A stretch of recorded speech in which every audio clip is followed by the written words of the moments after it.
But the true question you must ask is, can I afford to be without it? You lie, Shang Tsung. Your cures are useless. The crowd parts for a bald man as he strides to Shang Tsung, fists hanging at his sides. I'm sorry. You are? Someone fool enough to have believed you. My daughter was dying when you came to my farm. You promised a miracle, and I gave you all I had. But only days later, she was dead.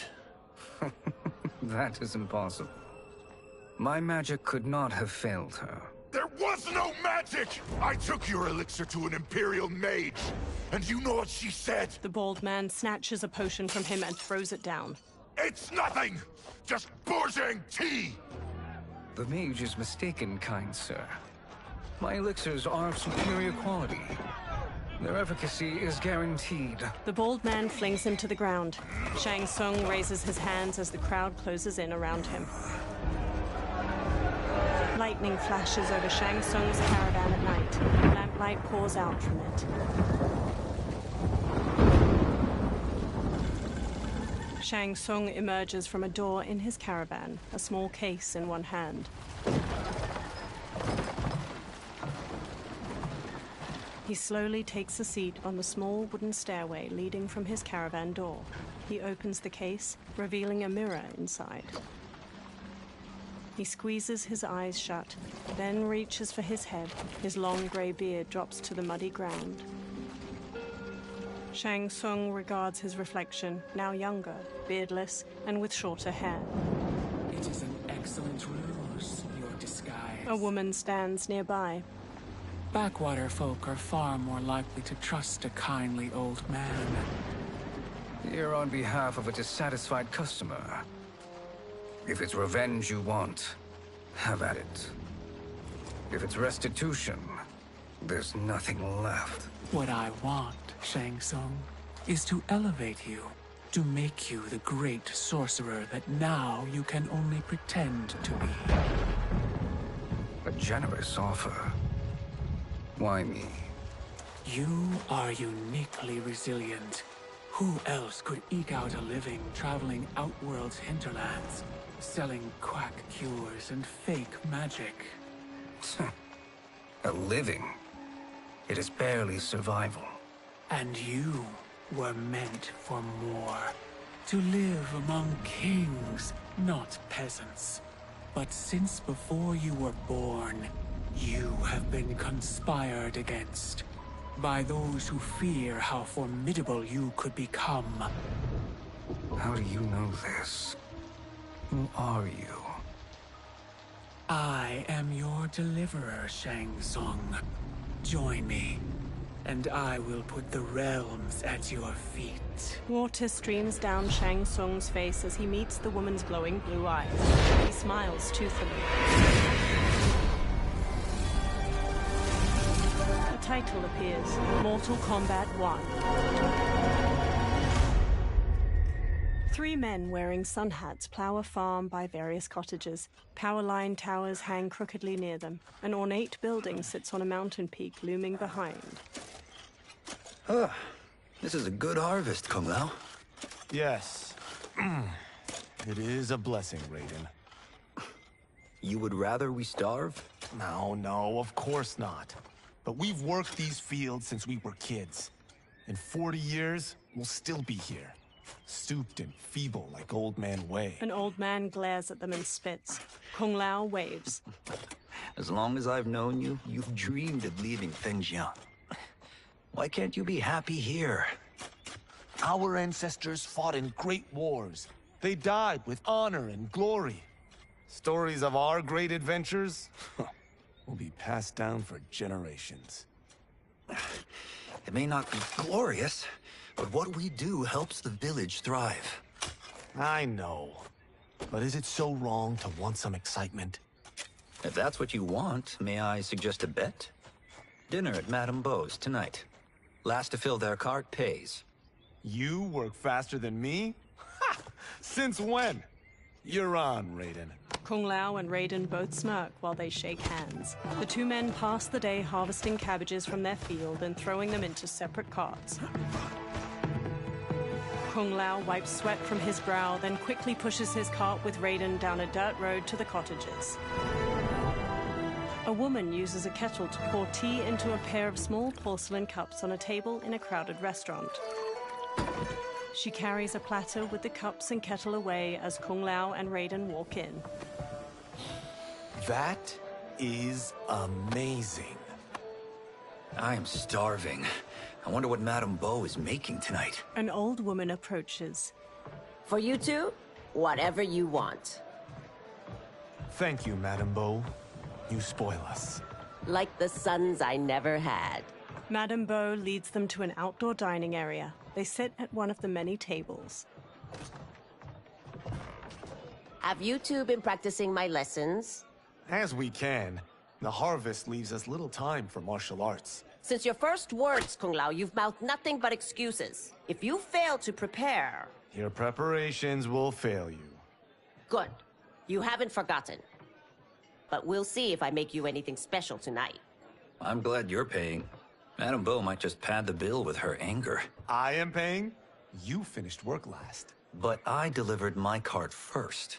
Delivered? Huh. The bet was filled. That's not what I remember. So that's how it is, eh? What do you say we settle this man to man? They walk off. Wait, you mean fight? Yes. Right here, right now. Madame Bo can watch, critique our form. A hooded man with glowing white eyes watches them pass by. Best 2 out of 3? Fair enough. We must be careful. Madame Bo will kick us out if we break something. Oh, this won't last long enough for that to happen. You will be down in no time. Fight.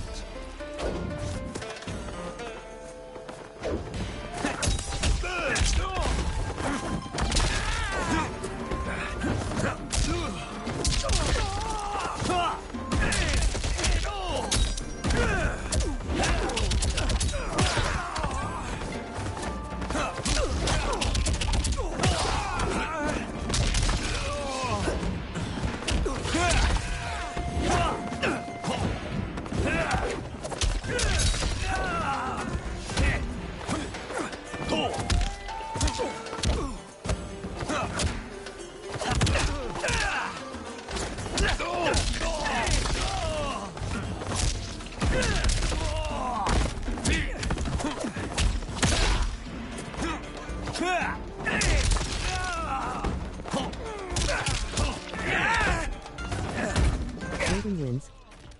Only one more and I win, Kung Lao. Fight.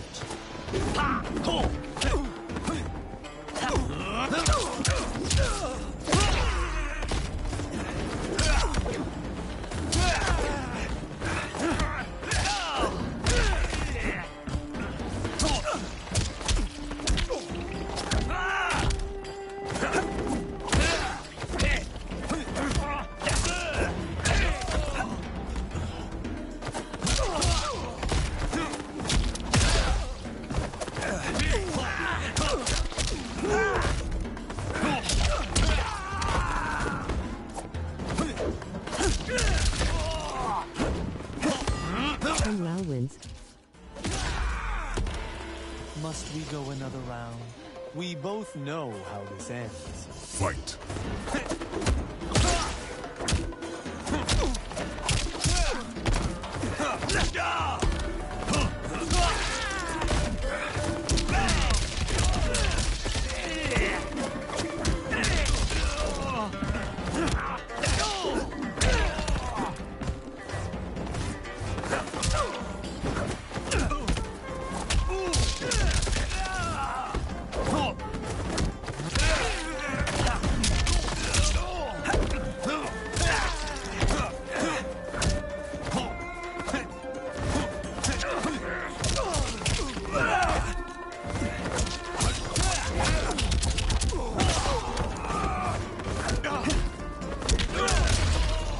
Humbled, Kung Lao congratulated his best friend. Clearly Raiden had been practicing Madame Bo's teachings more diligently.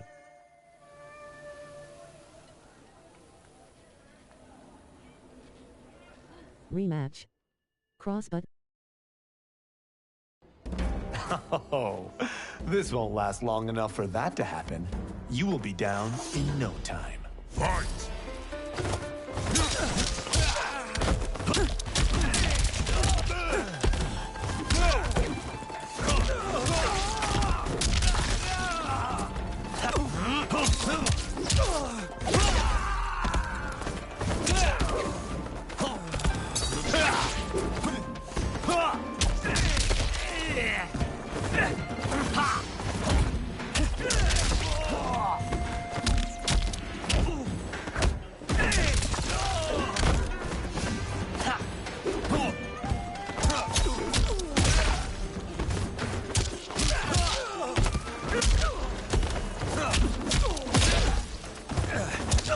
Kung Lao wins. Must we go another round? We both know how this ends. Fight!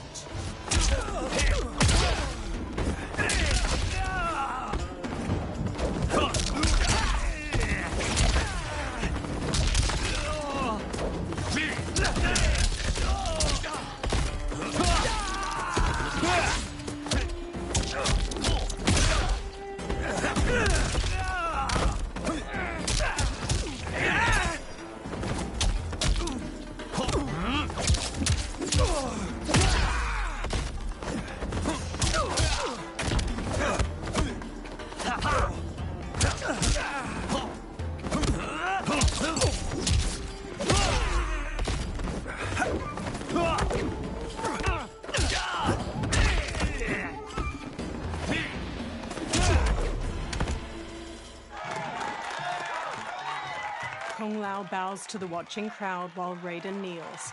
Kung Lao helps him up. You haven't beaten me yet. The day's coming, Kung Lao. Keep telling yourself that. A variety of plates and bowls with scraps of food in them sit on Kung Lao and Raiden's table. You were hungry. Oh. Everything was delicious, Madame Bo. Thank you, Raiden. You boys are always a pleasure to cook for. Raiden hands her cash, but his face drops as she beckons for more. A breeze wafts a bill from his hand toward a man in a dark garb and gas mask.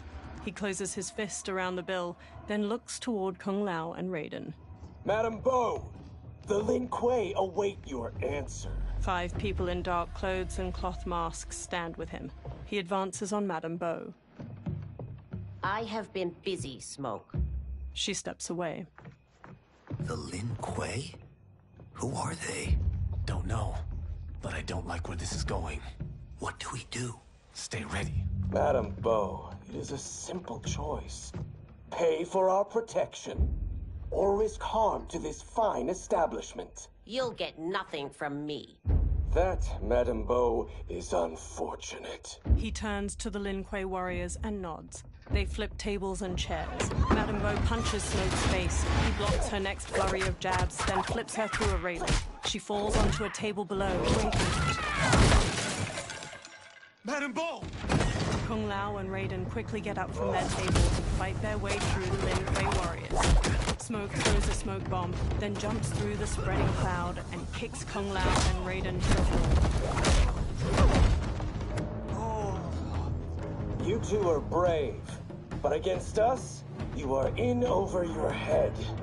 We don't care who you are or who you are with. You will not menace Madame Bo. Fight!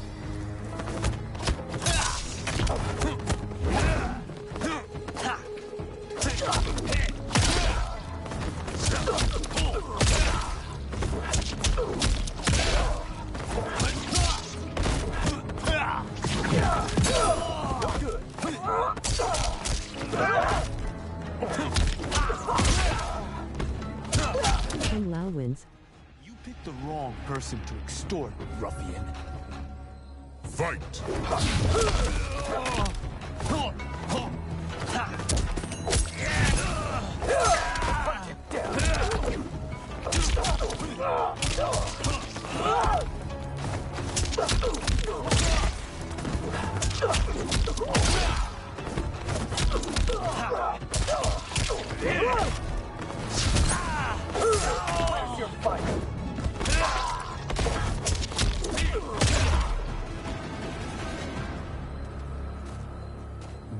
close in over his head.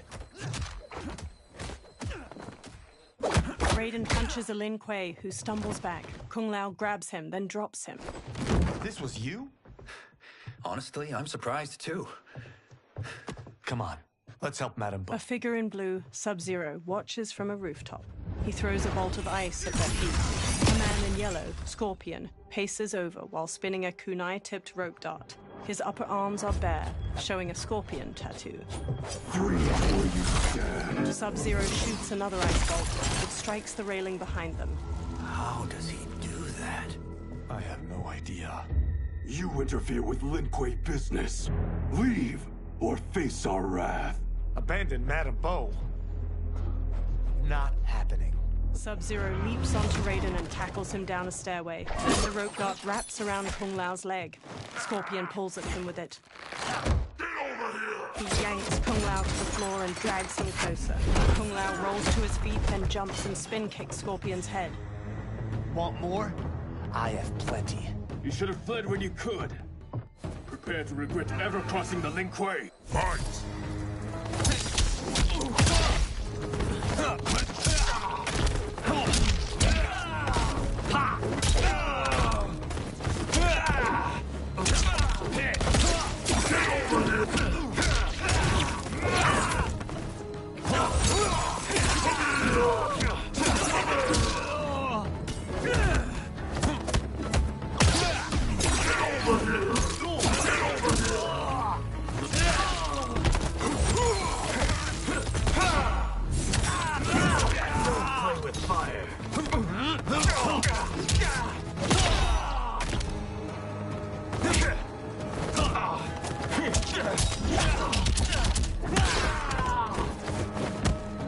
Kung Lao wins. For what it's worth, I'm not regretting this yet. Fight!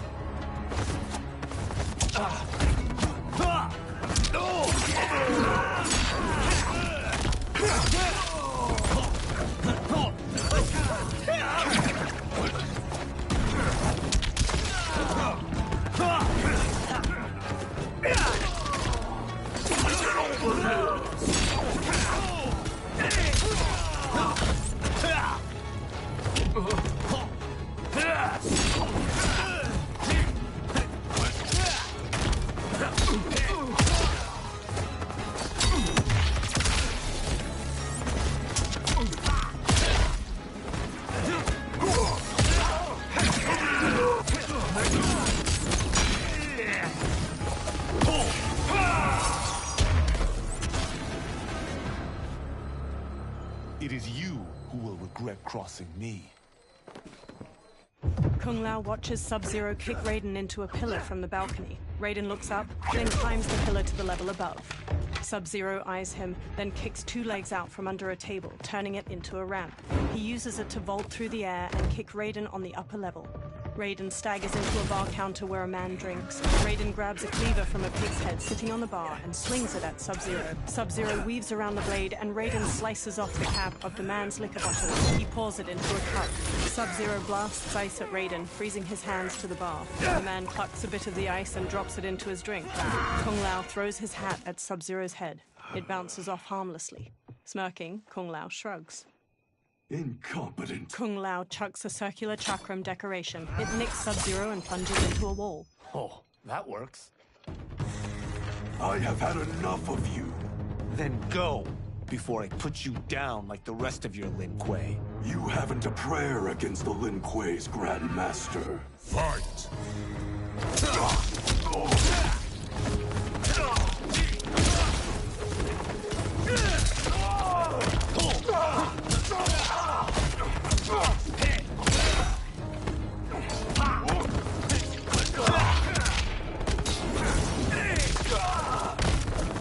Kung Lao wins.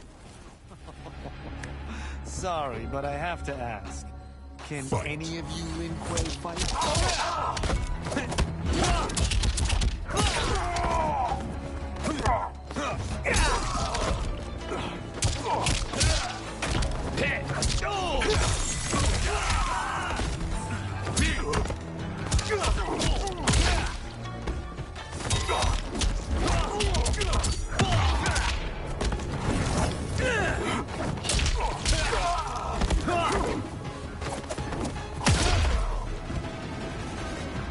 Are you sure you're a Grandmaster? Kung Lao picks up his hat, then eyes the chakram decoration stuck in the wall. He strokes the hat's brim. Interesting. Kung Lao! Over here! Raiden checks Madame Beau's pulse as she lies inert, eyes shut. Kung Lao hurries over to them. Madame Beau. She's out cold. Oh no, is she... Dead? Not yet. She gets to her feet, lips a cigarette, then ignites it with a lighter. Madame Beau, how are you... Kung Lao. The hooded man with the glowing white eyes approaches them. Madame Beau takes a drag from her cigarette while the man meets her eye. So, Madame Beau, are they ready? A bit thick in the head, perhaps. But they are ready. His eyes are glowing. I am Lord Liu Kang, God of Fire and Protector of Earthrealm. God? Earthrealm? Madame Beau has been preparing you for this moment since you were boys. Today, you have proven worthy of joining my champions. This fight was... a test? Of your ability and character, yes. Liu Kang looks to the upper level. Ihan, Kuai Liang. Smoke, Scorpion, Sub-Zero, and the other numerous Lin Kuei warriors get to their feet. Kung Lao crosses his arms and crinkles his nose as Sub-Zero and Scorpion step to him and Raiden. The others stand along the balcony. Sub-Zero and Scorpion stand on either side of Liu Kang. So these two aren't thugs? The Lin Kuei is a centuries-old clan dedicated to Earthrealm's defense. You keep saying Earthrealm. Don't you mean Earth? You boys have so much to learn. Earth is only a part of Earthrealm. Earthrealm itself is one of many realms. Together, they comprise the whole of the universe. The realms can be fierce, bitter rivals. That's why we need champions to defend ours. The time draws near for the grand martial arts tournament between Earthrealm and the realm of Outworld. Held once each century, it allows each realm to demonstrate its strength. While our realms are at peace, there are Outworlders who would prefer us to be at war. Our victory in the tournament will temper their zeal. I've taught you everything I can. You must finish your training with Lord Liu Kang. More training? These two couldn't defeat us. What? They were pulling their punches. Had we not held back, you would not have survived. Come. The monks at the Wuxi Academy await to continue your tutelage. I am ready, Lord Liu Kang. And you, Raiden? Leave Fengjian? I'm needed here. Earthrealm needs you, Raiden. You'll best serve the village by being one of its champions. I understand. Excellent. I will join you soon. First, there are other champions I must gather. Sunlight soaks through a jungle canopy. A man in a leather jacket and wide-brim hat hacks through the foliage with a machete. Another younger man with a backpack and rifle trails behind him. The men pause. We're off the map.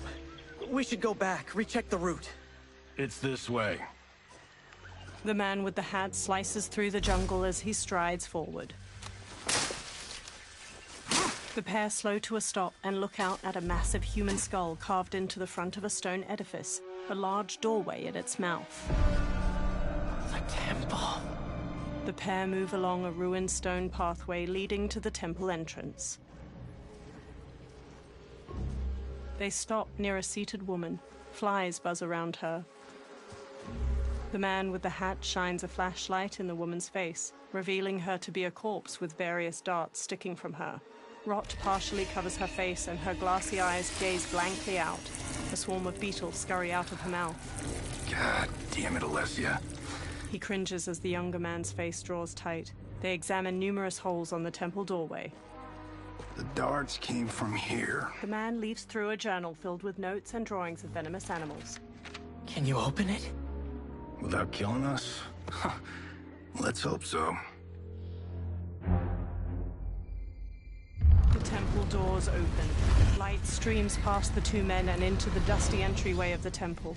Both turn on their flashlights and step inside.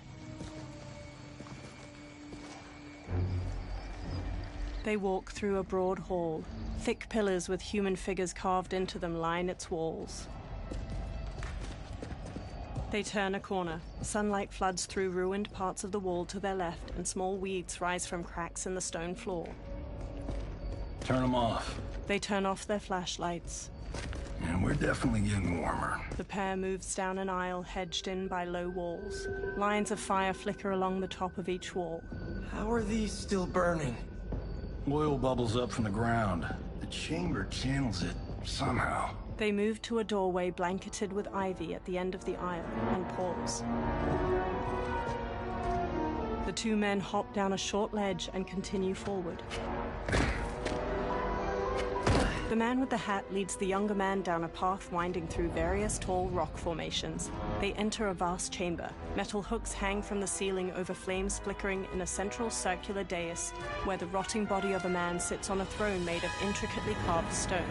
He holds an ornate metal shield in one hand and a mace in the other. Karavala! And his shield! What? Silver liquid shimmers around large stones in the floor beyond. So? There's metal in the floor. That's not just any metal. It's liquid mercury. Shit, that stuff's toxic. Fatal. Only step where I step. The man with the hat carefully picks his way across the path of stones, the younger man close behind. The younger man steps onto a different stone and starts to fall. The man with the hat grabs his shoulder. Huh? What did I say? The man with the hat steps back on another stone. It sinks a little. The two men sprint across the stones as liquid mercury floods out of channels and ruined pillars surrounding the dais. The man with the hat reaches the other side. The younger man stumbles, then leaps to solid ground. I'm sorry. Not now. He examines the reflection of a pillar in the liquid mercury surrounding the dais. He eyes the pillar itself. Get out the explosives. That's our bridge? Do this right, it'll fall across. The younger man sets explosives at the base of the pillar. A gnarled hand shoots up from the liquid mercury. Two armored women with tattered bat wings rise up. Kalima? They're real? The Kalima fly toward them. Keep working. I'll take care of the she-beasts. You disturb Kataravalla's slumber. For your sin, you die. Fight!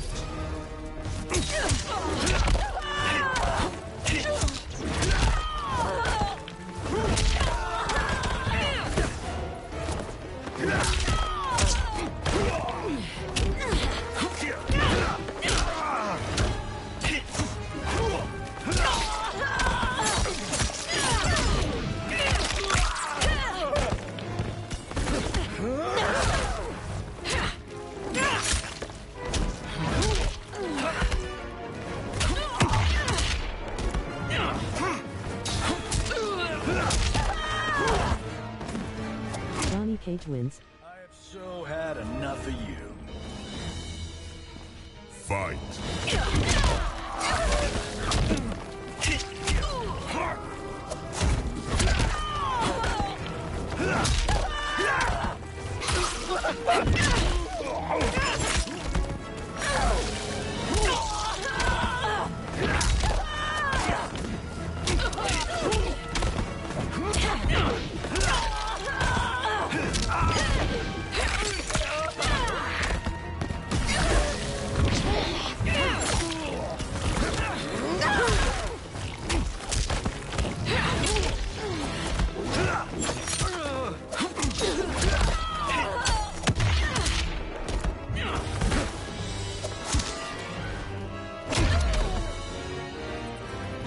Got no time to die, crazy lady.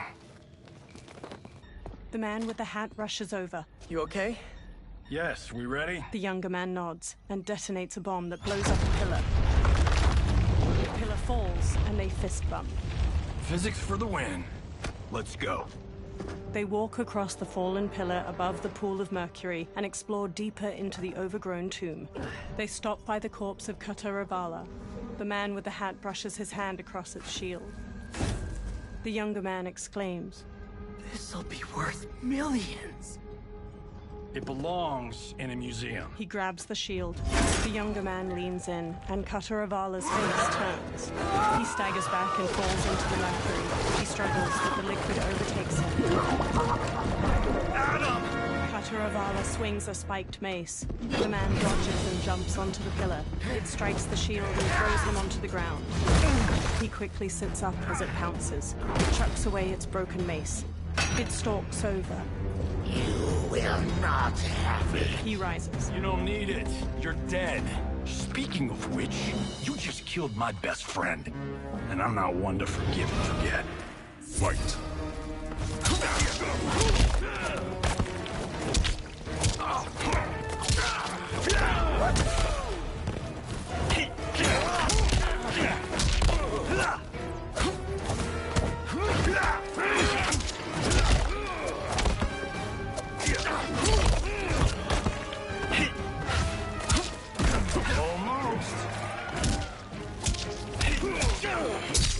Johnny Cage wins. This one's for you, Adam.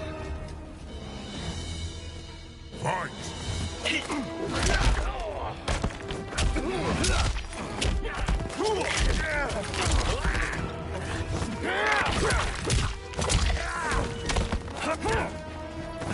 Martini shot.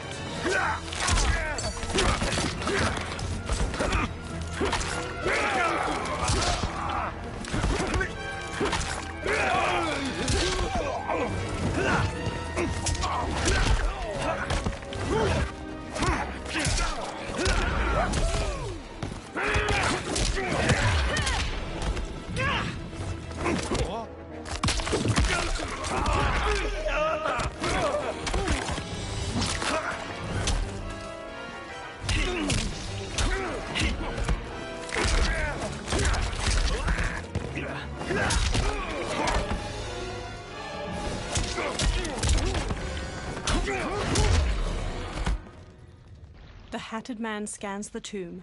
Now where's that shield? He sprints past Kataravala. I'm not yet defeated. Yes, you are. He spins, chucks the shield, and cuts its head off clean. The shield slams against the wall and bounces back into his hand. Time to go home. Cut! Printed! I knew it! Woo! I felt that one. You felt it too, right? Crew member. Temple of Kataravala, take 39, tail slap. Director. That's a wrap. In a studio, crew cheer. The director takes off a headset and hands it to a woman. The hatted man shakes his hand. Steven, this was fantastic. Thank you. Oh, just like the old days. And these props. Jimbo killed it. Steven takes the shield. You did too, Johnny. Hey, about my pitch. You know, the karate zombie thing? I'm thinking 4 films. Maybe a streaming series? Johnny, I don't have... You're right. Not here. I'll swing by your office after I change. I can't. Have to meet with the editors. Walking away. Martian will call you. Johnny pumps a fist in the air. Great! Have your assistant call me. A blonde woman. That was great, hon. Wasn't it, though? We need to celebrate. I'm thinking private party. Johnny, we need to talk. She walks off, and Johnny hangs his head. Later, in a luxury mansion in the hills.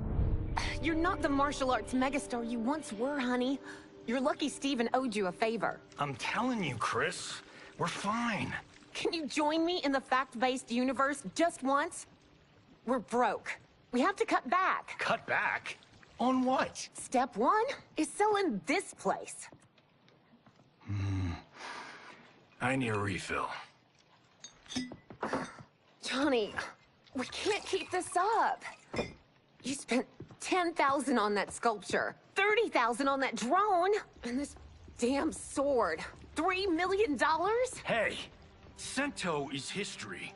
That sword comes from... That's not the point, Johnny! Chris, honey, the parts, the money, they're coming. Steven's movie is just the beginning.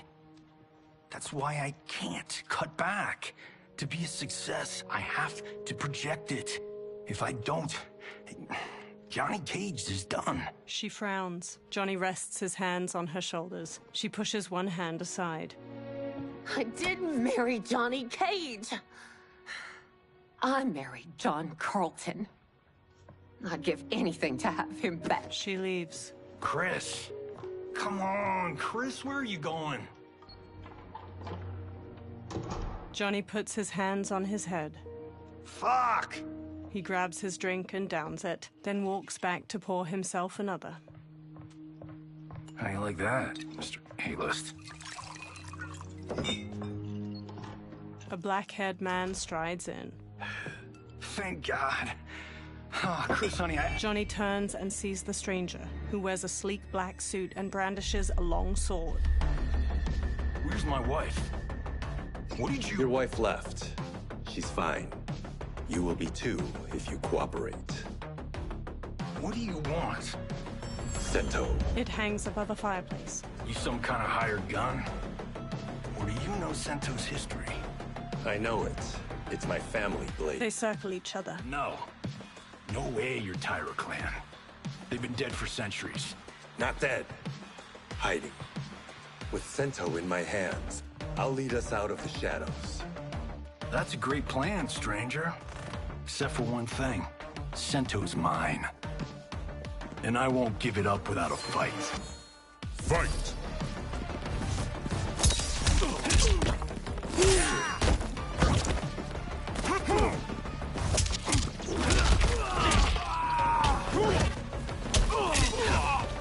Bring it!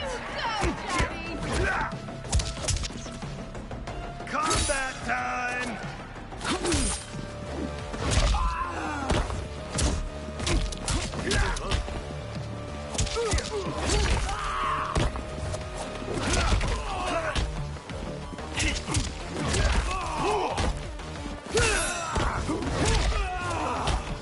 Johnny Cage wins. You tried robbing the wrong house. I am the ultimate home security system.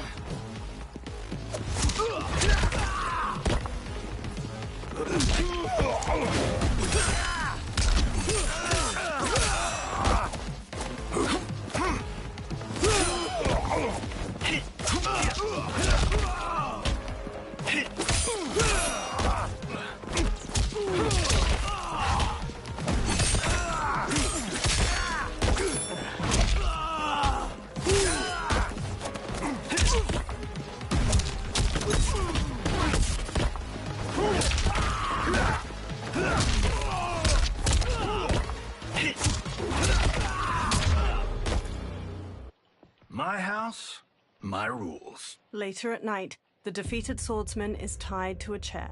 He rouses from unconsciousness, and Johnny sits across from him. So, you have a name or what?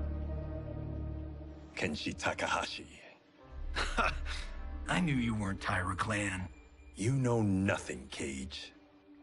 400 years ago, the Tyra clan were one of Japan's first families. They lost Sento after getting slaughtered at the siege of Aomori. There were survivors. They hid themselves by shedding the name Tyra for Takahashi. They joined the Bakuto for its protection. The Yakuza's predecessors. From first family to crime family. I will break us free of the Yakuza's corruption. Reclaim our name and our position. But my clan won't follow me unless I prove that I can lead. That's why I need Sento. And that's Malibu's finest. He walks toward the door. It's a great story. Bullshit. But great. You should seriously consider becoming a screenwriter. Liu Kang, Scorpion, and Sub-Zero wait outside. What in the actual fuck? Good evening, Johnny Cage. I am Liu Kang, protector of Earthrealm. May we enter? Nothing's being shot here tonight. You sure you're in the right place? Yes. We come on a matter of grave importance. We must speak to you and your guest. What? Johnny narrows his eyes. How do you know about him? Because I am the god of fire. Chris, you vixen. Nicely done. Sure.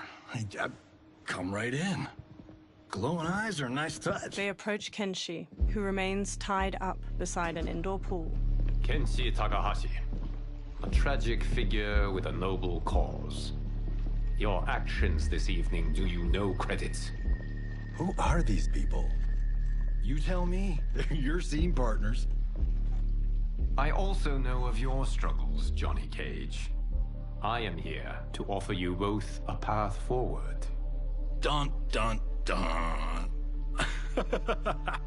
Oh, come on, guys, let's call this. Chris was a doll to set this up, but as pranks go, this one's a bit obvious. This is no prank. Bihan, Kuai Liang, if you please. The blue-robed Sub-Zero starts to untie Kenshi. All right. I'll play my part in this martial arts LARP. The missus ought to get what you paid for. Okay. Hey, you... Hey, you! Get your damn hands off him. I said, get your hands off. Johnny grabs him, but Sub-Zero kicks him across the room. Johnny slides into a table with a $10,000 sculpture on top, teeters and falls. Scorpion. Was that necessary, brother? To put him in his place. That was a Hichuli. One of a kind. He stands. All right, I don't care if this is a damn prank. You crossed the line. Fight.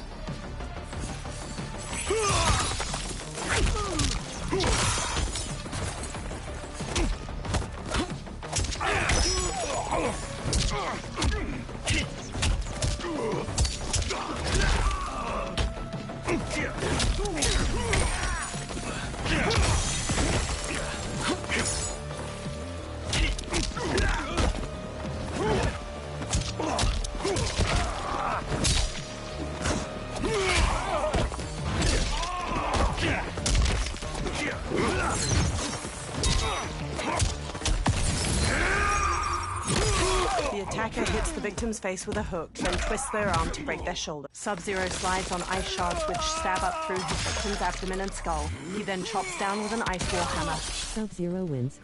Take this seriously. Fight.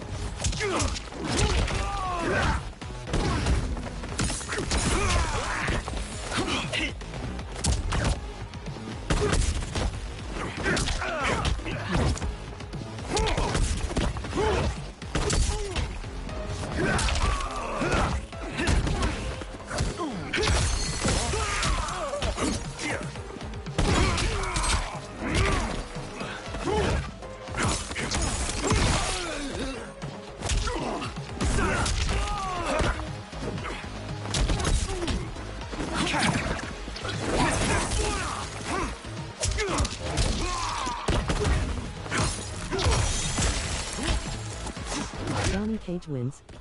You guys need a better fight choreographer. Fight. Now pay up! Hot points!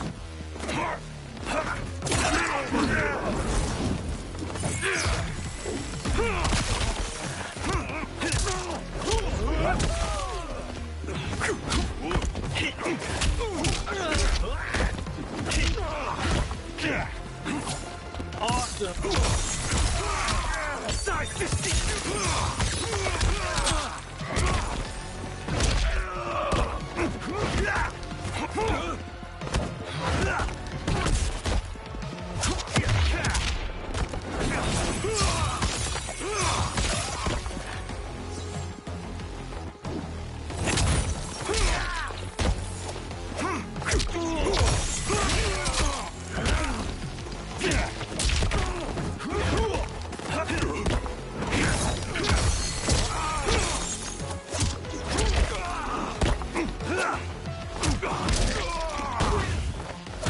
Get it!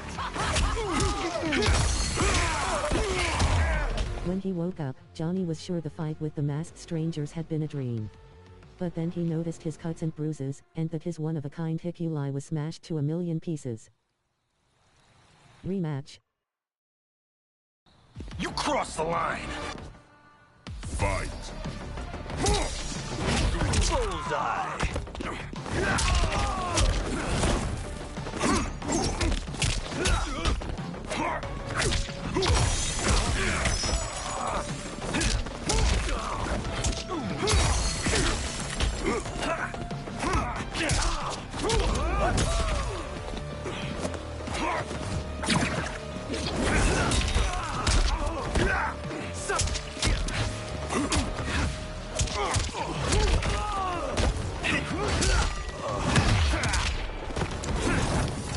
Johnny Cage wins. You guys need a better fight choreographer. Fight!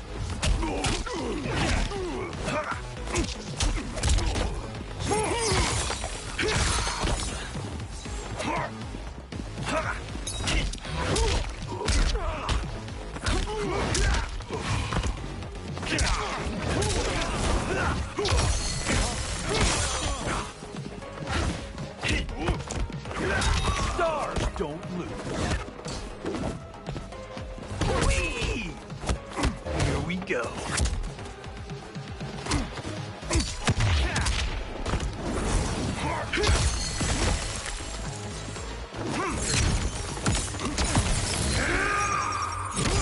The attacker hits the victim's face with a hook, then twists their arm to break their shoulder. Sub-Zero slides on ice shards which stab up through his victim's abdomen and skull. He then chops down with an ice wheel hammer.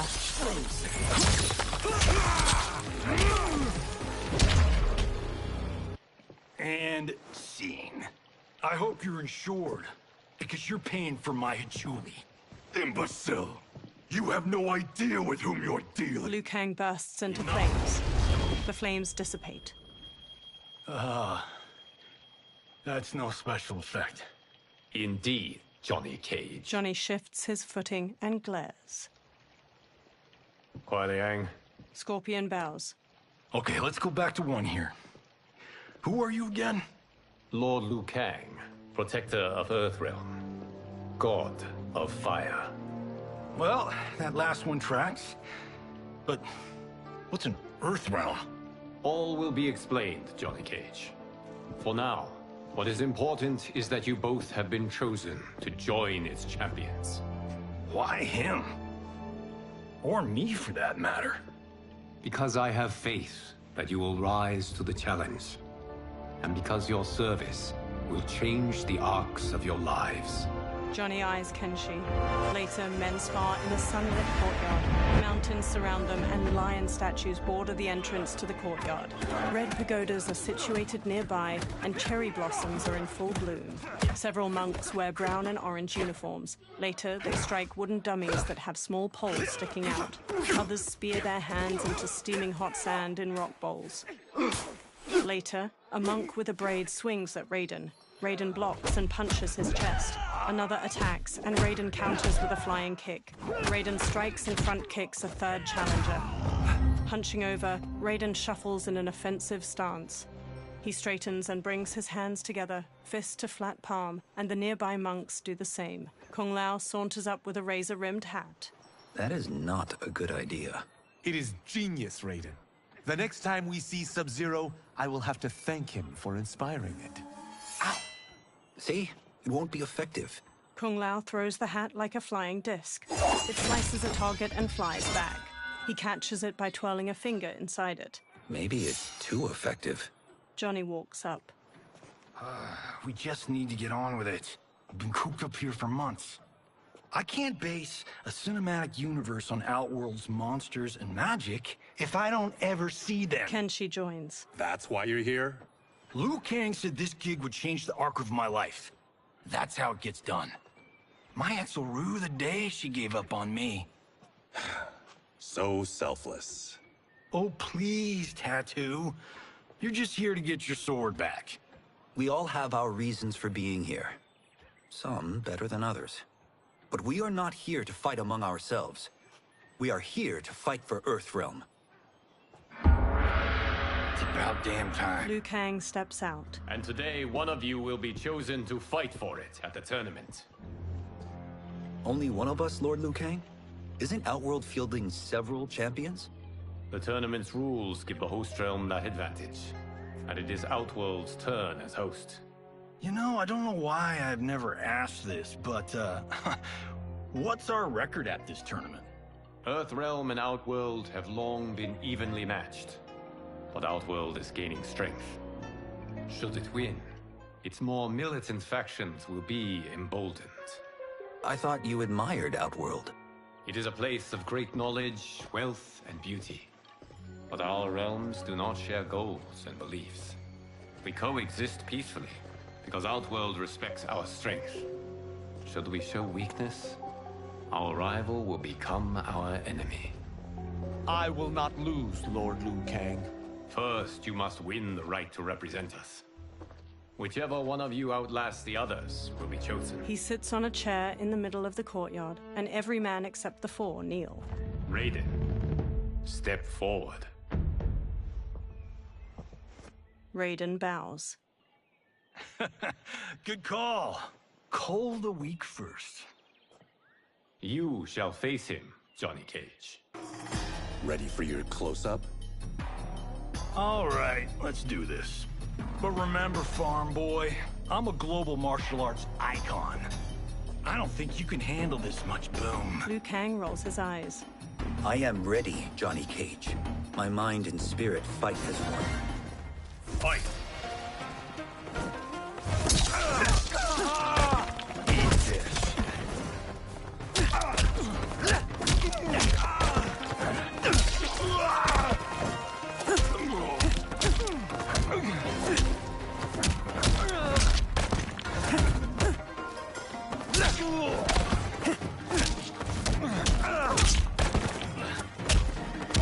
Raiden wins. And that's why I don't need stunt doubles. Fight! Miss me.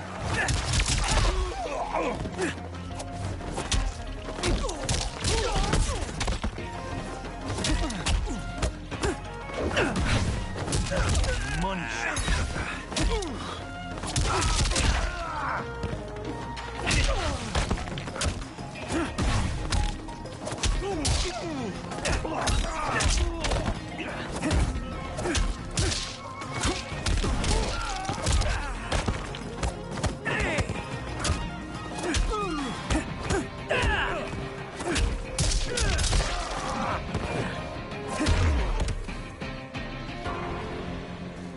This fight was an honor. Raiden helps Johnny up by the hand. You're welcome. Kenshi Takahashi, you are next. Kenshi steps toward Raiden, his sword in hand. He shoots a hard look at Johnny as they walk past each other. You have skills, Raiden, but you're inexperienced. Whatever experience I lack, I make up for in heart. It's nerve, not heart, that wins fights. I should know. I've been in hundreds of them. Fight!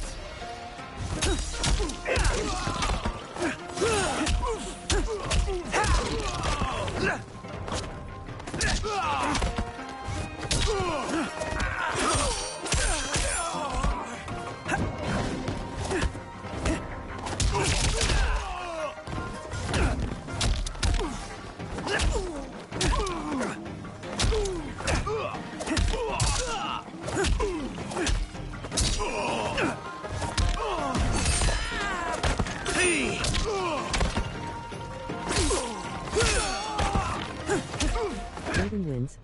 I shouldn't have taken you lightly. I won't do it again. Fight!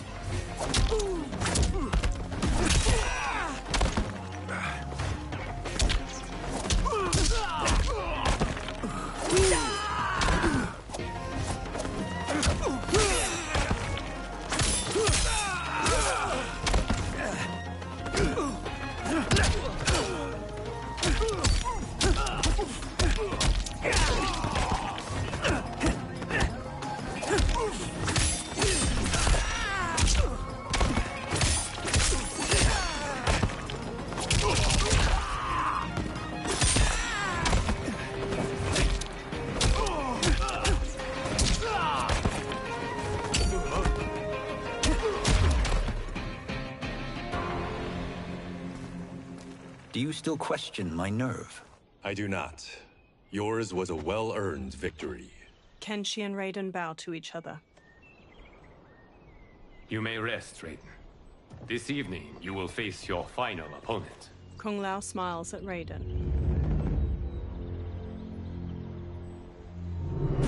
That night, Liu Kang sits on a chair among the other monks. Raiden and Kung Lao kneel facing each other, then get to their feet in unison. $50 says Kung Lao wins. Make it interesting. Bet me cento. Not on your life. Liu Kang stands. Raiden, Kung Lao.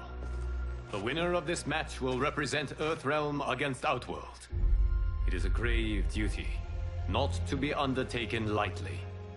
You may step back now, and suffer no dishonor. I choose to fight, Lord Liu Kang. As do I. Then may the best person win. Liu Kang bows to each of them in turn, then returns to his chair.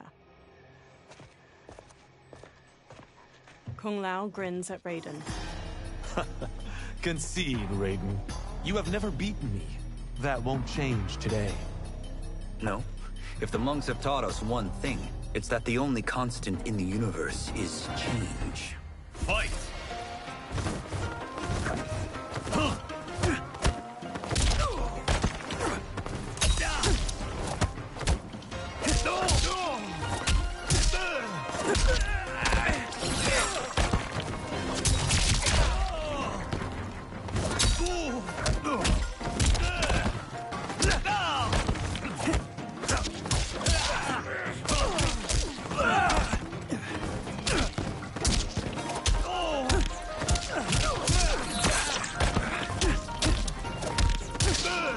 Raiden wins. That was pure luck, Raiden. Like lightning. Fight! You are struck twice.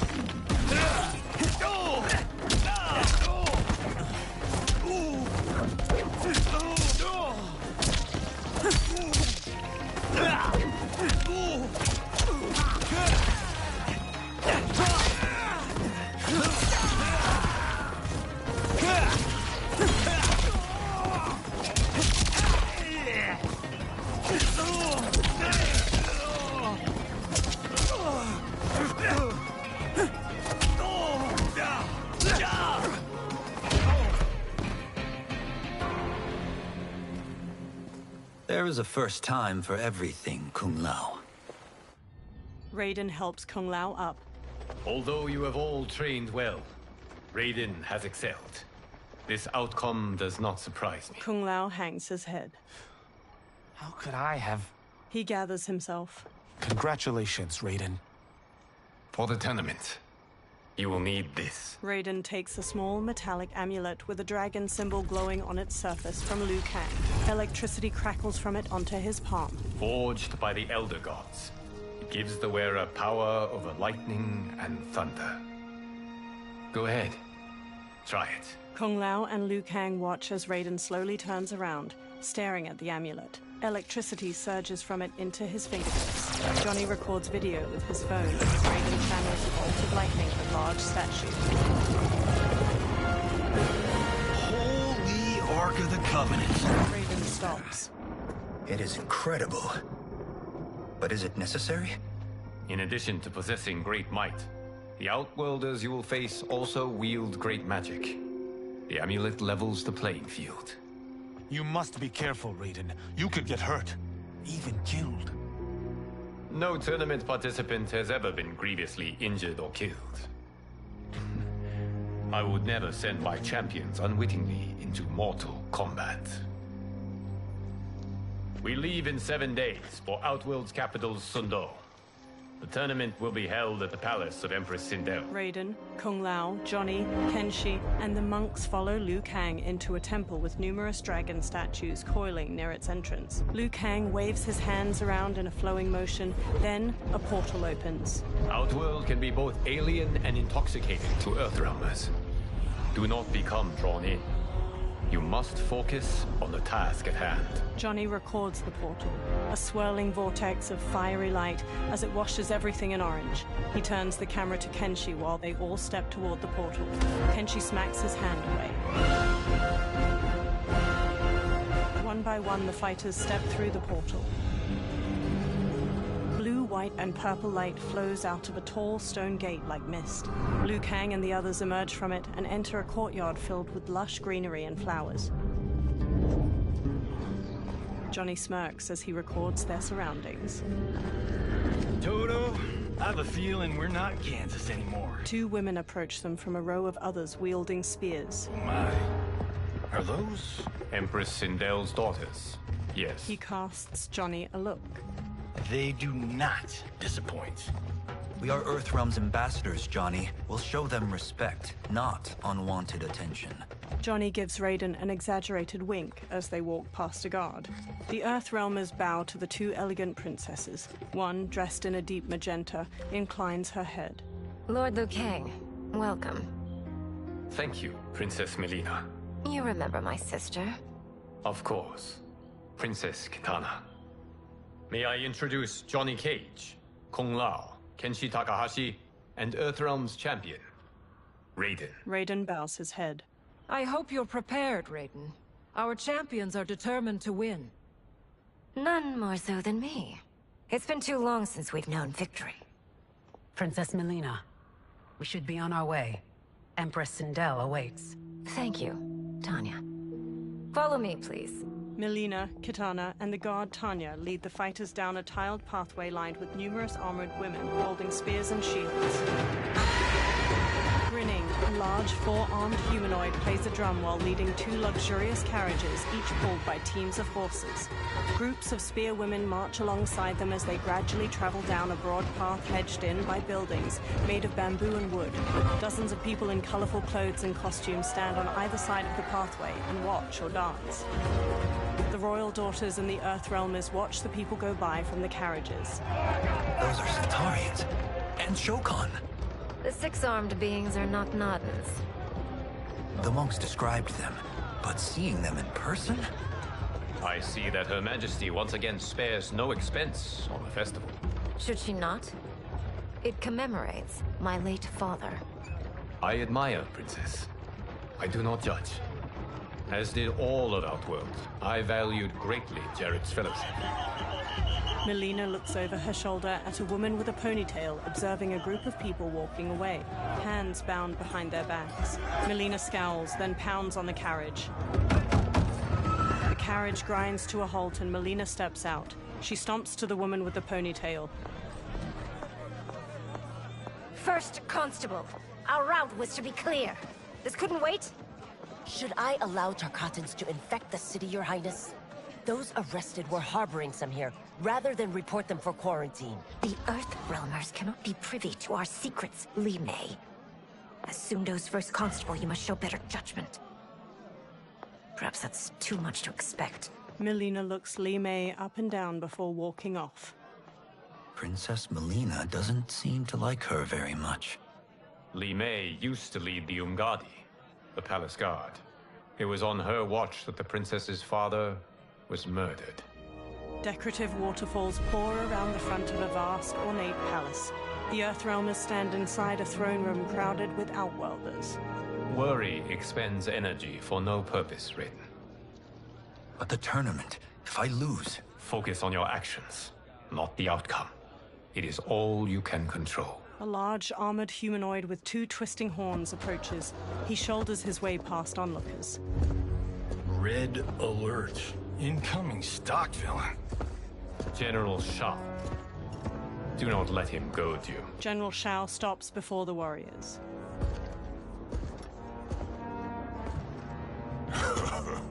Is it me? Or is Earthrealm's champion scrawnier than usual? Would you care to test his strength? Raiden will prove himself soon enough.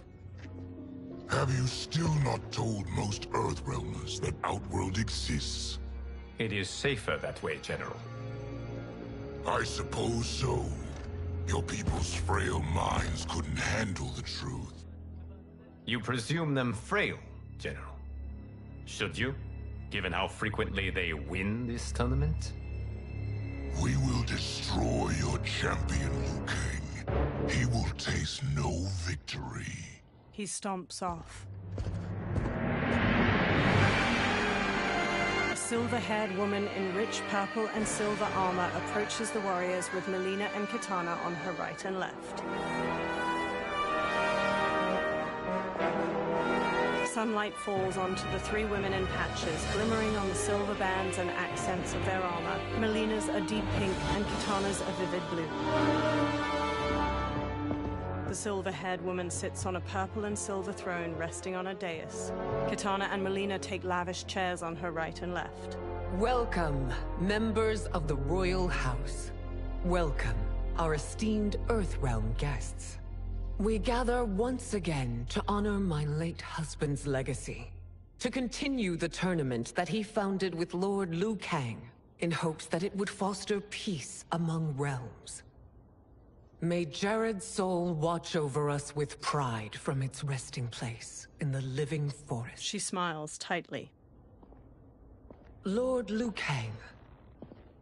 Empress Sindel, it pleases me to once again be your guest. Here, you are always welcome. Now, let us meet your champion. Earthrealm's champion is Raiden, Your Majesty. He has earned his place by embodying the very best qualities of Earthrealm's people. You seem nervous, young man. I'm a stranger in an unfamiliar land, here to compete against its greatest fighters. Yes, I am nervous. As you should be. You have a difficult path ahead. Sindel gets to her feet and holds her arms out. It has begun. As tradition requires, Outworld's initial competitor will be Sundo's first constable, Li Mei. May she defend our realm's glory, as well as she preserves our capital's order. Li Mei steps to the dais. Your Majesty, I will honor both the Royal House and all of Outworld with my combat. If so, you will vastly exceed my expectations. Remember, were it not for Jared's tradition, you would not be here. Li Mei's face falls as the Empress shoots her a sharp look. Liu Kang places a hand on Raiden's shoulder. All you need do is your best. The rest will take care of itself. Yes, Lord Liu Kang. Shall we see what you can do? Hopefully, this will be the first of many victories. I will prevail, Earthrealmer. This fight is more important to me than you can ever know. Fight!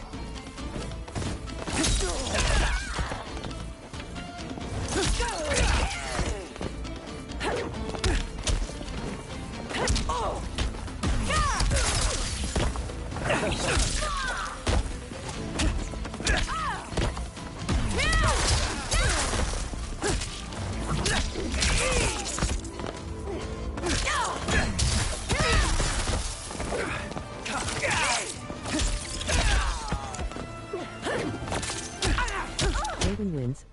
I will admit it. That tested me. Fight!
Thank you for the match, First Constable. Li Mei rigidly bows to Raiden. He bows back. Li Mei turns and leaves the throne room. The spectators huddle together as they watch her go. Raiden stands before Sindel's dais. My compliments, Raiden, on a well-fought match. We'll see how you fare in the next. General Shao, whom have you chosen as our next competitor? Your Majesty, I have chosen Reiko, my second in command. As a boy, Reiko was orphaned during the Kafala War. Though captured, his spirit remained unbroken. He scratched, clawed, and survived. After the war, I took him in, molded him into the perfect soldier. Few others are as well versed in the ways of war. Reiko stands near Raiden and performs a combination of elbow strikes, knees, and punches before jumping and spin kicking. He glowers at Raiden. In whose army have you served? In what wars have you fought? I have done neither. Then you are woefully unprepared, Earthrealmer. This will be your last battlefield. Fight!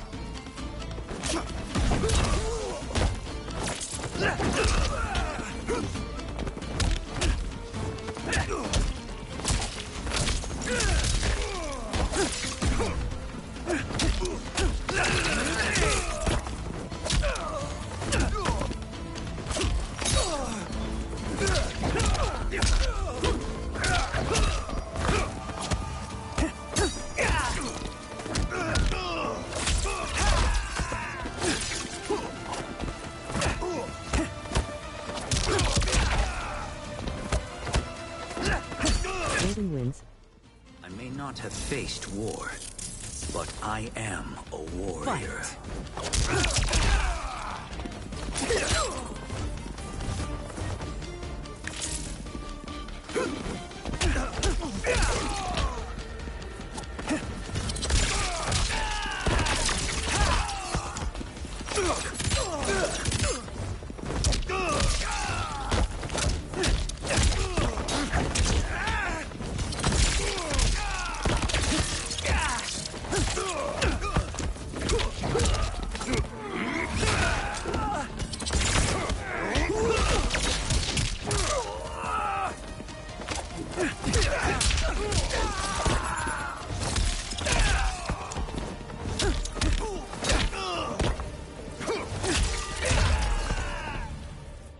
Raiden lowers his hands. Felled by a simple farmer. General Shao curls his lip and walks off as Raiden turns to Sindel.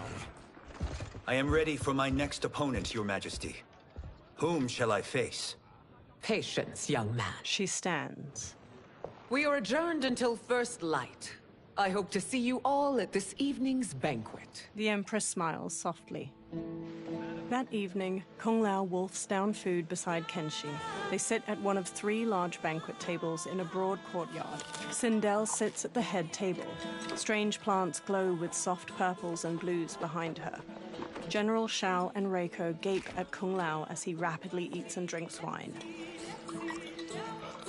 Johnny sips wine near Katana. I'm sorry, you're 10,000 years old? Oh, talk about aging gracefully. Katana reaches for wine. What do you see in him? He is a hero, Raiden, though he may not yet know it. Do you recognize everyone here? Most, yes. From your descriptions. Except for him. That is Rain, the High Mage of Outworld. Not his given name, but one earned due to his mastery of water magic. Rain smiles at them from his seat at a table. Tanya steps to Melina as she clutches her stomach. Are you unwell, Princess? I am fine, Tanya. Melina winces. I know I'm to fight Melina, but will I also face Tanya? By tradition, you should not. If you did, you would be tested. Why? Umgadi, like Tanya, are warrior priestesses, selected from the firstborn daughters of Outworld. From infancy, they are trained to defend the royal family. Outworld must see much conflict if the Empress needs such protection. Its past has been difficult. Though the last 1,000 years of Empress Sindel's reign have been a true golden age, the memories of that strife still linger. Liu Kang gives Raiden a soft smile. Sindel stands and lifts a glass of wine. My husband Jared believed that the future of our realms lay together. Let us move forward in open dialogue, letting no secrets tear our bonds asunder. Everyone stands with a wine glass raised. Your Majesty, it's an honor to be here and to meet your people. I can already see there's more that joins us than divides us. Our peoples could not be more different, champion. Excuse me? You heard me. Earthrealmers are devoid of all... That's enough, General. She gives him a firm look. My apologies, Your Majesty. Perhaps I've enjoyed too much of this excellent wine.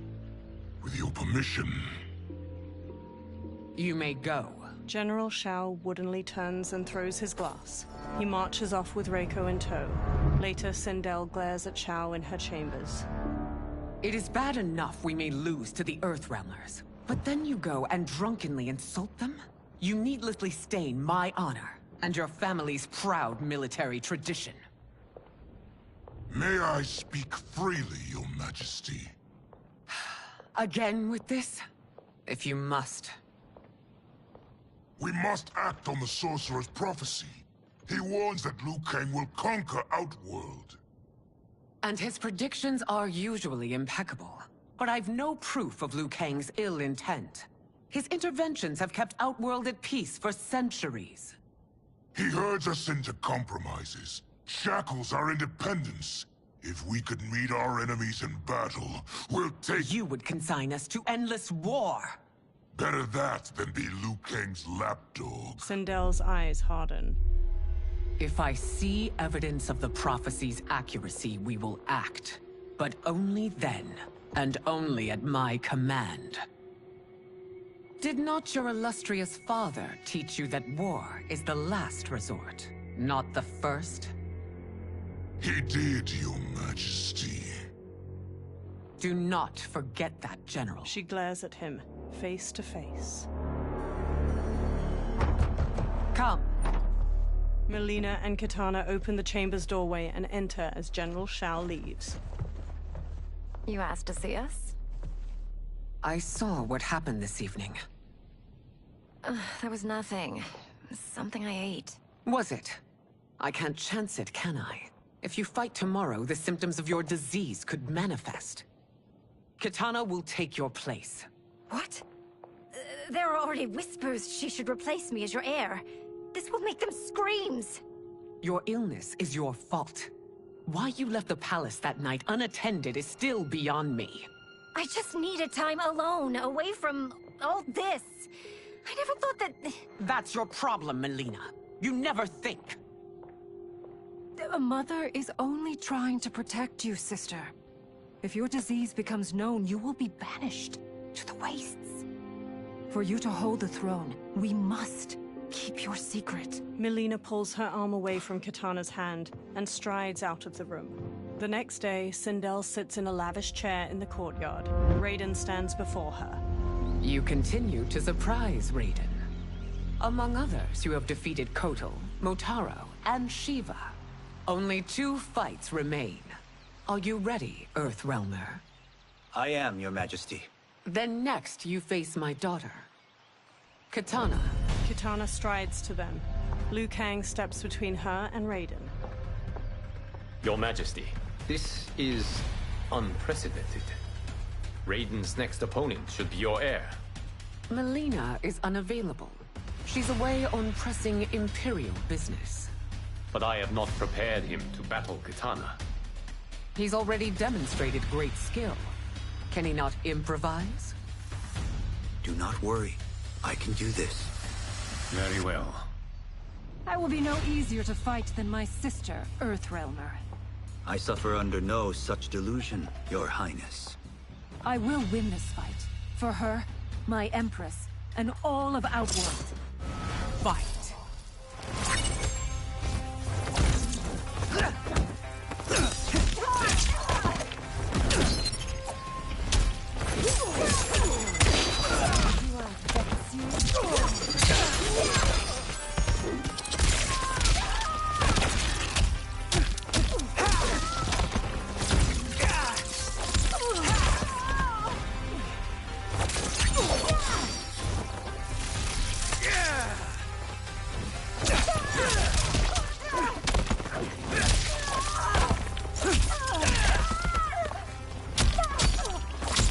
Raiden wins.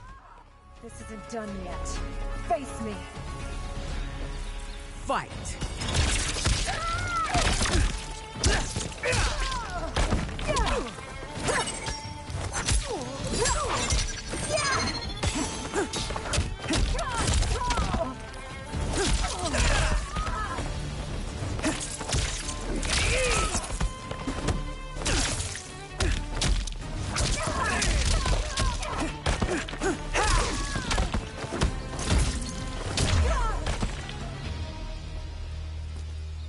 You fight well, Princess. Katana stands. As do you, Earthrealmer. Surprisingly so. I hope we meet again. Under different circumstances. He beams at her. It's time for the final match. It's a testament to your abilities that you've made it thus far. But now you must face General Shao.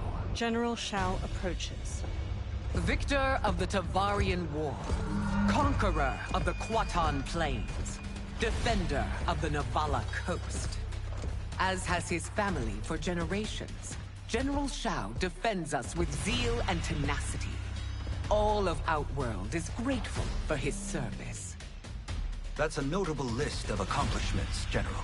It is a mere fraction of them. A full recitation would take days. Fight.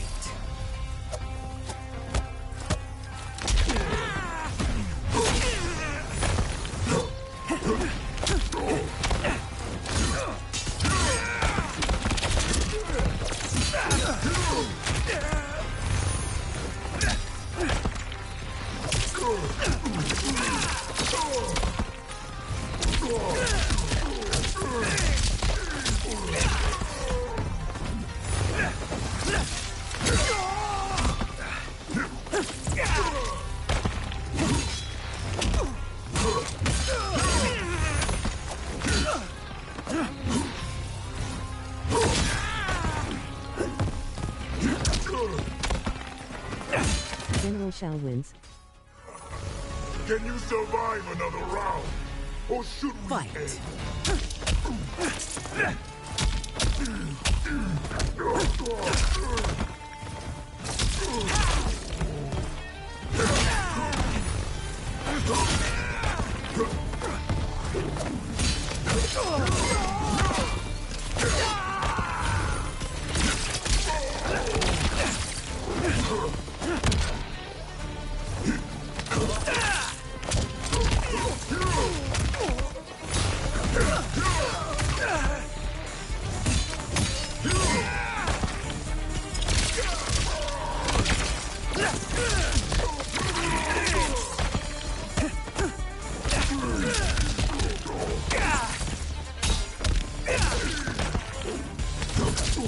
Raiden wins.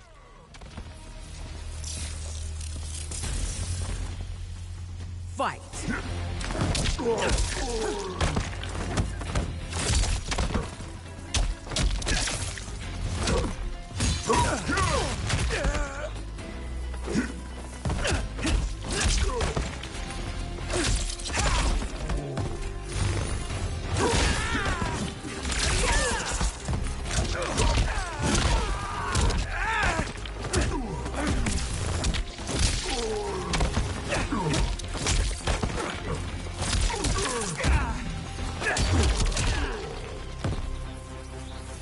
It's over. I have done it. Sindel stands. Congratulations, Raiden. Earthrealm wins. Head held high, Sindel leads Katana away from the courtyard. Raiden steps to General Shao as he tries to get up. Raiden holds a hand out to Shao. May I assist you? Stay away, Earthrealmer. Raiden's face tightens. Well done. You have exceeded my greatest expectations. Thank you, Lord Liu Kang. Because of you, the Outworlders who would disturb the peace will once again be held at bay. Smiling, Liu Kang places a hand on Raiden's shoulder. Come.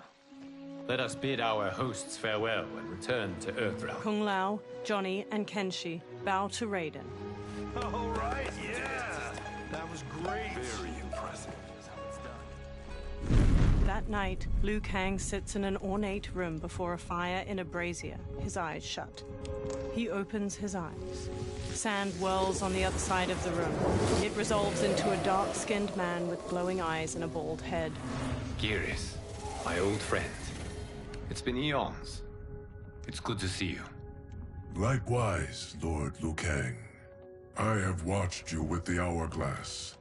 You are relishing your role as Earthrealm's protector. It suits me far better than being Keeper of Time ever did. I never wanted to replace Kronika.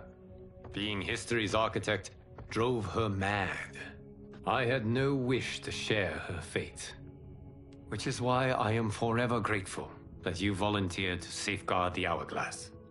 Despite my having relinquished its power, the new era has unfolded as it should. Geras takes a Jaguar figurine from a shelf. You created me in your own image. Duty is my highest calling. While I am glad you are here, you are not one for social calls. Is there trouble with the Hourglass? With something it has shown me. What, Geras?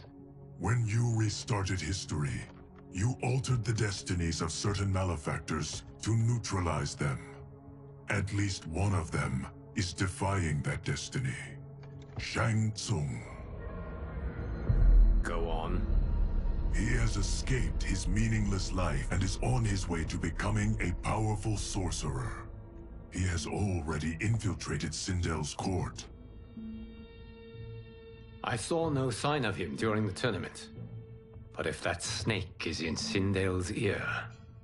Your vision of peace may already be compromised. I appreciate this warning, Geras. I will investigate. Please return to the Hourglass and see what else you can learn. The next day, Kenshi looks at a drawing of Shang Tsung with Johnny and Kung Lao. So we find him in Outworld and bring him here for questioning? Yes. If what I fear has happened, he is a grave threat to the realms. Anything else? Shang Tsung is a master of deceit. Do not trust a word he utters. Sounds a lot like my first agents. It's a tricky mission. I'd rather Raiden go along than this one. Hey! This one is up for the job. This mission must be done quietly. I am breaking my word with Empress Sindel by sending you into Outworld without her knowledge. Due to the tournament, Raiden is now a familiar face there. Sending him will only increase your risk of being discovered. He raises a metal device. This talisman is attuned to Shang Tsung's chi. Follow it to him. And be careful.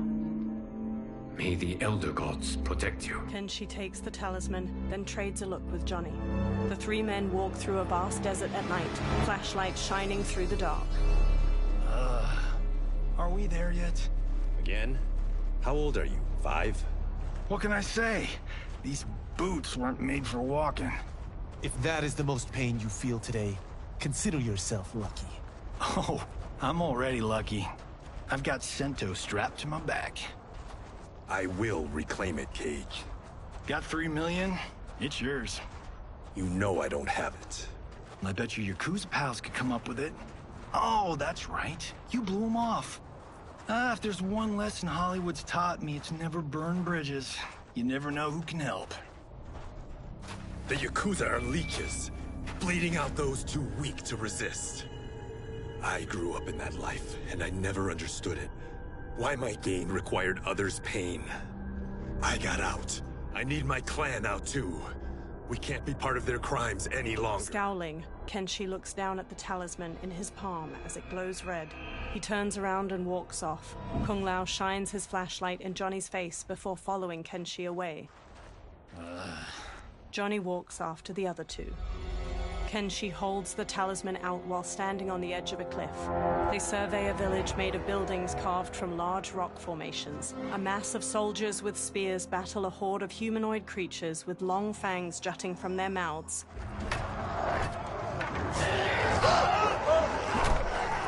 What's your precious say? That Shang Tsung is among those... things. Oh, my fans are gonna go nuts cosplaying them a Cage Gone. Johnny records the battle with his phone. Two soldiers shove one of the creatures through an alleyway in the stone city, his arms tied behind his back with rope. The creature thrashes in their grasp. Firelight shines on his multitude of large fangs and bald head. Shang Tsung approaches. Hold him still. If he squirms, I cannot extract marrow. He raises a large syringe. That's Shang Tsung. Let's jump him after he's done. Oh, in Fists of Iron, we did this thing where, like, we're not basing strategy on your movies, Cage. Let me go! You can't do this! A soldier forces the bald creature to his knees. The wound will heal in time. It is a small price to pay for progress. He plunges the syringe into the back of the creature's neck. The creature breaks his restraints, then stabs each of the guards with a bone spike extending from his arms before turning to Shang Tsung. The horde of creatures overwhelm the soldiers outside the village. Shang Tsung blocks a combination of punches and kicks the bald creature throws. The creature spin kicks Shang Tsung's head. On second thought, this scene's playing fine without us. Yeah, I say we let him finish it. We have to save Shang Tsung. Liu Kang needs him alive. The Earthrealm is bound down large stones leading from the cliff. The bald creature punches Shang Tsung to the ground. Kenshi jumps onto his back just as the bone spikes erupt from his arms. The creature kicks Johnny and Kung Lao away. Shang Tsung scrambles back, then smirks and transforms into a toothy creature. He slips past the horde. How did he do that? The bald creature shoves Kenshi away. Kung Lao and Johnny stand before the horde. I would have killed him but for you. I get why you'd want to, but you can't. You're one of his minions. You'll die in his place. Fight.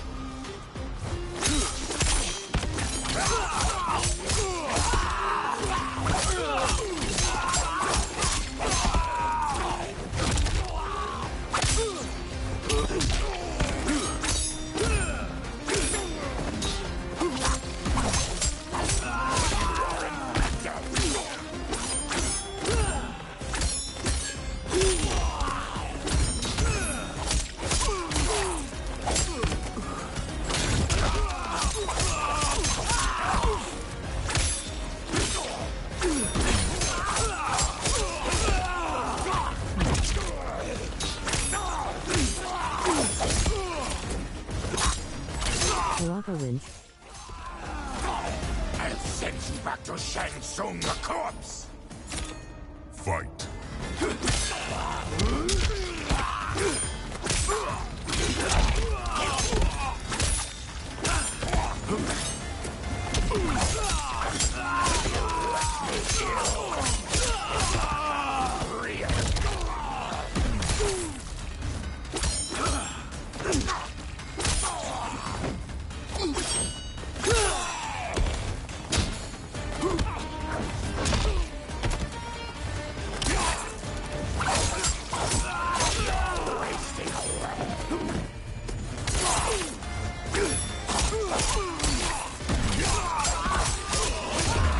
As the snarling Tarkatans surrounded him, Kenshi knew that death was at hand. His quest to rematch. You're one of his minions. You'll die in his place. Fight.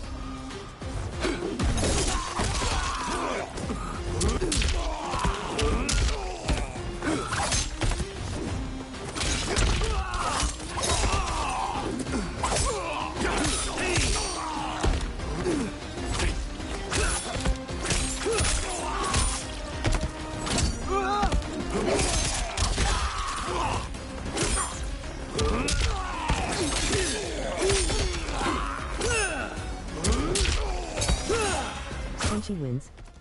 You haven't stopped him. You've just made him angry. Fight!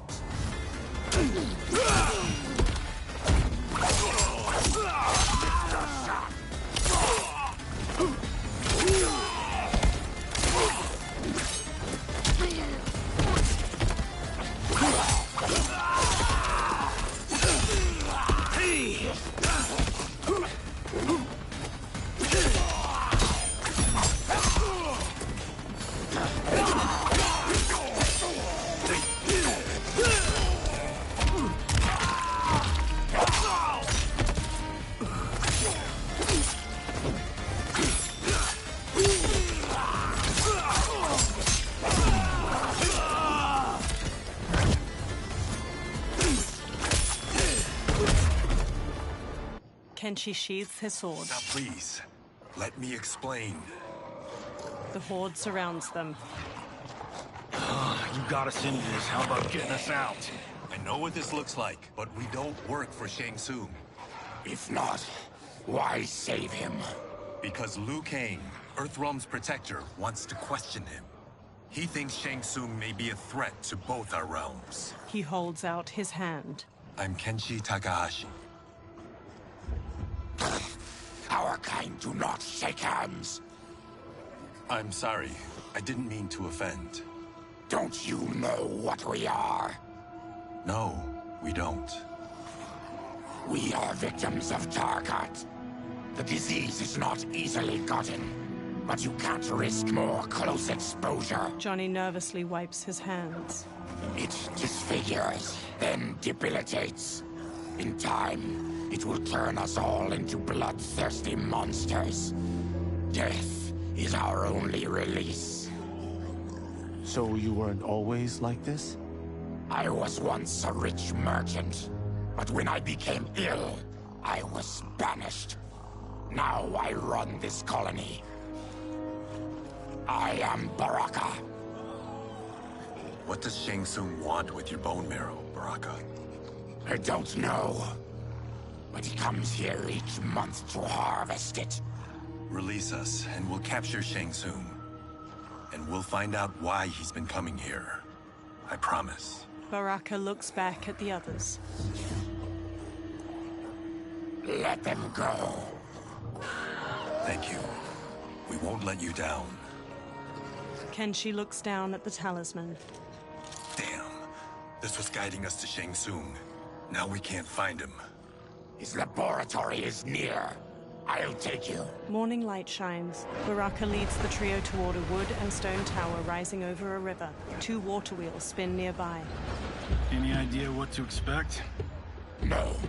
I've never been inside. Stay here. We'll check it out. Kenshi, Kung Lao, and Johnny step to a long bridge stretching from the bank to the tower. The 3 men sneak through the tower to a laboratory. The addition of crushed chitin larva proved an inspired choice. In testing, outcomes improved significantly. I have modified the formula since the last time it was administered. Kenshi motions for silence as the others trail him up a staircase. This new serum is exactly what we need. Its effects will be immediate and long-lasting. How can you be sure? Because it is brewed from freshly extracted Tarkatan marrow. It couldn't be more potent. He raises the syringe, full of liquid. Melina lies on a medical table by him, eyes shut. Rain and Tanya stand nearby. He is infecting Melina with Tarkat. Shang Tsung taps the syringe. And he's got 2 of Sindel's top dogs in on it. No wonder Liu Kang is worried about this guy. We need to stop him. Save a distressed damsel? Sure thing. Johnny smirks, then runs into the laboratory with Kung Lao and Kenshi. They square off against Tanya, Rain, and Shang Tsung. Get away from her! You bitch. Excuse me? You know, the movie. Tiny girl, ginormous alien. Ripley! No? Seriously? Earthrealmers. How did they find it? They've already seen too much. Tanya charges with a 3-section staff. Johnny blocks her attack, then Kung Lao kicks her back. Kenshi spin kicks the syringe from Shang Tsung's hand. I need time. Buy it for me. Liu Kang sent you, didn't he? Sent you to learn our secrets. He sent us here for Shang Tsung, but it looks like he's just part of the problem. Fight.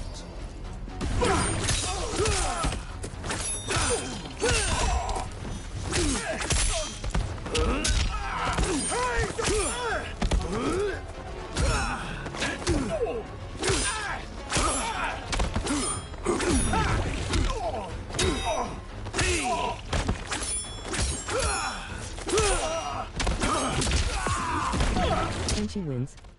Think you won? We are just getting started. Fight!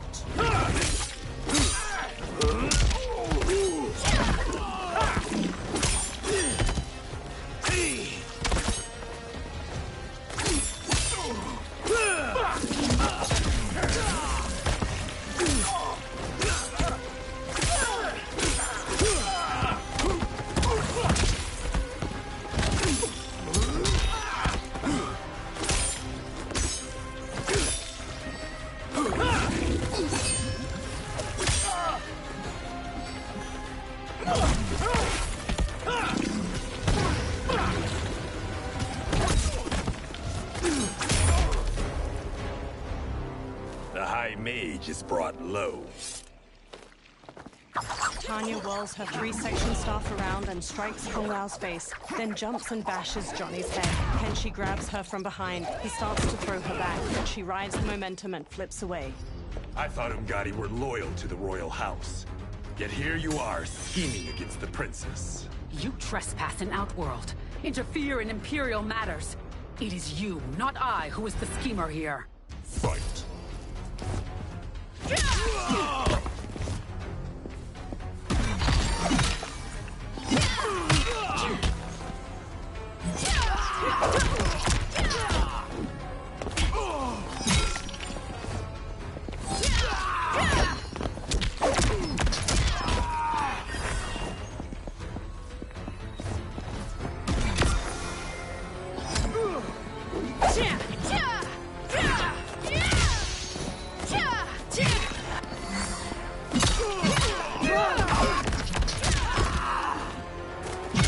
Tanya wins. Once you're caught, the Empress will decide your fate. Fight.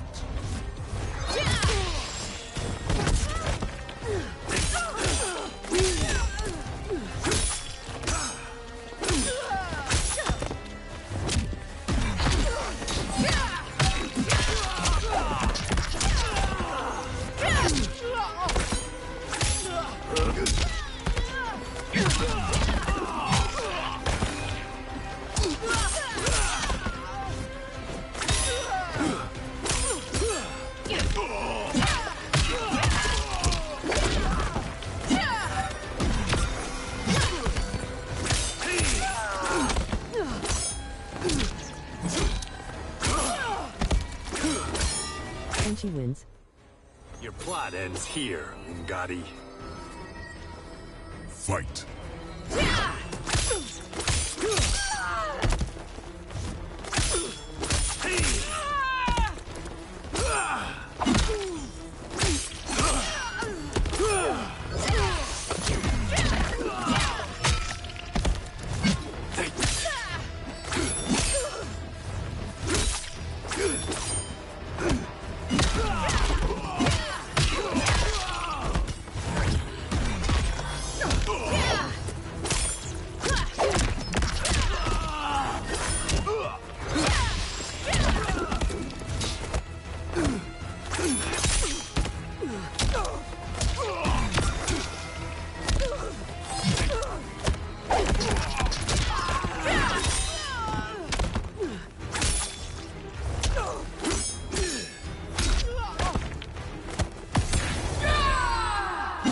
The attacker jabs the victim with 3 strikes, then knocks them away with an elbow to the head. Tanya bolts forward, leaving her staff lodged in the ground.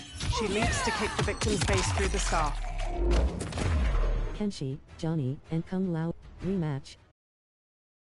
It is you, not I, who is the schemer here. Fight.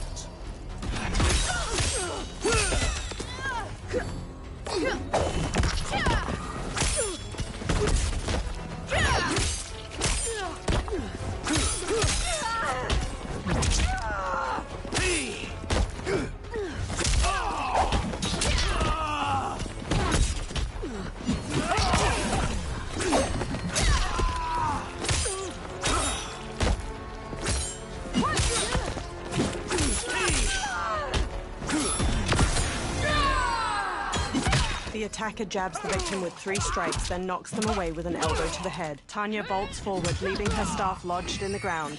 She leaps to kick the victim's face through the staff. And she wins. Your plot ends here, Gotti. Fight!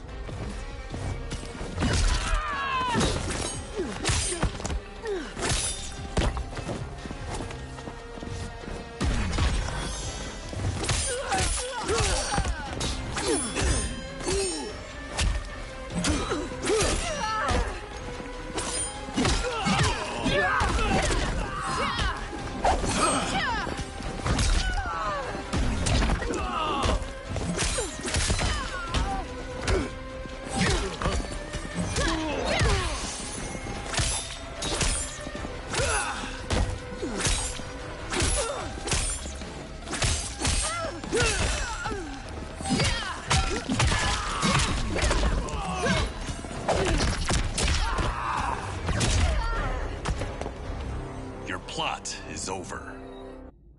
Kenshi strides to Shang Tsung. Step away from the table. This is twice you've been a thorn in my side. You Earthrealmers do have unhealthy habits. You heard him. You're not infecting her with Tarkat. I am trying to protect her, not infect her.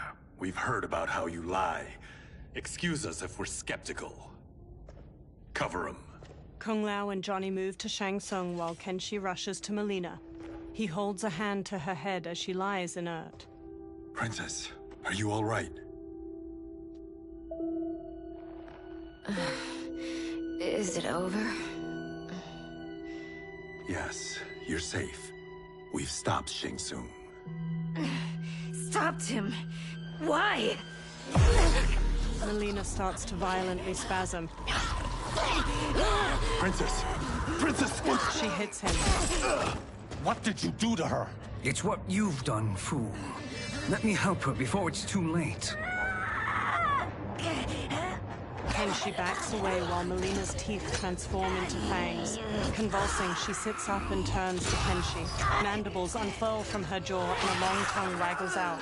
She breaks the metal restraint on her wrist and stands. Now do you believe, Earthrealmers? What do we do? Keep her occupied. I need time to finish more serum. Johnny, a hand? We got pages for this? Or are we winging it? Whatever we do, we can't hurt her. Her? I'm worried about us. Melina bounds to Johnny and claws at him. Princess, we can help you. Your blood. I smell it. How sweet it will be to lick off my fingers. Fight!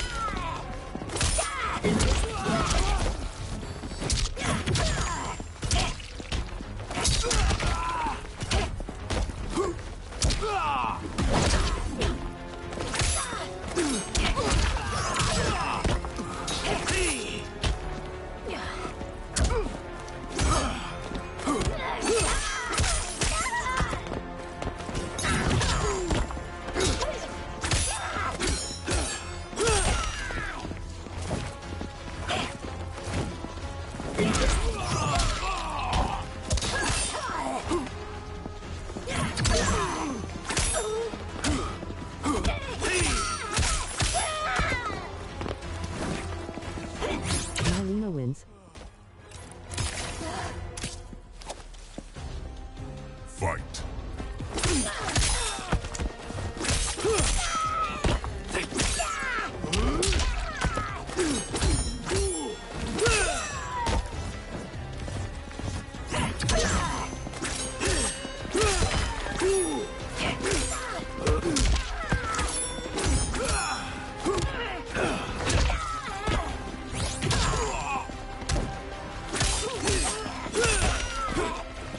Kenshi wins. Don't deny me your flesh. I must Fight! feed.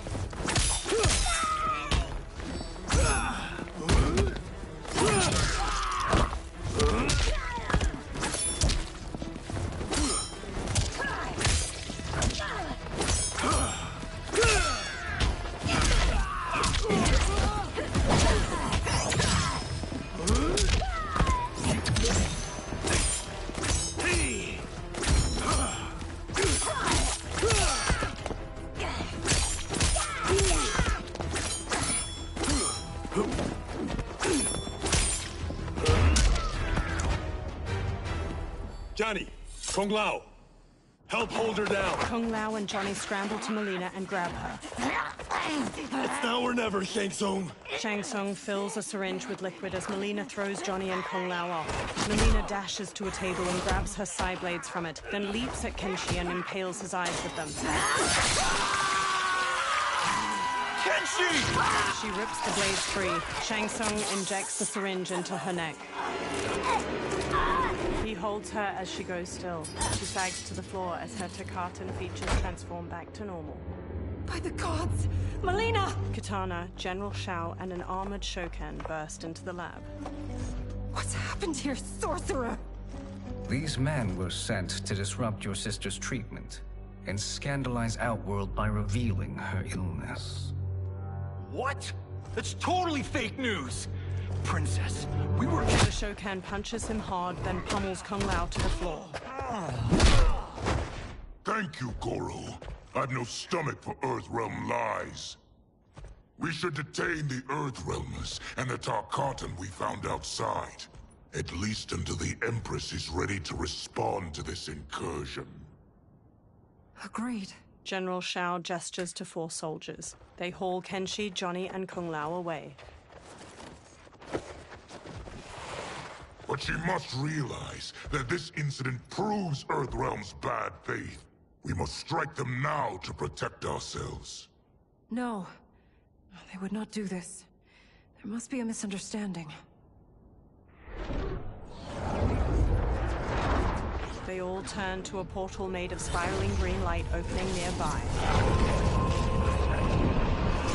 A bald outworlder with tawny skin emerges from the portal and regards them all. He has black markings around his eyes and a red symbol tattooed on his head. It is no misunderstanding, Princess. It is a confirmation of my prophecy. Left unchecked, Liu Kang will conquer Outworld. He kneels by Katana. I apologize for not arriving sooner to defend your sister. I am glad she received her treatment. The princess is safe, but the threat from Earthrealm remains. Yes. Quan Chi, when do you anticipate they will strike? Soon. Today's events were foretold in the final quatrains of the prophecy. Then I am right. We must act now, Princess. I will take your concerns to the Empress. It is for her to decide. Rain, Tanya, assist me. Rain and Tanya lift Melina from the floor. Rain carries Melina out of the laboratory with Tanya supporting her lolling head. What truly happened here, sorcerer? That the Earthrealmers interrupted the princess's treatment was happenstance. They were here to capture me for Liu Kang. You? Why? That I must investigate. For now, let us revel in our good fortune. The Earthrealm's serendipitous arrival has given us ample evidence to convince the Empress of the truth of Quan Chi's prophecy. Conflict with Earthrealm is now inevitable. Not necessarily. The Empress has never been eager for conflict. If she resists, she will be replaced. Outworld needs a steadfast leader. A leader like you, perhaps. If my realm requires it of me. Shang Tsung smirks at Shao. Kill the Earthrealmers. They cannot report back to Liu Kang. Their deaths will also feed the ire between realms. 2 birds, 1 stone. Our benefactor will be pleased. She needs the realms at war, not at the brink of it, in order to conquer them both. Only then will we rule at her side. Before she found me languishing in the mines, I would not have thought such a thing possible.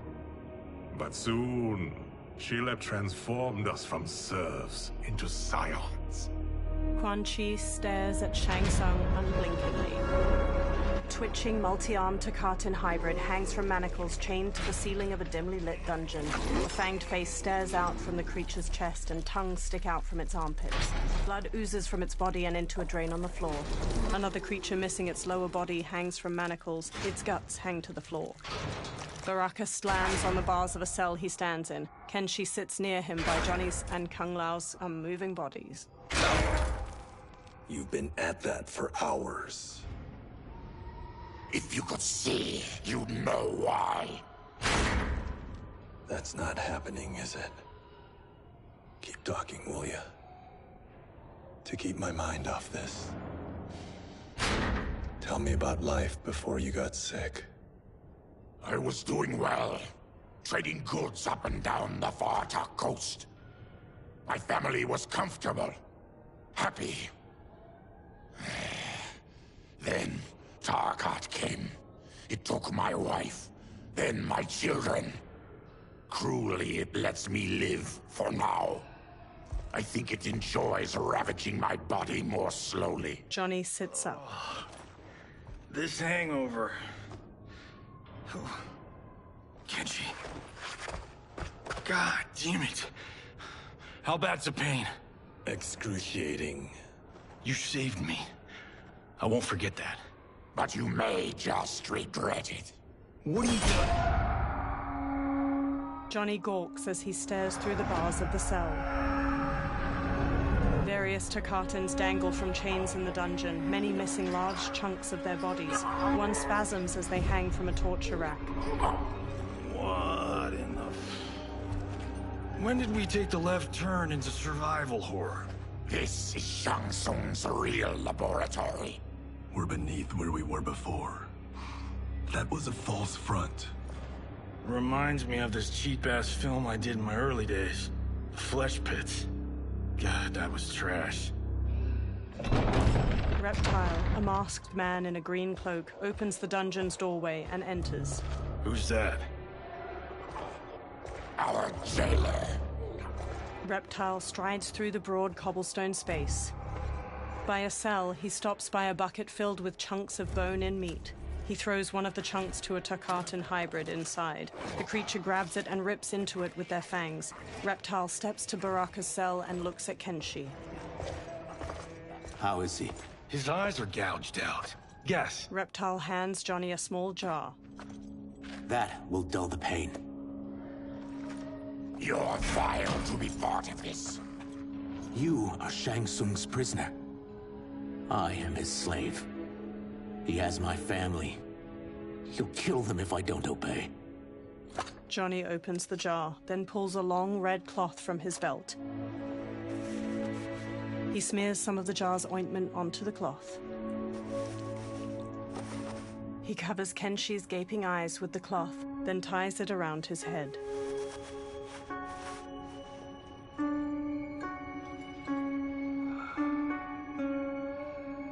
Why did he pick you? So he could learn how I shapeshift. He learned that from you? We saw him do that. It was unreal. So how does it work? You just shape-shift into anything you want? I can shift only between this and my natural form. He shapeshifts into a humanoid lizard. Whoa. You're Zaterran. Your race can shapeshift? None can except me. He shapeshifts back as light coalesces near him. It resolves into Shang Tsung. He smirks and steps closer to the cell. Are they ready? It's time. Time for what, sorcerer? Replication experiments. They begin with your vivisection. I'll use your harvested parts to build new creations. The process is fatal, of course. Liu Kang won't let you get away with this. That presumes he will ever learn what happened. But when I am done, there will be no trace left of you. I shall return soon to check progress. I have other matters to which I must attend. He teleports away. You don't have to do this! It's either you or my family. Reptile moves to another cage filled with Tarkatan hybrids. He opens their cell by pulling a chain through a pulley. Put them in the chambers. The warrior's cell door opens as the creatures charge. Johnny jumps, swings from the bars above, and kicks a hybrid down before punching his head. He kicks one hybrid's face before kicking another to the floor. A third rams Johnny into a wall. Kenshi sits in the cell while Kung Lao fights off two of the creatures, and Baraka viciously stabs another's belly before throwing him away. Baraka strides forward, then impales a hybrid with both bone spikes and flings him over his head. He slashes at another as two of the creatures drag Kenshi past him. The hybrids fling Kenshi into a small cage dangling from a chain fixed to the ceiling. Another pair chuck Johnny into a cage next to Kenshi's. Two of the creatures haul Kung Lao to a third cage. He throws one off, then double kicks the second back before pummeling a third with a combination of punches. He turns sharply and sidekicks a fourth into a table holding his razor-rimmed hat. He throws it and the hat flies in an arc, decapitating two hybrids before returning to his hand. He smoothly sets it on his head. Fight.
Baraka snarls at a fallen hybrid. There is nothing more foul.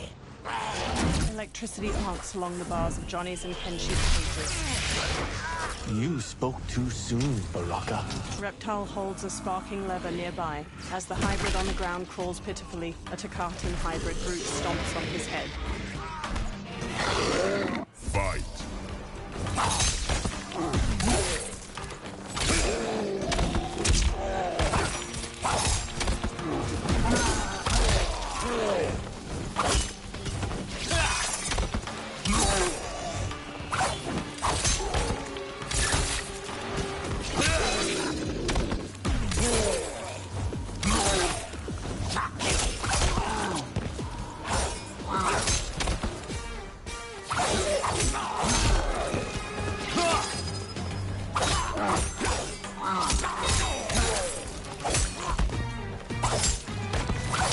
Baraka wins. You're an unwelcome glimpse of my future. Fight.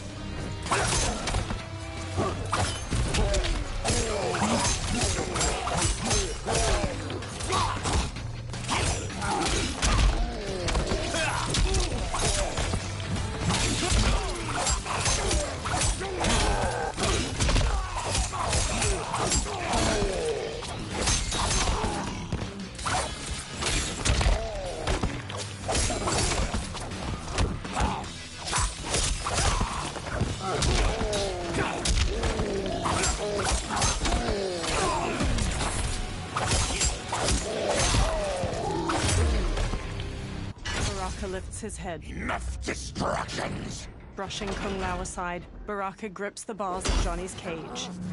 He rips it open, then does the same to Kenshi's.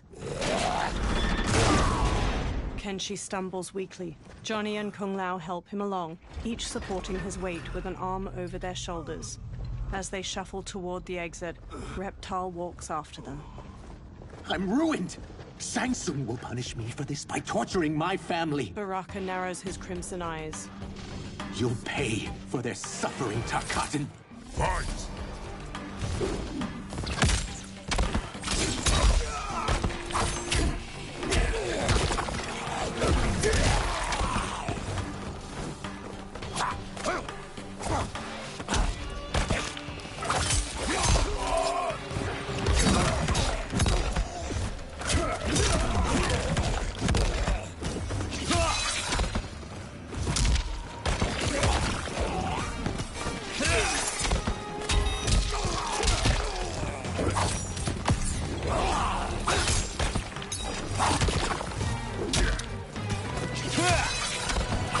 Reptile wins. I'm sorry you may suffer, but you won't make us victims. Fight!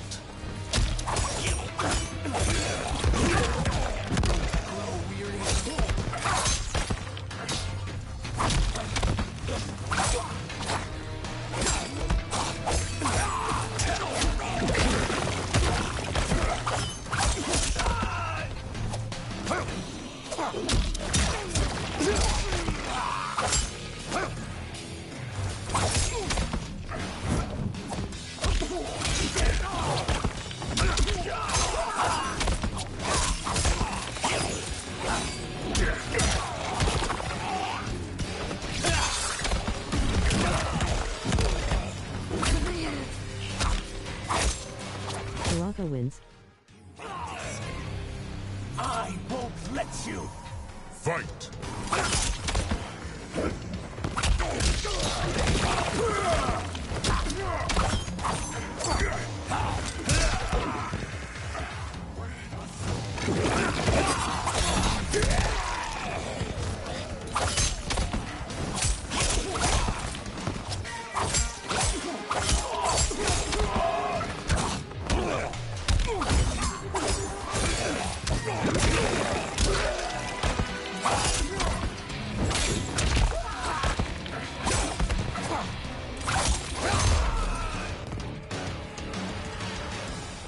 We are leaving.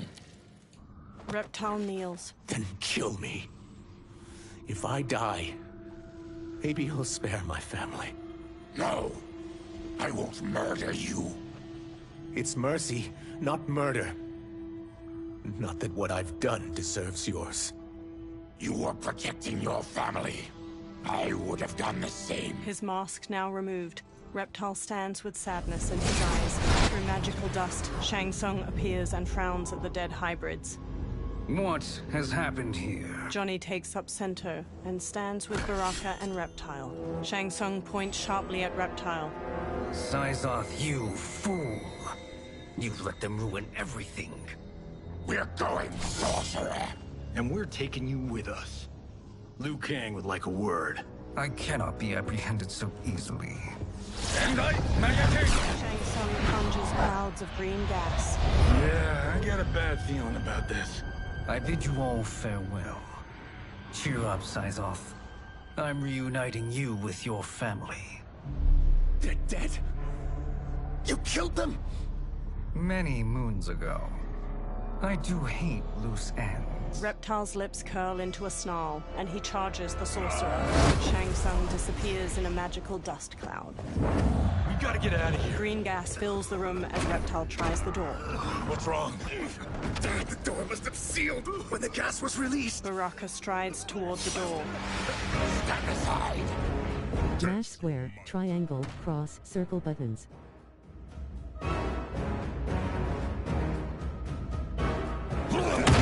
The thick green gas fills the air as Baraka punches the door. Reptile and the Earthrealmers collapse. One by one, they succumb to the gas. Baraka, his fists clenched against the door, is the last to fall. Rematch. Cross button. Mash square, triangle, cross, circle buttons. R2 button. R2 button.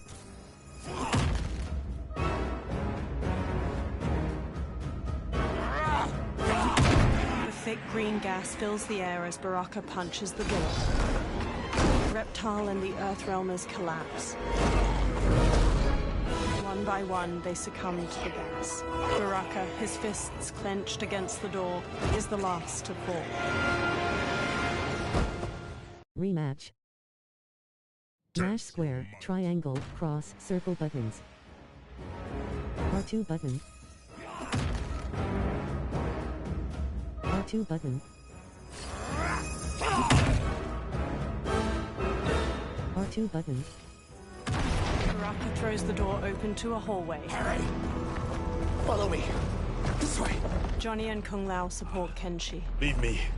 I'll just slow you down. What? Shang Tsung finds you, he'll kill you. Look at me, Cage. I'm useless. Don't risk your lives to save mine. Hey, you are not giving up. The Tyra need you, remember? We are gonna get back home and figure out how to help you. Got it? Baraka and Reptile march ahead, leading the way out of the laboratory and into a bright, clear day. They make their way into a lush forest. We can't linger. We'll be captured. We need help getting Kenshi to the portal at Sundo. I can take you only to the city's gate. Tarkatans are forbidden inside. I'll see you the rest of the way. It's the least I can do to make amends. Reptile trudges on. Dozens of trees have tall faces carved into their trunks. Kenshi walks with a hand on Johnny's shoulder. God, this reminds me of Wicked Planet. We had this forest in the second act. The Manticore battle. Yes! It was a pain to shoot, but man, did it come out epic. I can picture it exactly. Kenshi and Johnny smile. This is the living forest. Aren't all forests living, Baraka? No others have trees that house the souls of the dead. Whoa, wait a tick. We're talking ghosts? Good ones, not evil. You guys know anybody in here? Some distant relatives. You will find no Zaterrans. Why not? Warmbloods don't welcome us. So we keep to ourselves, living underground in Sikander province. Then how did you meet Shang Tsung? That I could take human form made me a freak among my people. I was terrorized and run out, starving and beggared. I joined a traveling carnival. Turned out there are many who would pay good money to see my gift. Back then, Shang Tsung was a huckster. We crossed paths and he saw what I could do. When he began to learn real sorcery, he asked to study me. When I declined, he took my family hostage. Well, that's an offer you can't refuse. He is dangerous, and he has plans. He, General Shao, Rain, they are conspiring. To do what? I can't say for certain. I've only overheard fragments. The group freezes. Reptile transforms into a green lizard with a thick tail and elongated arms. He and Baraka charge into a clearing where a woman dressed in white fights off demons. Her pale skin contrasts her dark lips and all-black eyes, while red scarification zigzags up her forehead. She twirls with a jagged Chris sword, slicing skillfully at the demons. She stabs the last one, then spots Reptile and Baraka. Quan Chi sends more demons? Wait, we're not! Feathery white wings appear on her back as she charges and kicks Reptile. Baraka squares up. With each of you I kill, my absolution grows nearer. Shedding your blood brings me closer to the light. Fight!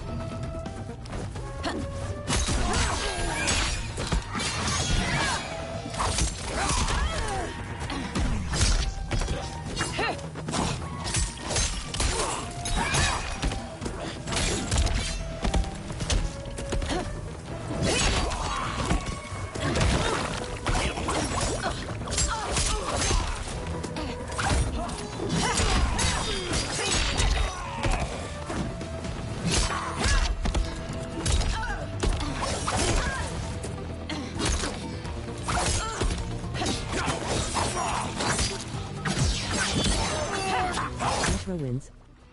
Accept your fate, demon. Fight!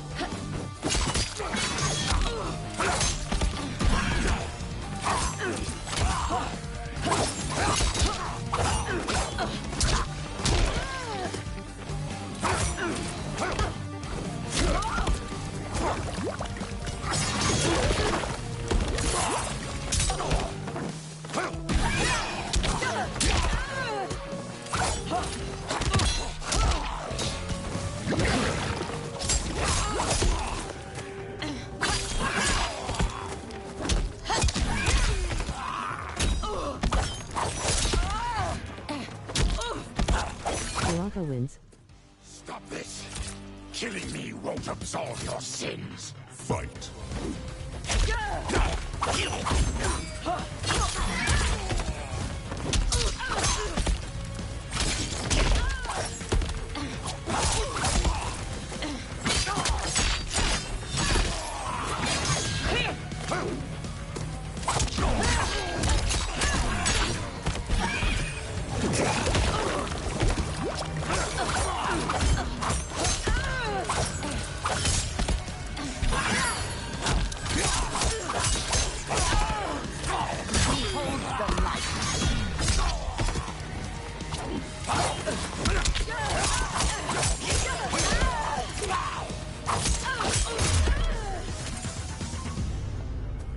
Whoever you are, we are not demons. Eyes narrowed, the woman picks up her sword. If not demons, what are you?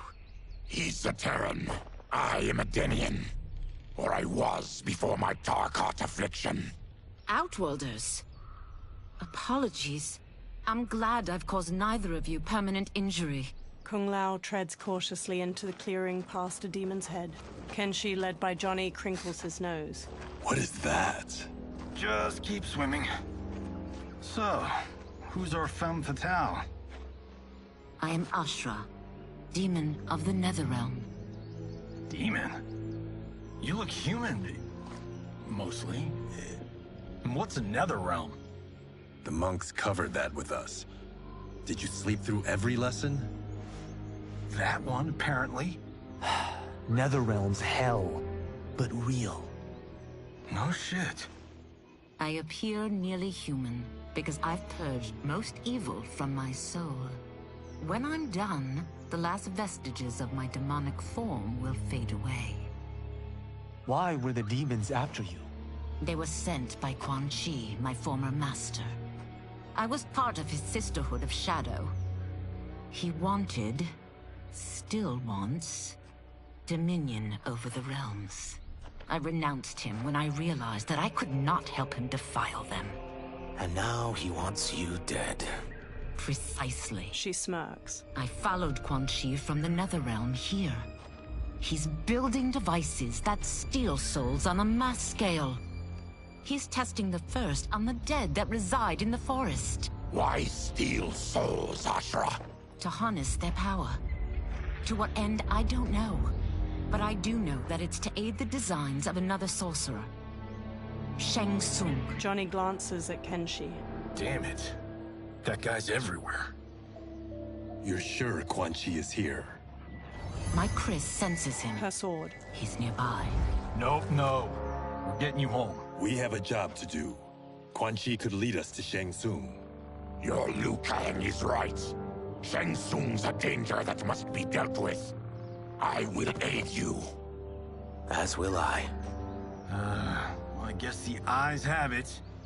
Motion carries. Ashra, lead the way. Johnny gestures magnanimously. With a friendly smile, Ashra leads them deeper into the living forest.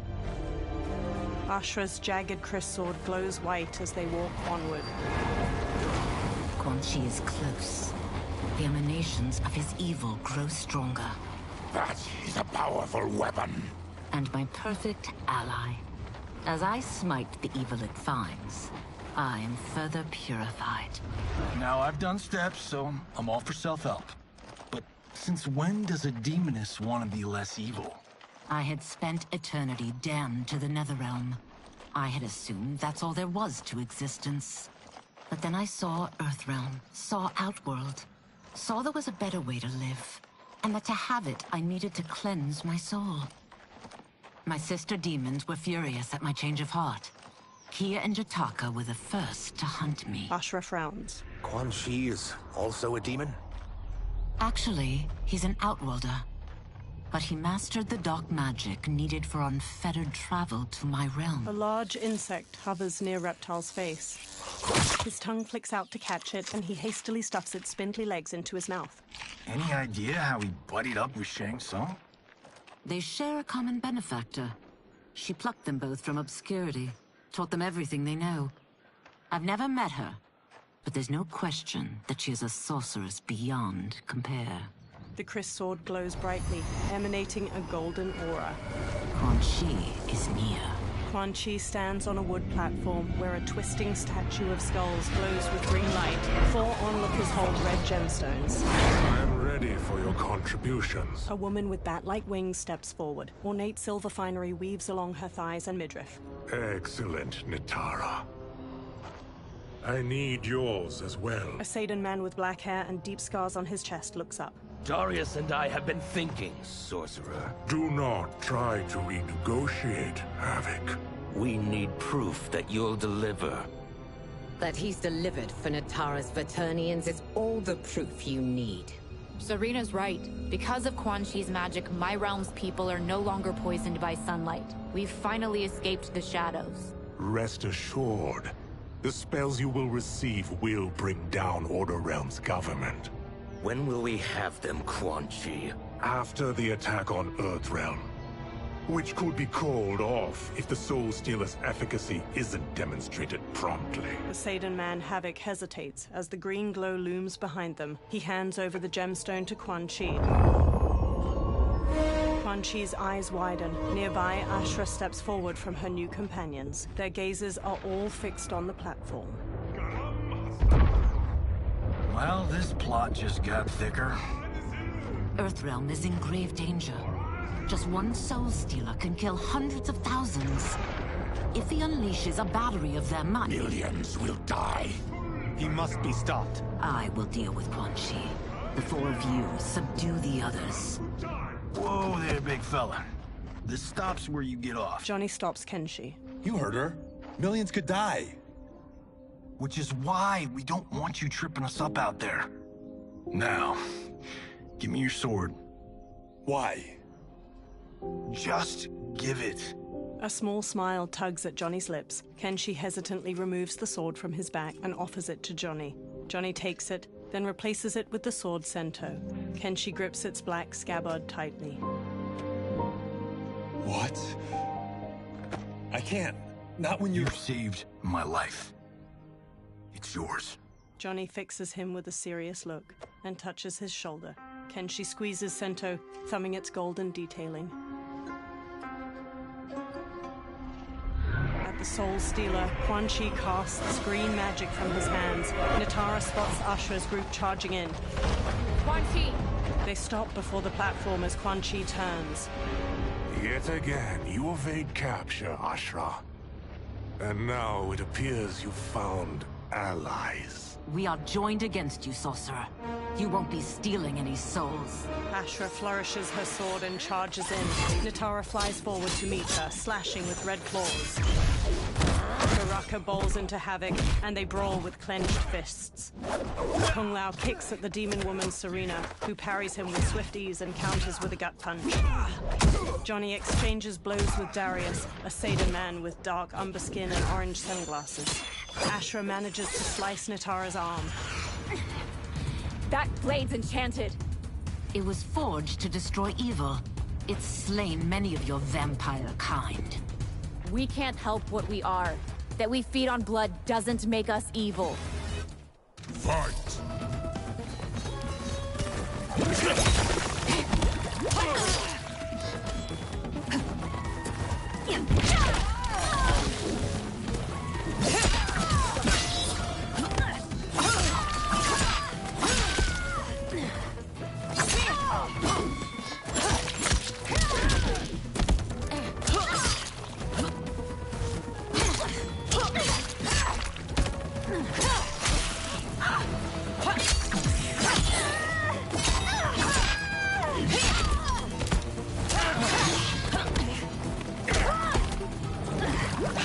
Ashrah wins.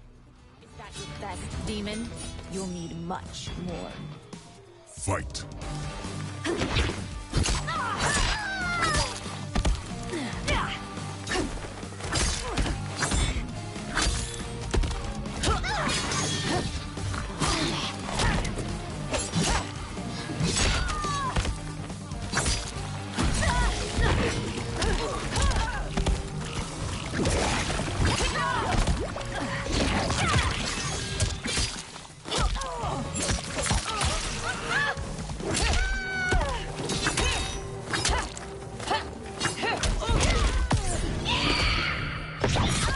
The attacker punches the victim airborne, then grabs their ankles to slam them down. Natara kicks her victim upward, then stabs her claws through their neck before slamming across the floor.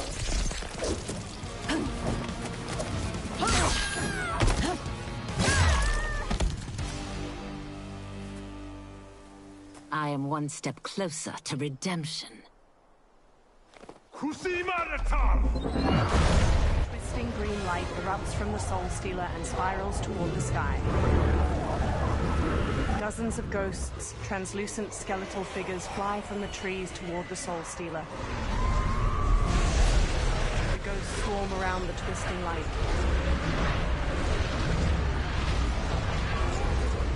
Johnny gazes up at the ghosts with the others, all awash with pallid green light. My God, it's a tornado. The forest withers and rots as the faces carved into the trees turn skeletal. Quan Chi conjures green light in his palms, then lifts them overhead.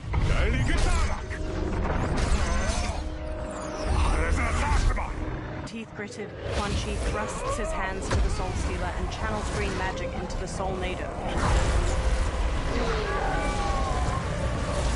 Strands of light from the Soul Nado coalesce into a humanoid form wearing a red and black cloak over corpse gray skin. The humanoid stretches his jaw open, then collects himself and stares out at everyone with glowing green eyes. The humanoid raises his hands while floating in front of the Soul Stealer. Ashrah narrows her eyes at him. What dark magic is this? We are Ermac, a collection of souls bound by Quan Chi's magic. We live to obey his commands. Kill them. Ermac throws bolts of green energy at Johnny, Now, and Ashrah, knocking them to the ground. Ermac telekinetically raises Baraka into the air as the Katbartan charges, then throws him away. Reptile tackles Ermac to the ground, but Ermac frees himself and blasts Reptile back with an energy bolt. He yanks Ashrah toward him, then jabs her face before launching her through the air to the ground. Quan Chi must succeed if I'm to liberate Order Realm. I'll not let him fail. Killing one realm to free another is a heinous proposition. One I won't let you fulfill. Fight.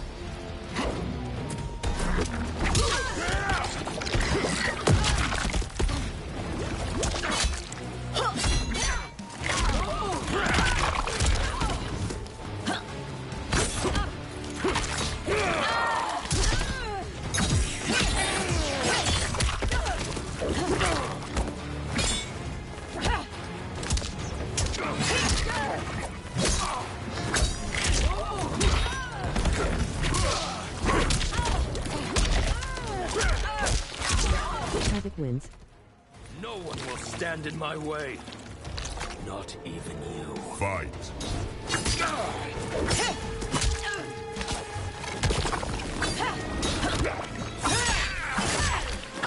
Evil ends.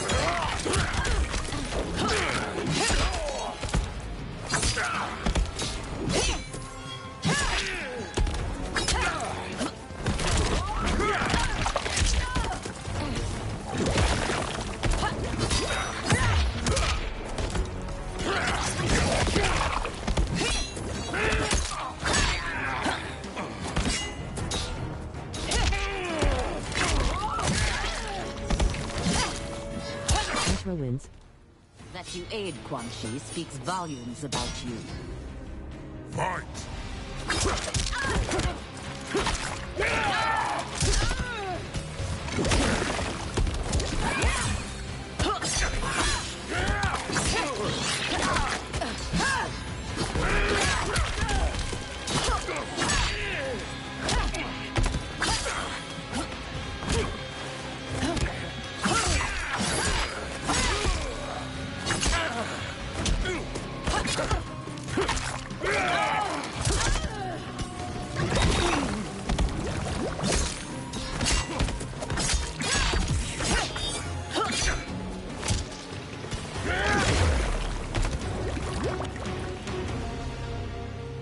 take your chaos elsewhere.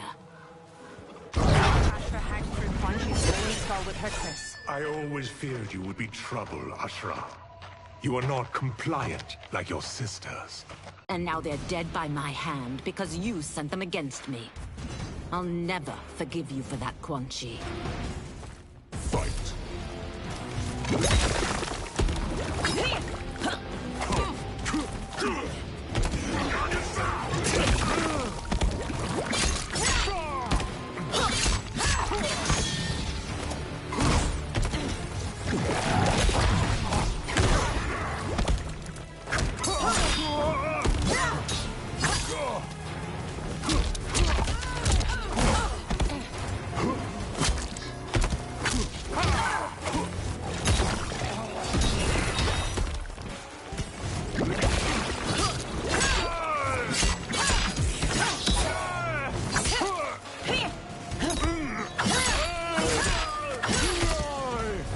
Wins. This has been a long time coming, sorcerer. Fight!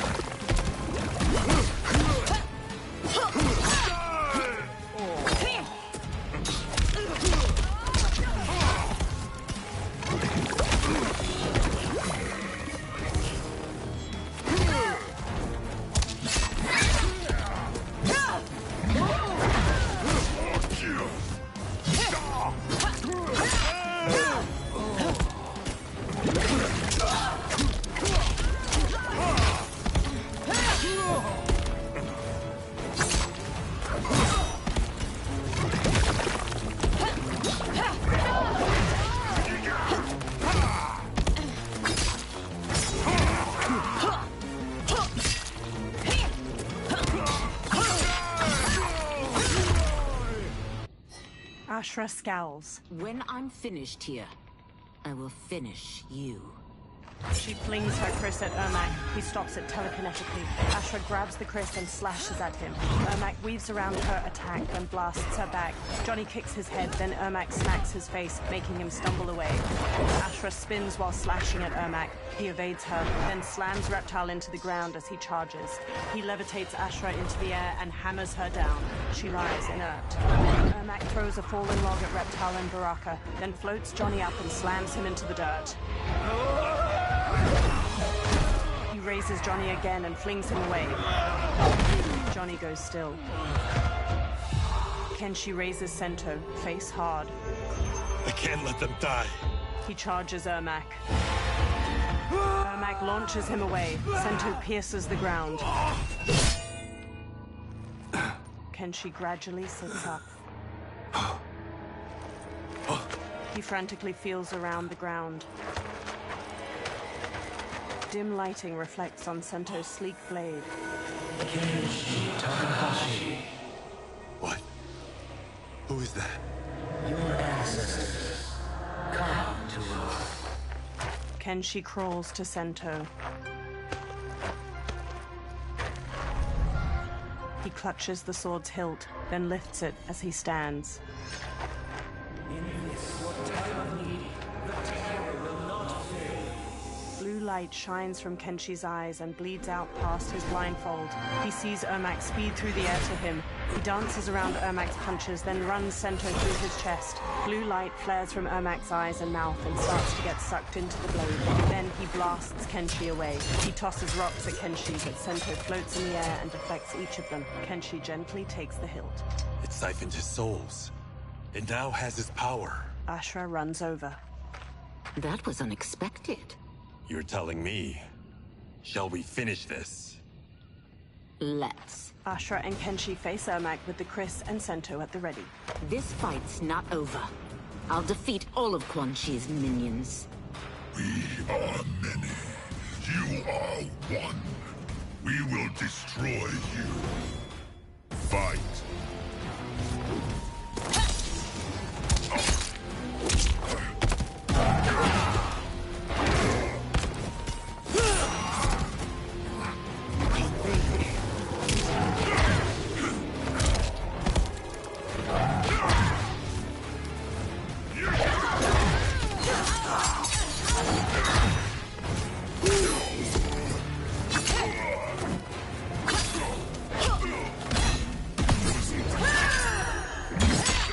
The attacker jabs the victim with 3 strikes, then knocks them away with an elbow to the head. Ashra impales the victim with a bladed wing, then her wings break into dozens of feather knives. She slashes with her kris as the knives pierce them.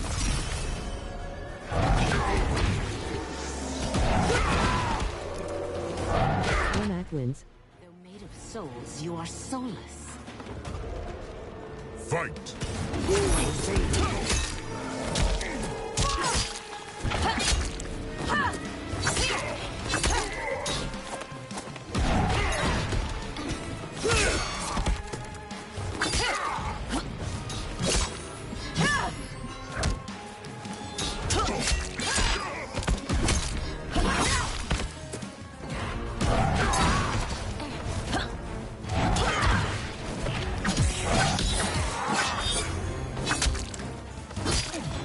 Wins.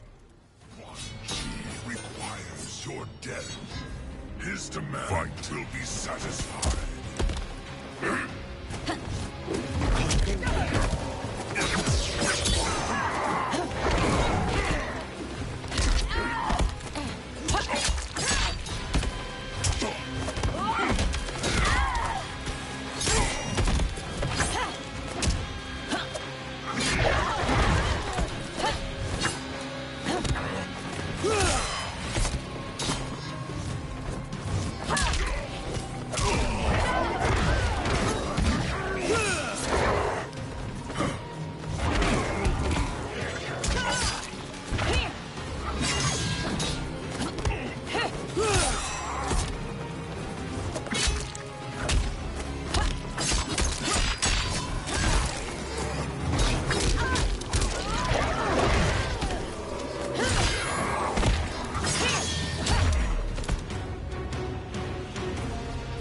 Resistance is never pointless.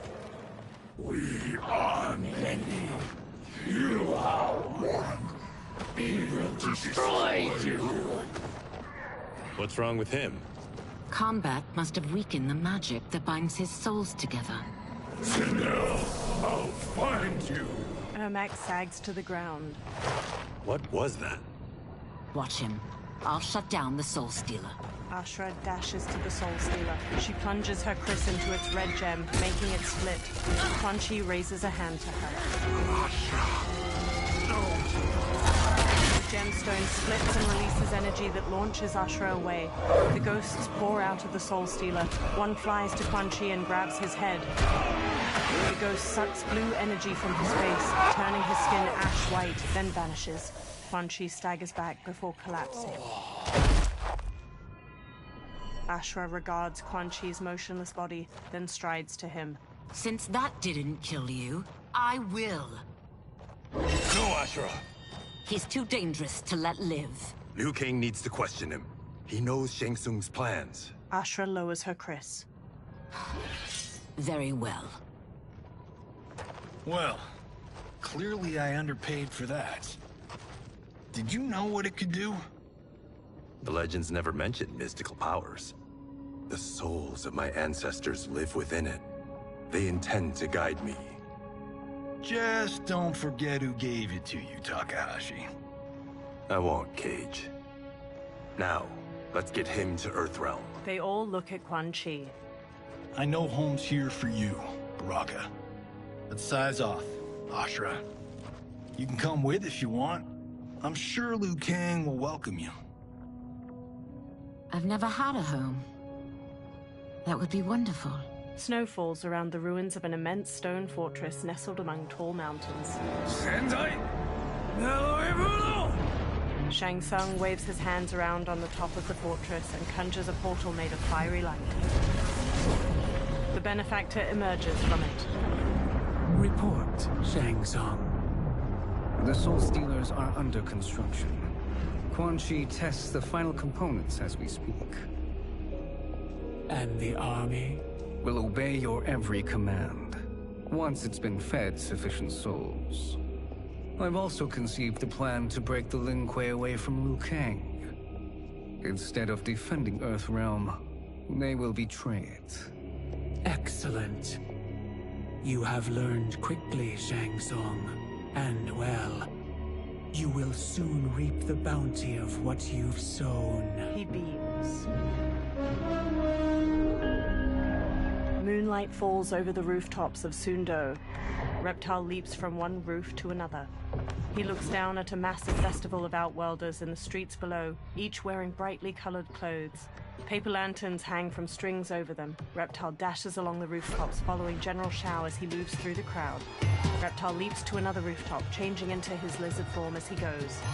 He bounds through the air to a different roof. He scurries up to its sloping apex, then shapeshifts back into his human form.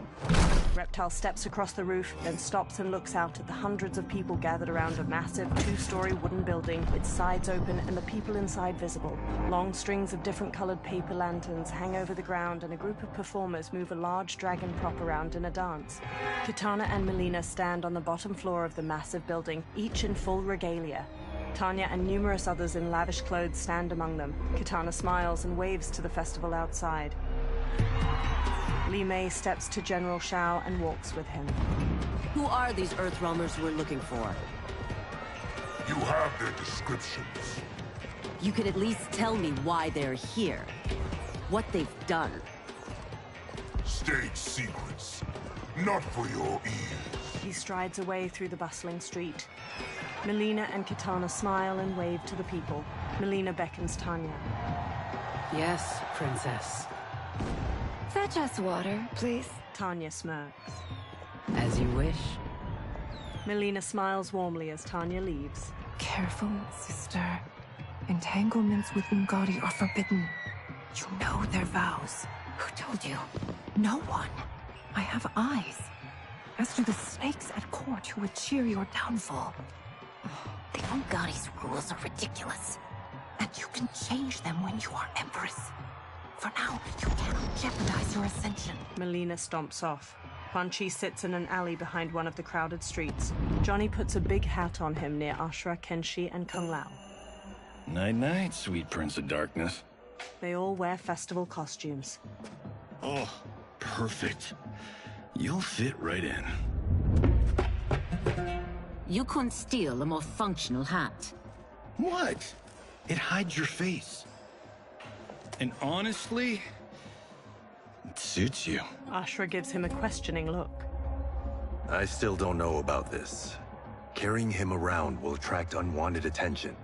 Look at it out there. It's like Mardi Gras. People will think you just party too hard. Reptile jumps down to them from a rooftop. What's the word? Go toward the stage, then right to the portal gate. But there are soldiers and constables everywhere. Are you sure these are enough? One person spots us, and we are dead. That's why I'll create a diversion. They're out for you too, Syzoth. To catch me, they must see me. Reptile turns invisible. Damn. You didn't tell me you could go full Predator. Kenshi and Ashura lead Kung Lao and Johnny as they carry a listless Quan Chi through the immense crowd of festival goers. People glance at them. Ashura catches her hat as it slips off, then readjusts it. 4 guards eye them from across the street. We can use that diversion. A string of paper lanterns overhead bursts into flames. Good work, Syzoth. They carry on. The surrounding festival goers flee. Kitana looks out at the chaos in the streets. Tanya grabs at her arm. Come, Princess. Unhand me. I'm going nowhere. More paper lanterns explode near General Shao and a row of soldiers. Douse the fires! Find who set them! Stand down, General. This is my problem, not the military's. Li Mei spots Reptile on a rooftop. Look. Syzoth. You know him? Who is he? Unimportant, but it means the Earthrealmers are here. Reiko. Reiko rushes over, then looks at Reptile. He and Li Mei hurry through the crowd toward him as he sprints away. Li Mei and Reiko pursue Reptile while he jumps to another building's roof. They pause. Reiko fixes him with his gaze, then throws a shuriken, striking his hand and making him fall to the ground. Reptile clutches his hand and flees, partially invisible. Li Mei and Reiko examine green blood trailing away. I'll get him. She runs off. Reiko pauses, then hurries after her. Kenshi looks around while leading the others with Ashra. He spots Li Mei and Reiko in the distance, following the blood trail. Size off! Kenshi shoves his way through the crowd after them. Li Mei and Reiko run to a small bridge. Reptile turns visible on the other side. Green blood? You're Zaterran. How can you— There is much you don't know. Like what the General is truly up to. Surrender and I'll hear you out. I can't if you resist arrest. You arrest me, he'll execute me. That's not how I intend to die. Fight.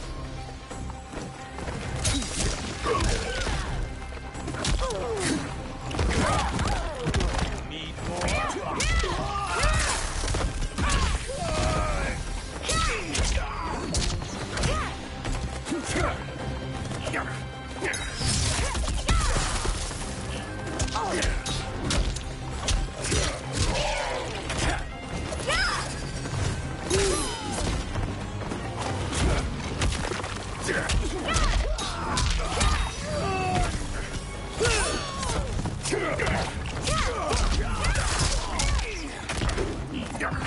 Limai wins. You've one last chance to surrender. For your sake, take it. Fight.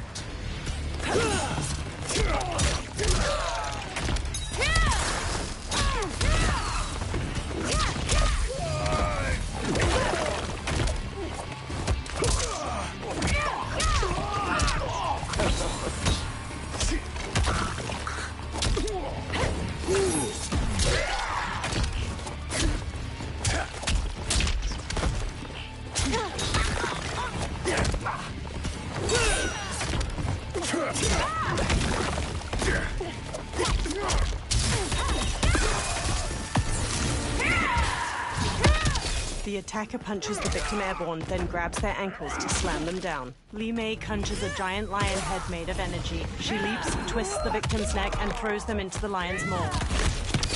After his capture, Sisith was taken to the lower mines.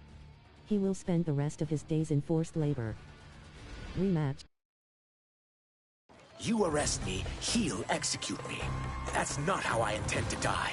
Fight.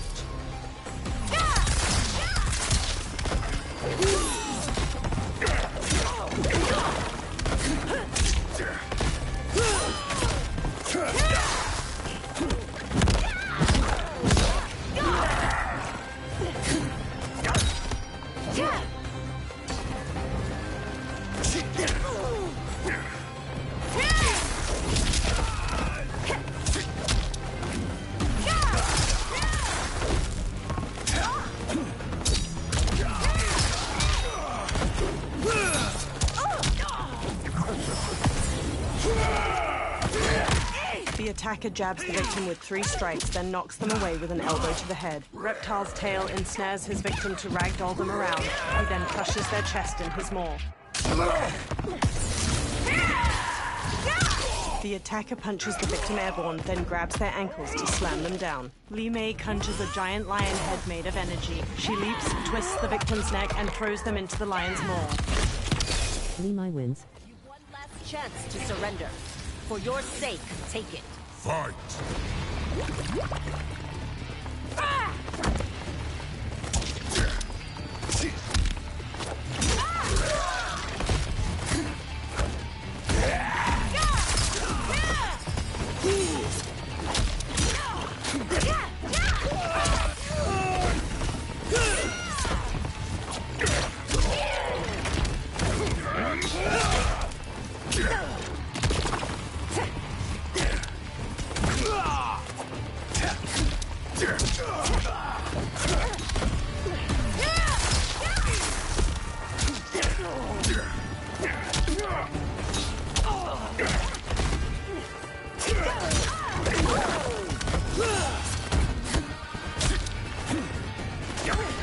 Reptile wins. My quarrel's not with you. Let me pass. Fight.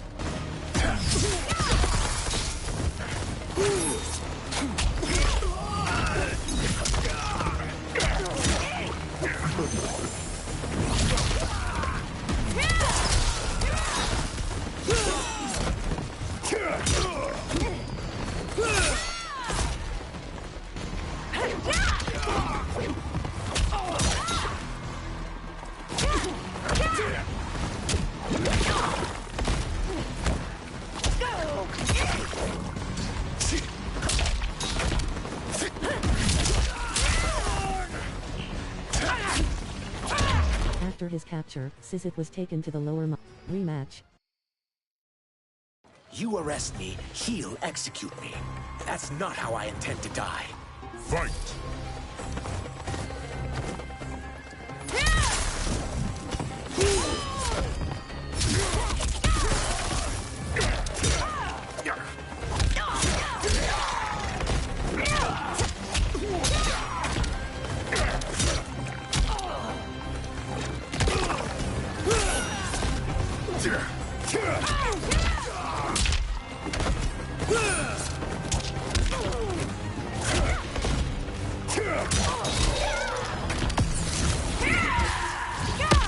The attacker punches the victim airborne, then grabs their ankles to slam them down. Li Mei conjures a giant lion head made of energy. She leaps, twists the victim's neck, and throws them into the lion's maw.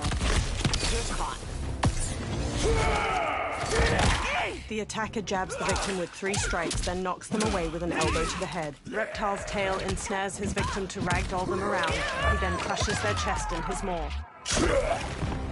Reptile wins. My quarrel's not with you. Let me pass. Fight.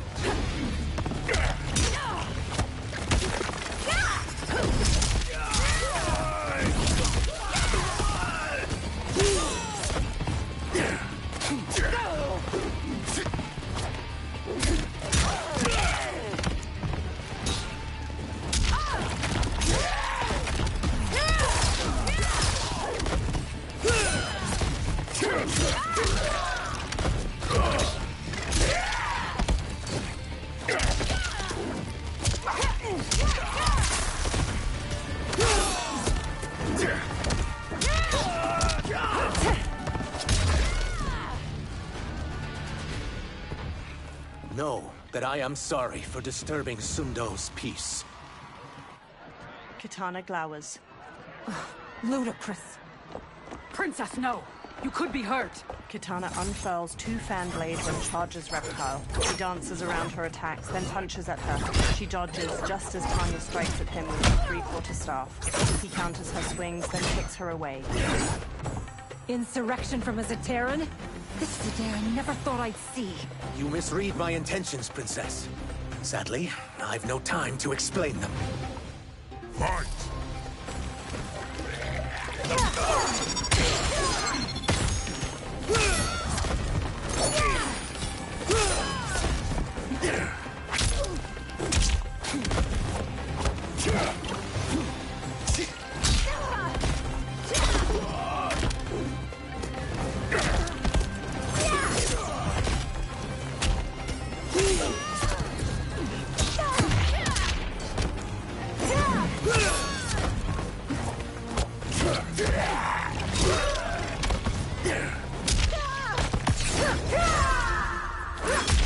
The attacker hits the victim's face with a hook, then twists their arm to break their shoulder. Kitana flings her fan blades into the victim, leaps, summons the fans back, and drives them into their skull.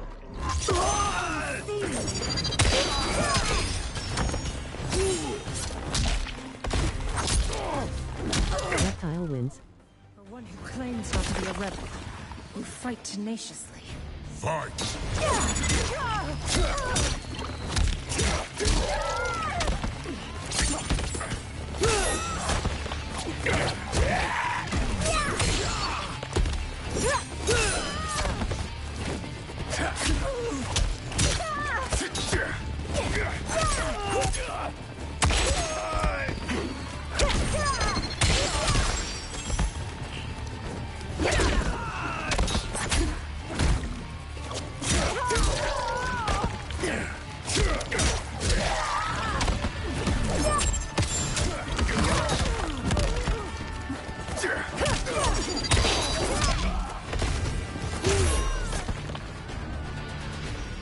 Soon, you will know the truth. Tanya gets to her feet. She throws off an Umgadi priestess trying to help her up. Take the princess and go. My fight's not with her, or you. It is now that you've laid your hands on her. I will take your life as punishment. Fight.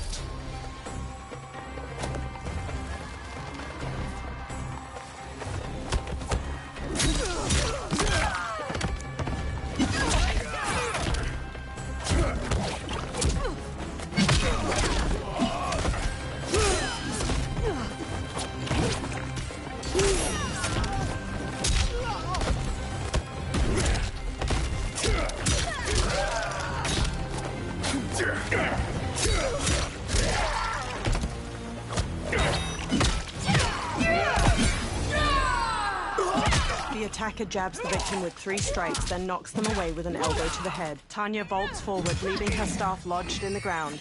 She leaps to kick the victim's face through the staff. Have you no skills?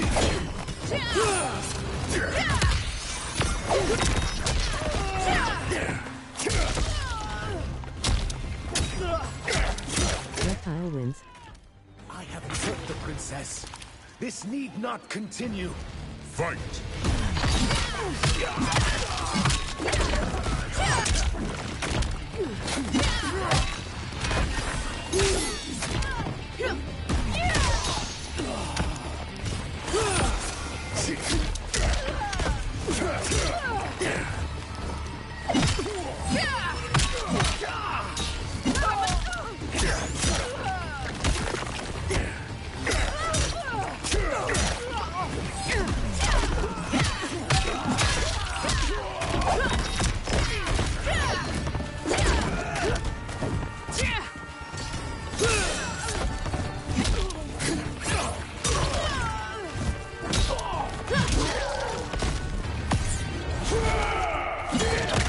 The attacker jabs the victim with 3 strikes, then knocks them away with an elbow to the head. Reptile's tail ensnares his victim to ragdoll them around. He then crushes their chest in his maw.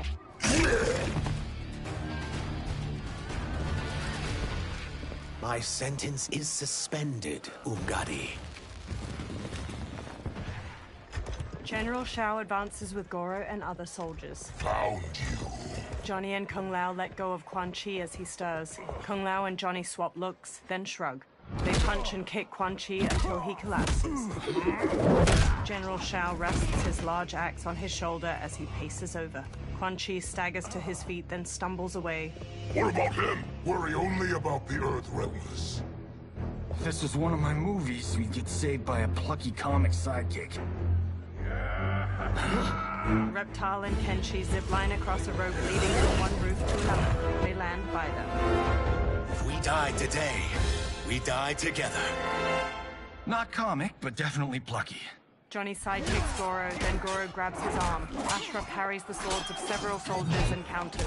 General Shao brings his axe crashing down on Reptile. He dodges, then shifts into his lizard form and bashes Shao away. It's unlike Shang Tsung to leave loose ends. Now that I'm free of him, I'll reveal your conspiracy to all of Outworld. You'll do nothing of the kind.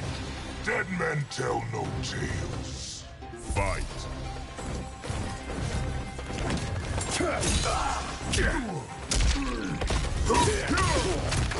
Not again.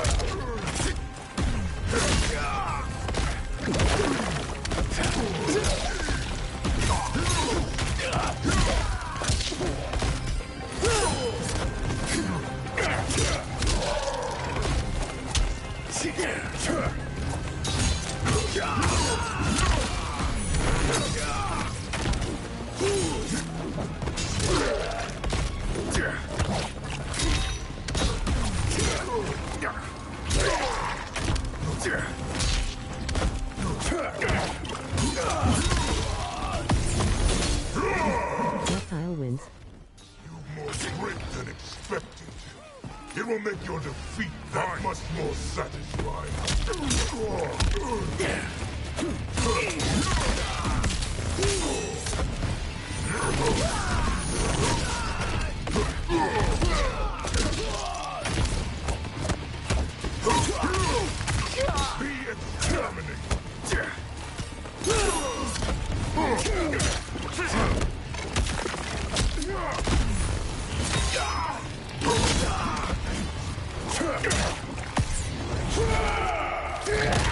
The attacker jabs the victim with 3 strikes, then knocks them away with an elbow to the head. Reptile's tail ensnares his victim to ragdoll them around. He then crushes their chest in his maw.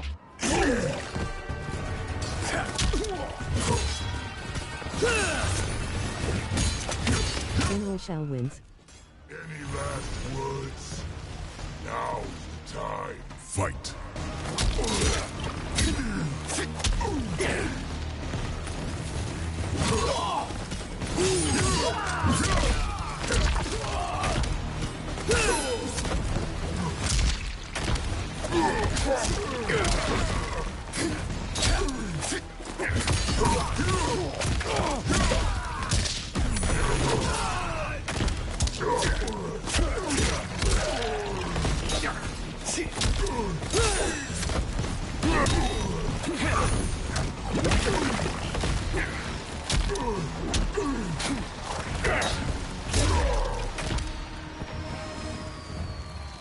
You won't silence me, General.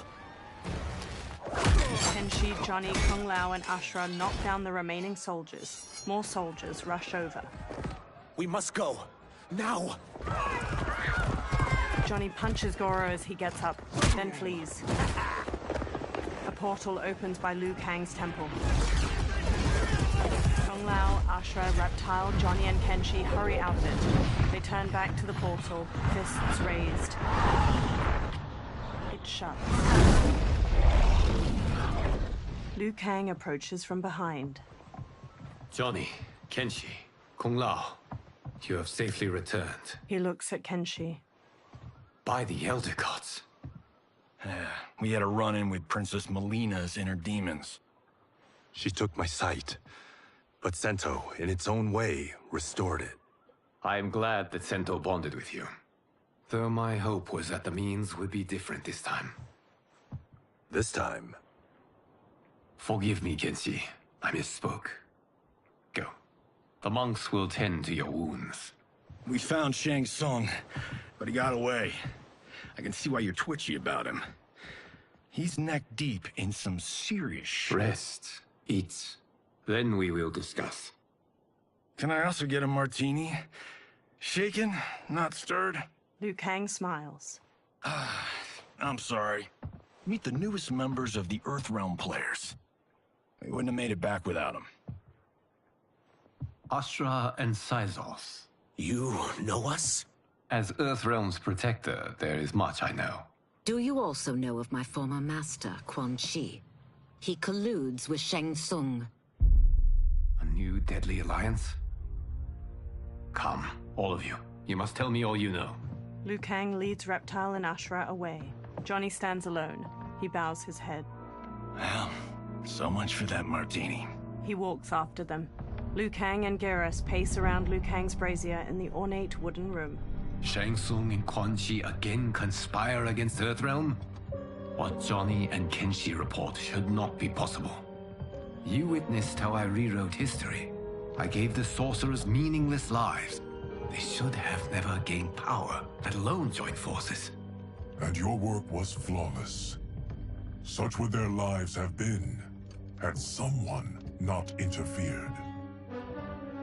Interfered? What do you mean?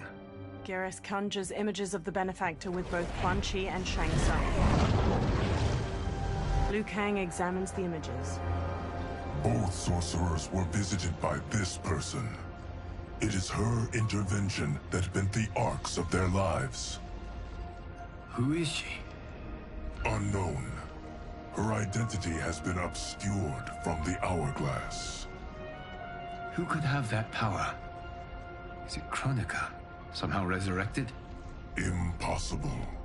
Titans once destroyed cannot be revived. Then someone else must have survived the previous timeline.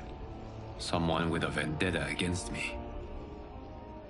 It is the only plausible theory. The benefactor circles Quan Chi. You must determine its validity, Geras. The fate of the realms may depend on it. Sub-Zero paces near Scorpion and Smoke as they sit on a bench in a large room illuminated by lamps on the walls. How long are we expected to linger? Patience, Bihan. There are many demands on Liu Kang's attention. Were he here, Father would advise us to wait without protest. But now he is gone, and I am Grand Master. His teachings did not pass with him. They should still guide us. Guide us, yes. Shackle us, no. We can't abandon tradition. Mind your place, Tomas. Father may have taken you in, made you one of us. But your blood will never be Lin Kuei. Kung Lao and Raiden approach. Kung Lao bows. Lord Liu Kang can see you now. It is about time. Sub-Zero, Scorpion, and Smoke watch Liu Kang move a metal figurine across a map on a table. Shang Tsung is here, at the ruins of Ying Fortress. His Soul Stealers are already under construction. You must destroy them, and capture Shang Tsung before either can inflict harm upon Earthrealm. We will leave immediately. And we will join you. You are not Lin Kuei. You would only hinder the effort. Raiden and I are more than... We're trained differently. It takes years to master our ways. You and Raiden have my full confidence, but you are needed elsewhere. Go to the Wuxi. The monks must prepare you for war. Sub-Zero stands on a cliff with Scorpion and Smoke while peering through a spyglass at Shang Tsung's ruined fortress. The only way in is over the walls. We must find a less guarded section before attempting an ascent. Finally, we face a worthy foe. Victory will bring us glory. Glory? We fight for duty. Does our father's ghost possess you? All I hear is his voice. We must honor his vision, Bihan. Vision is what he lacked. He was blind to our superiority. We settle for defending Earthrealm when we could help lead it. Our clan doesn't govern. It serves. That is our past. It won't be our future. Smoke and Scorpion trade looks while Sub-Zero marches off. Smoke slowly hovers in a tornado of smoke, ascending behind Sub-Zero and Scorpion as they climb the rampart. Scorpion uses his kunai-tipped rope dart as a grappling hook, while Sub-Zero uses ice spikes to pierce gaps in the immense stone wall and haul himself up. Scorpion yanks his rope dart out of a wall after reaching the top of the rampart with Sub-Zero. Smoke flies up behind them, then he turns toward the sky as Natara dives toward him, fangs bared. She rams him, knocking him out of his smoke tornado and sending him plummeting to the ground far below. He pulls out a knife, then stabs the rampart to gradually slow to a stop. Sub-Zero and Scorpion step to the rampart's edge and bump a stone over towards Smoke. He pulls away, narrowly dodging it. Natara darts through the air and tackles Sub-Zero to the ground. He kicks her off as Serena and Scorpion approach. They both stand. As a boy, I heard tales of battles against your kind. I had fought them tall ones. All Earthrealmers will soon know of Eternus. My realm starves, and it's coming here to feed. Fight!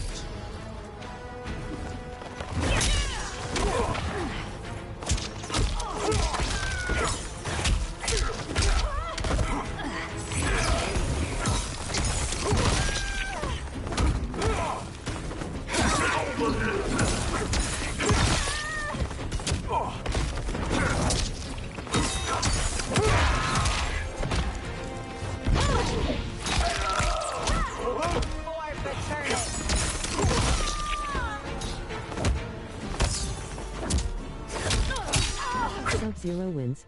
Think you've overcome me? Think again. Fight!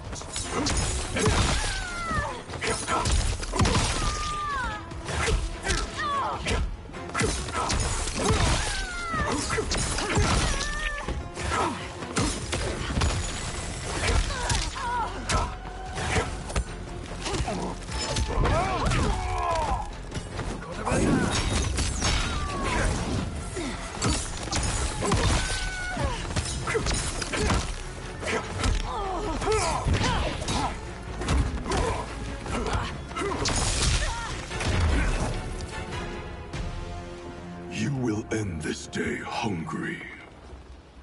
Telekinetic energy grabs Sub-Zero's legs. Is this? Ermac flies to him.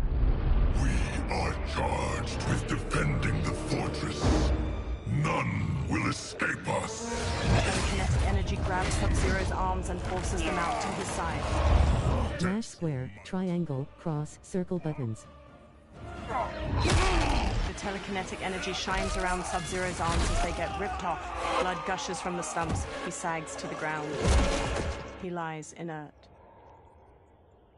Rematch. Mash square, triangle, cross, circle buttons. R2 button. The telekinetic energy shines around Sub-Zero's arms as they get ripped off. Blood gushes from the stumps. He sags to the ground. He lies inert. Rematch. Mash square, triangle, cross, circle buttons. R2 button. Sub-Zero launches an ice bolt at Ermac, knocking him out of the air to the ground. You are Quan Chi's creation. Liu Kang warned about you. I had hoped for the chance to battle your dark magic. Fight!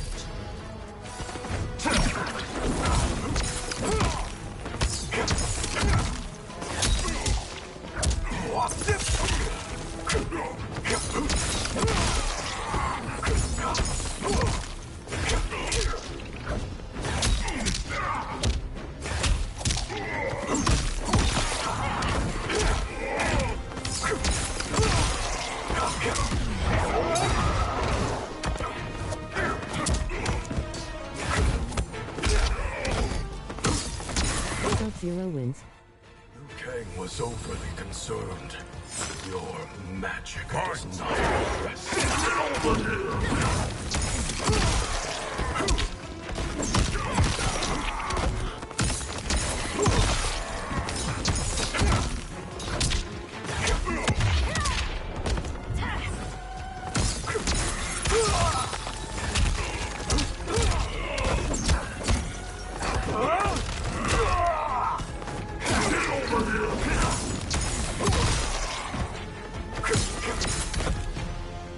Sub-Zero eyes Ermac.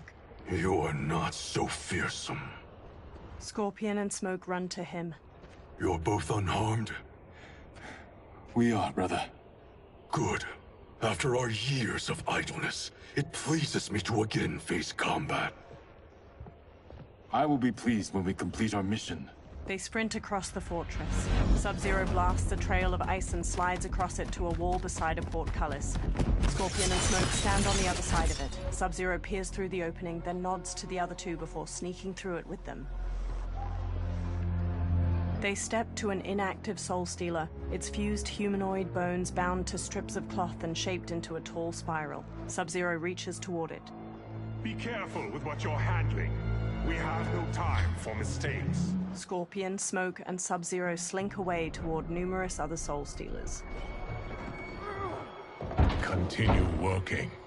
I must oversee production of the remaining basins. Quan Chi steps away from cloaked workers constructing a Soul Stealer. He walks through an enormous archway lined with terracotta soldiers leading into the fortress. Sub-Zero covers the mouth of a guard from behind and impales his chest with an ice dagger before setting him down.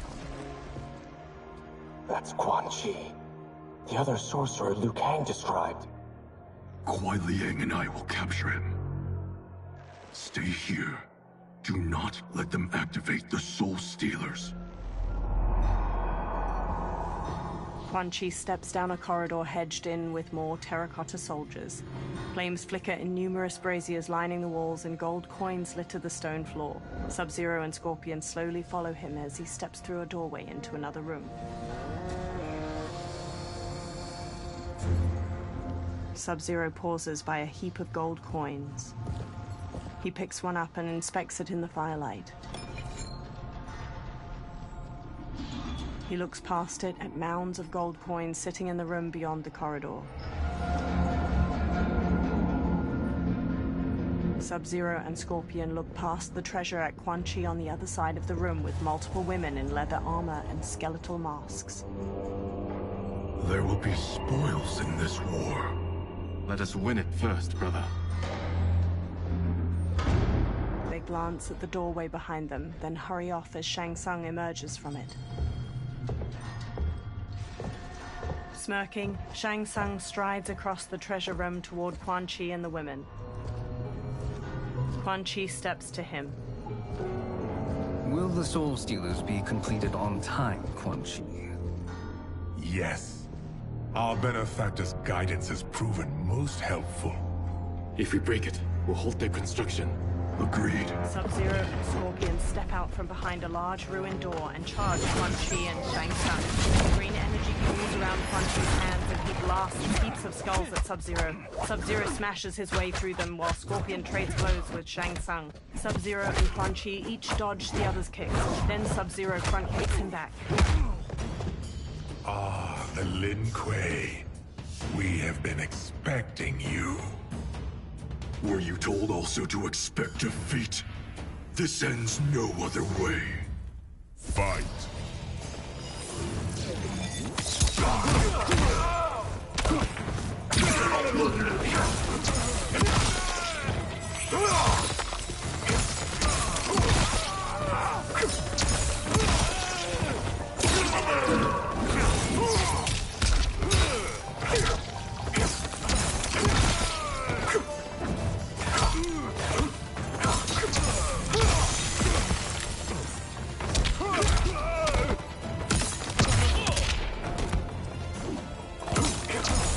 Sub-Zero wins.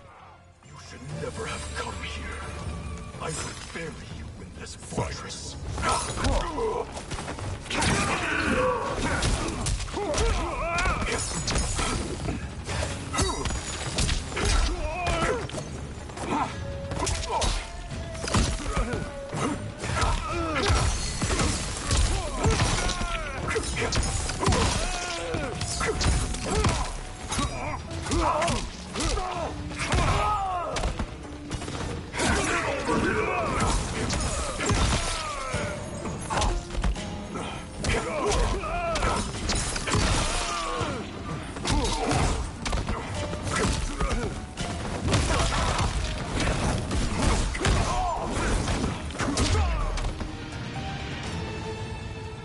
Your failure was inevitable. Scorpion evades Shang Tsung's knife hand strike, then jabs his gut and sidekicks him back. Shang Tsung shoots the fire skull at a giant pile of coins and jewels behind Scorpion, sending it sliding down and burying the warrior. Sub-Zero shoots an ice beam, but Shang Tsung blocks it with a shield of fire. This is so unnecessary. What I can offer you, you won't decline. Unless it's your surrender, I am not interested. Fight.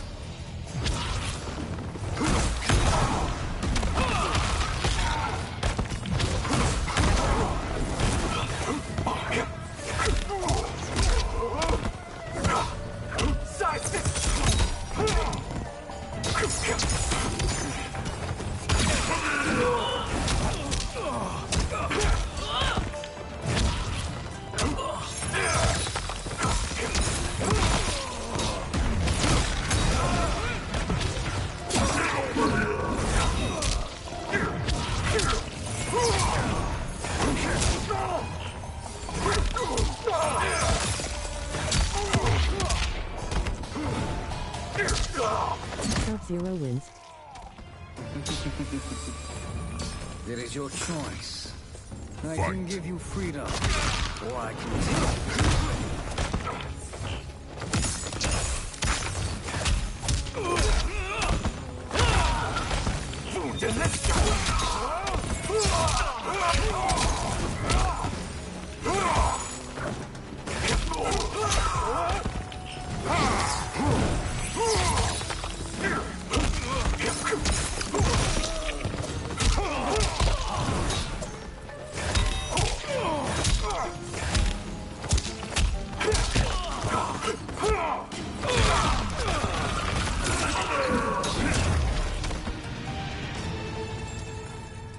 I had hoped for a worthier enemy.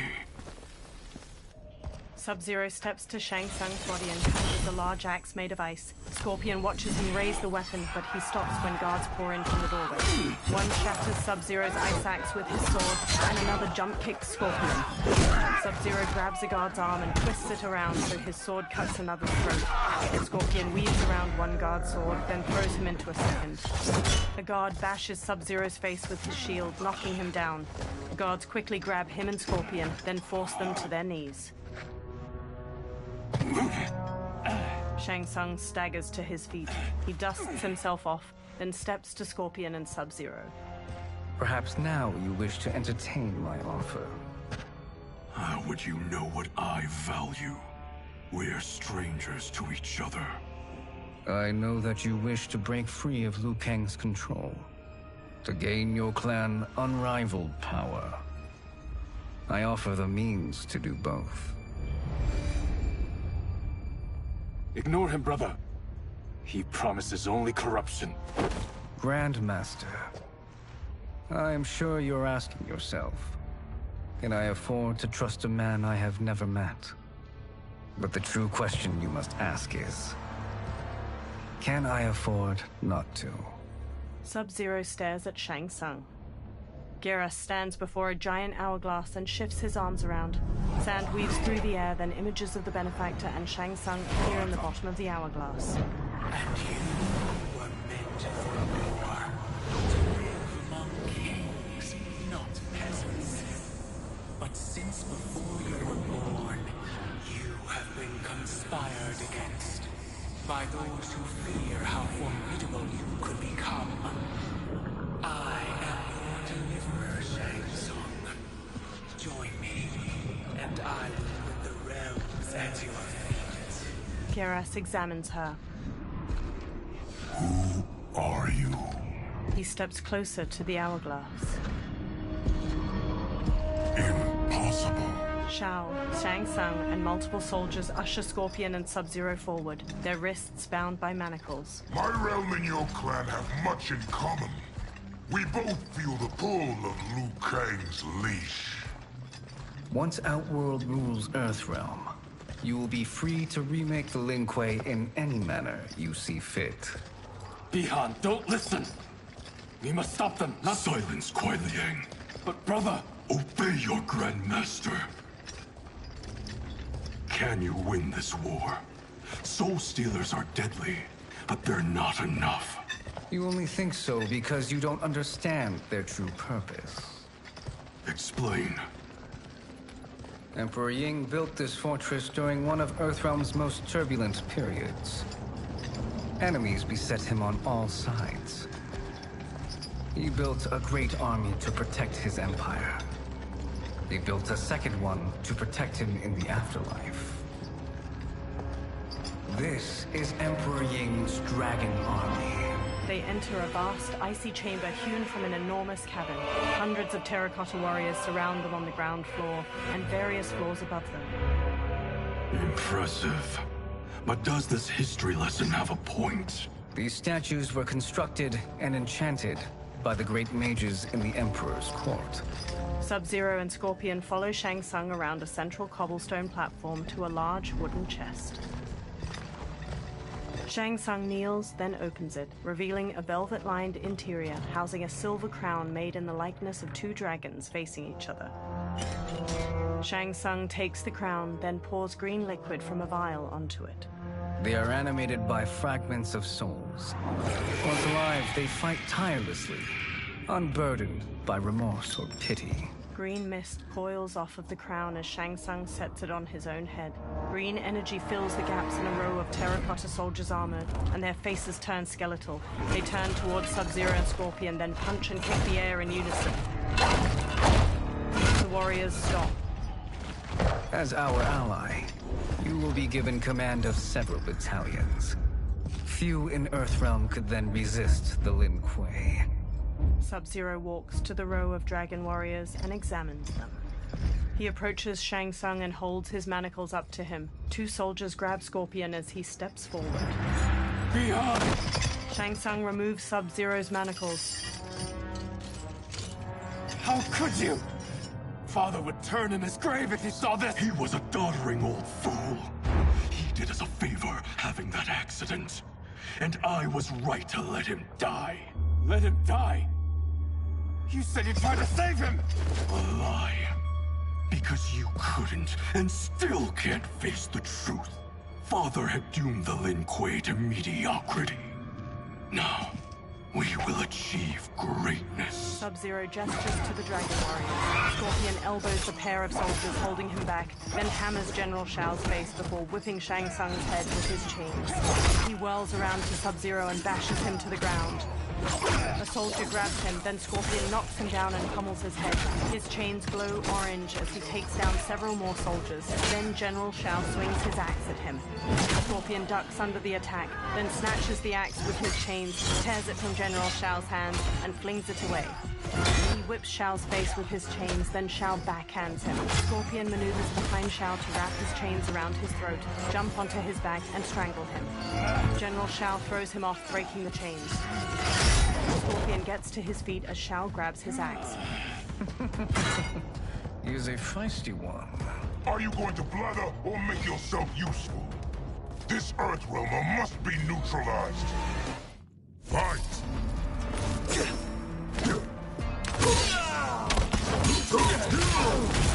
Ready to die?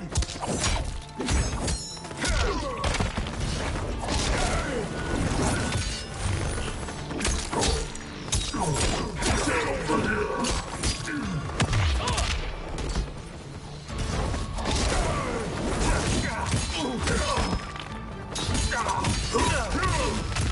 Wipe that!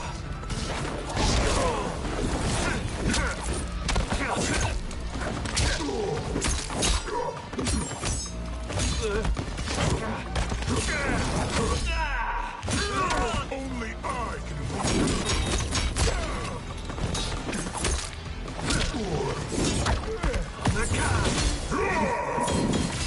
The attacker jabs the victim with 3 strikes, then knocks them away with an elbow to the head. General Shao's axe bashes the victim into the air. He leaps and slams the axe to cleave their ribs apart, then dives to stomp them.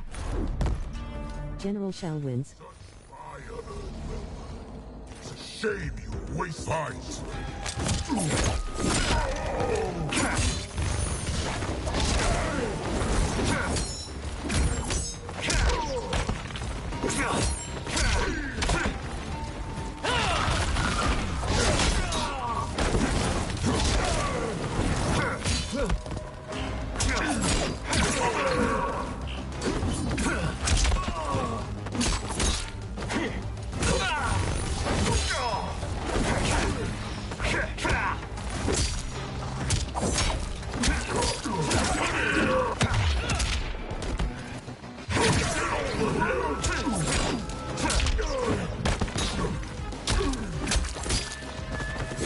Scorpion wins.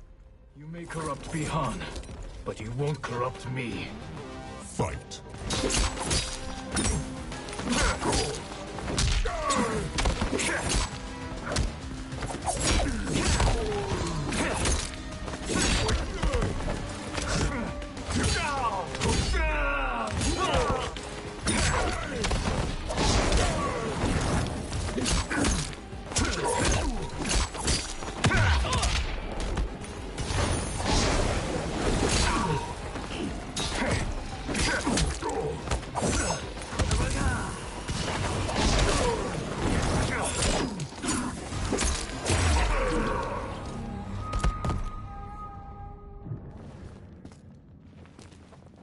Neither of you are up to the task. Do not let Kuai Liang escape. Shang Tsung directs the dragon army with the crown. They charge at the Scorpion. Scorpion shoots flames to burn the undead warriors. They disintegrate before each other, one with its sword a mere hair away. He sprints out of the tomb of the dragon army, past hordes of unanimated warriors. He dashes toward the dilapidated castle. He enters the Great Hall and sneaks cautiously through wood and stone wreckage. He reaches 3 fire pits, where Quan Chi and Rain gather. The duo discusses a pot of melted metal as it pours. Purity is important. Pollutants impact efficiency. Like like barnacles on a ship's hull. They create drag and reduce speed. I see. As Scorpion slinks past, his reflection glints off of a shield that hangs from a wall, which catches Rain's eye. Rain squints. Unaware, Scorpion tiptoes away. Rain wields his staff and hurls a burst of water at him.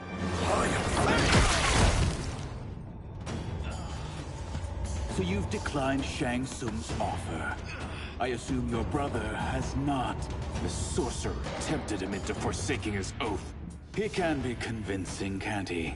Spurning him is a grave mistake. Fight!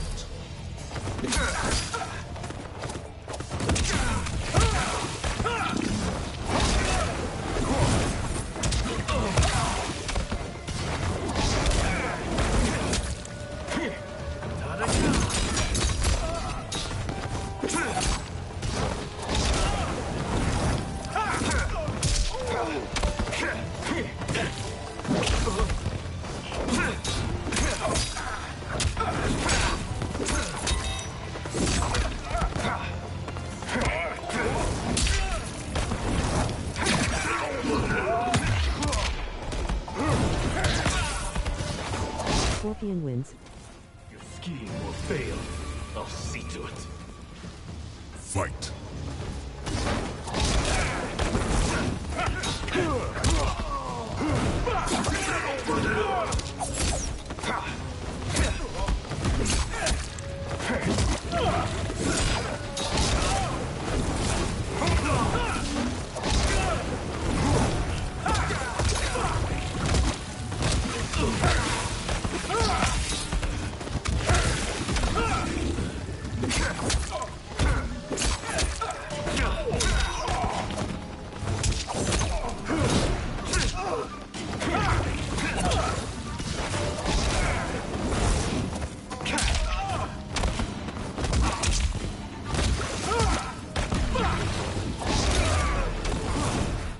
Scorpion relaxes and glares. The mistake is yours, Outworlder. Havik and Darius storm in. What have you done? They rush Scorpion. He dodges Darius's punches and blocks Havik's kick. He grasps Havik's arm and slashes his head. He kicks him away and brawls with Darius. He whips out his rope dart, lances Havik's stomach, and slams him against a wall. He throws a series of punches at Darius. Havik kicks Scorpion towards a pot of melted metal. He holds out his hands to stop himself from falling in and burns them. They hold him down and lower his head as he struggles. Dash square, triangle, cross, circle buttons. R2 button. Havik and Darius force Scorpion's head down, fusing his face with a boiling pot of melted metal. Scorpion sags. They release and observe his limp body with glee. Flecks of white-hot debris float from the pot. Rematch.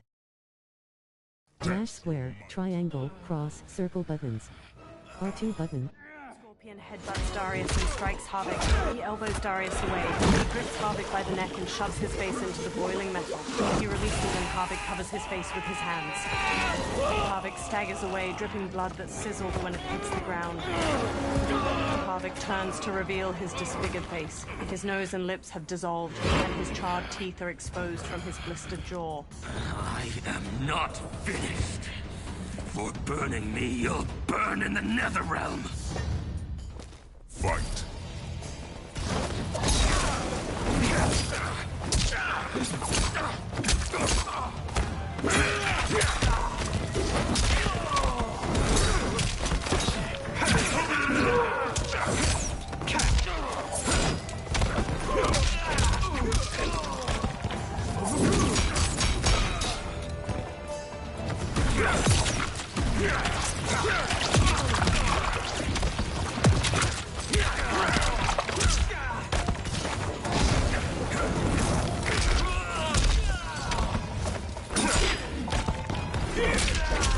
Havik wins.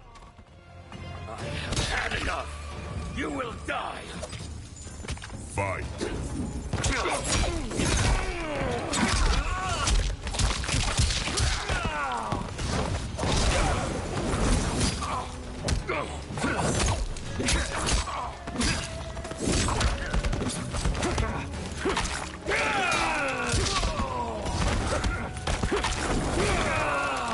Liberty or death.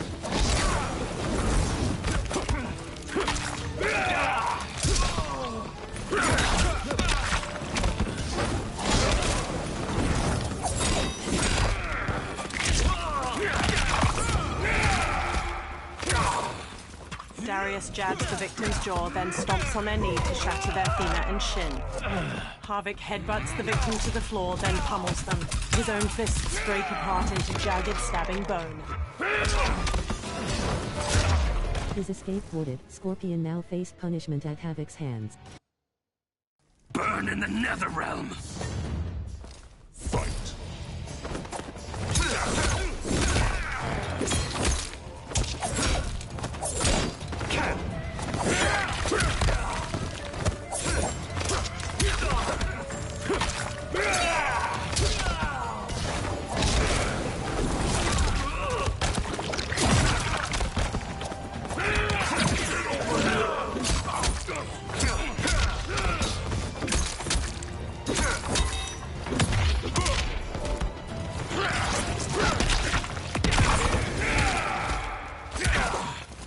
Darius jabs the victim's jaw, then stomps on their knee to shatter their femur and shin. Harvick headbutts the victim to the floor, then pummels them. His own fists break apart into jagged, stabbing bone.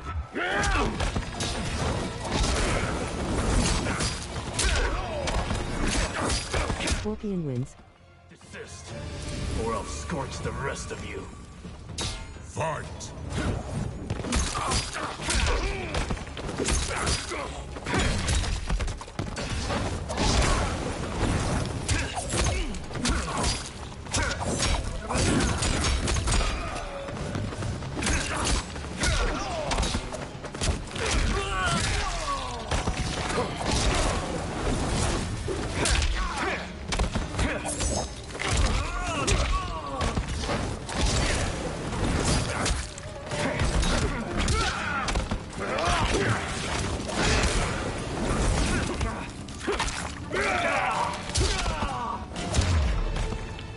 A Lin Kuei's flame is not easily smothered.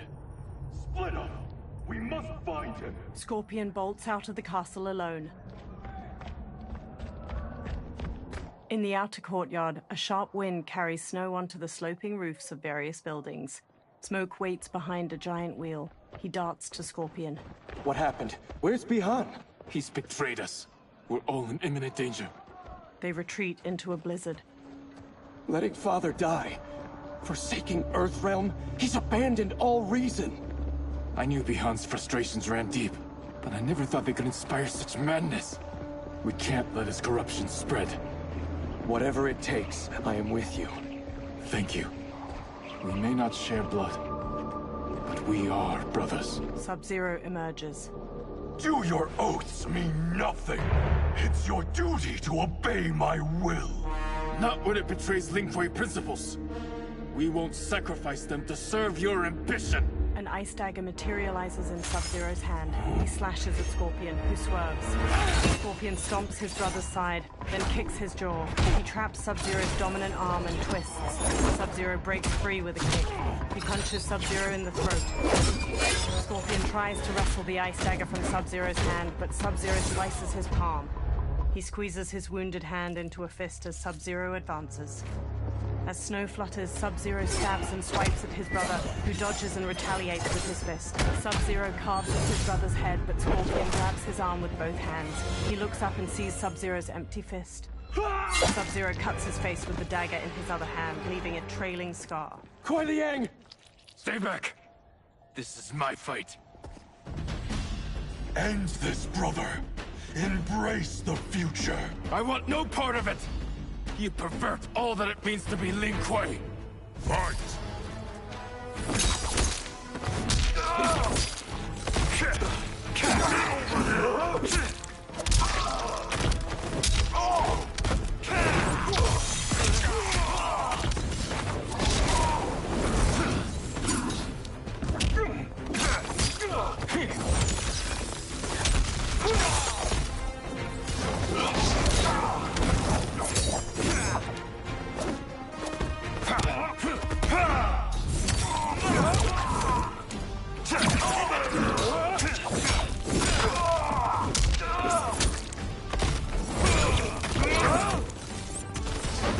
Scorpion wins. You disgrace our family and clan. Fight!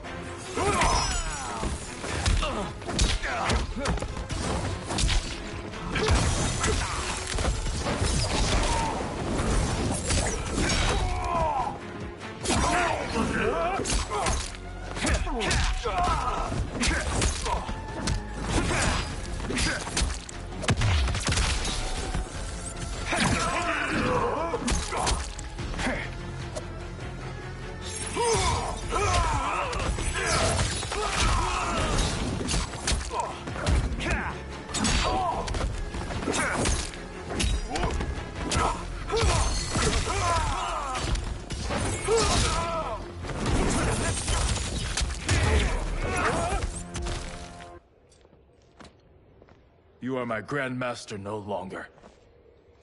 Scorpion kneels. What are you doing? Once he's exposed, won't you be made Grandmaster? You forget Cyrax and Sector. Their loyalty to Bihan is absolute. They'll sooner abet his corruption than follow me. We must chart a new course. One that both honors our father's legacy and serves Earthrealm. He stands behind Smoke. Help me. We can't leave him here to aid Shang Tsung. Later, Scorpion rushes into the surrounding woodland with Smoke, shouldering Sub-Zero's comatose body. They halt and watch 4 columns of green light flare from the Yin Fortress ruins, swirling into the clouds. Simultaneously, at the Wuxi Academy, Liu Kang studies the same Soulnados. How did you achieve this, sorcerer? Behind him, particles of sand dance with shards of light. The small sandstorm forms Geras. You arrived not a moment too soon, Geras. What have you learned? In scrutinizing Shang Tsung's first meeting with his benefactor, I made an important discovery. Her life essence, the very time crystals that make up her being, are not of this timeline. Not of this timeline? How could someone from a previous timeline enter this one? That cannot happen. If that cannot happen, then what has happened, Geras? There are no other timelines than those that have come before. All evidence points to the presence of a second timeline, which exists concurrently with ours. 2 timelines, side by side, moving forward simultaneously? Never in a billion lifetimes have I seen this. But that does not make the other timeline any less real. There can be no doubt that Shang Tsung's benefactor hails from it. And who she is, why she's here, where she's from. All questions we need answered, which we can't, or we are under attack. I will go to Sindel, convince her to withdraw from Earthrealm by showing her how history is being manipulated. That will require revealing to her your prior role as Keeper of Time. The situation gives me no choice. I will need your help, Geras, to prove my claims to the Empress. They observe the Soulnados while trees sway in the wind. Later, in Outworld, Sundo's portal gate emanates energy, surrounded by tropical greenery and colorful flowers. Liu Kang materializes from within. The constabulary await. Li Mei approaches as the others draw their weapons. She walks between weathered lion statues and reaches a platform bordered by water. Return home, Lord Liu Kang. I am to let no one pass. I must see Her Majesty. She must call off her attack on Earthrealm. Her decision was unwise, but she no longer seeks my counsel, and I doubt she's interested in yours. The Empress has been deceived. Shang Tsung and General Shao have fomented this crisis as a means to steal her throne. General Shao? I knew he was hiding his true intentions. But join Shang Tsung? I knew he couldn't be trusted. Were I still Umgadi, he would never have breathed the same air as the Empress. My palace sources told me he arrived out of nowhere, and immediately had the Empress's ear. He gained her trust by treating Princess Melina's condition. Tragically, she is afflicted with Tarkat disease. Tarkat? The Empress must be beside herself. If Shang Tsung found a treatment, no wonder she embraced him. I have shared this with no one. I trust that you, of all people, will keep this secret. Of course. Were it made public, it would bring down the royal family.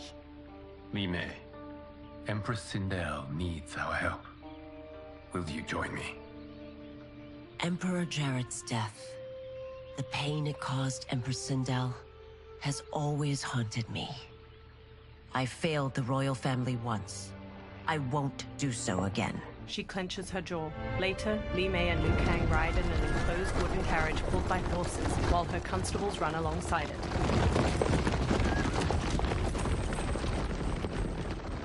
Everything now makes sense. My Umgadi contacts had said the general's soldiers had been encroaching. But still, I can't fathom it. General Shao committing treason? It is the fruit of a poisonous seed planted by Shang Tsung. He played to the general's vanity, inflamed his prejudices to convince him that he alone could save our world. He may be unstoppable. The Umgadi don't have numbers, and my constables aren't trained for war. Know that I, too, will aid in the Empress's defense. The carriage stops. Driver, what is it? She pushes the doors open. Her constables have drawn their weapons. I may need that aid right now. He nods. Reiko and a Centaurian swagger up, backed by General Shao's soldiers. The Centaurian has a horse's body, ram's horns, a metal tail, and a humanoid muscular upper body. Return Liu Kang to the portal gate, Li Mei. He isn't welcome in Outworld. I won't support the General, Reiko, nor his plot to usurp the throne. Then you won't live to see the new regime. The Centaurian rips off a constable's arms. He bucks and stomps his victim to the ground with heavy heaves. Reiko slashes constables with a knife. He rolls and stabs a constable in the throat. Blood spurts as he yanks it out. He flings the blood off his knife. Li Mei shuts the doors. They have us surrounded.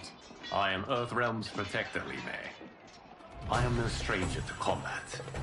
Then let's get out there. She throws open the doors and sprints. She kicks two soldiers in their chests and sweeps her leg to trip another. Li Mei springs back up and faces Reiko, who tosses a constable over his shoulder. You should have joined us, not the constabulary. We could have used your Umgadi skills. Enough! I've no use for a traitor's compliments. Fight!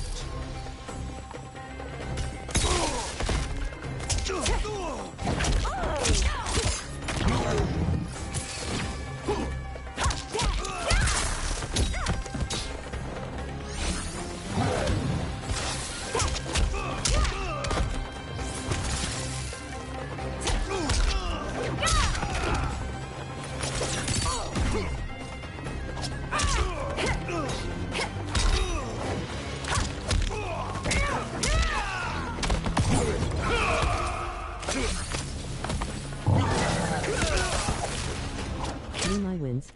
I thought Shao's soldiers were better trained. Fight!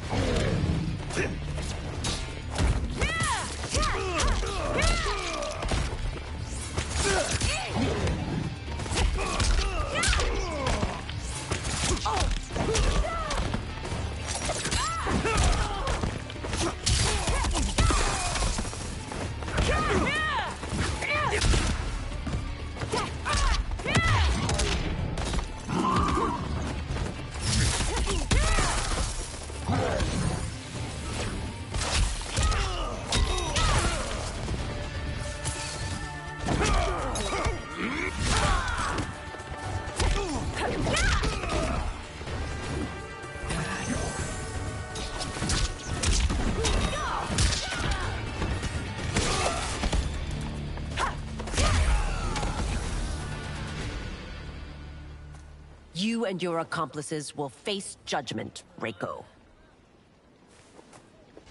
Li Mei hurries Liu Kang as her constables arrest the soldiers. We must leave. Reinforcements will be on the way. He follows her into the carriage and shuts the doors. Later, Li Mei and Liu Kang stride through the hanging gardens of Empress Sindel's palace. A purple weeping willow provides ample shade among majestic architecture. They march past lavender drapes dispersed between stone columns.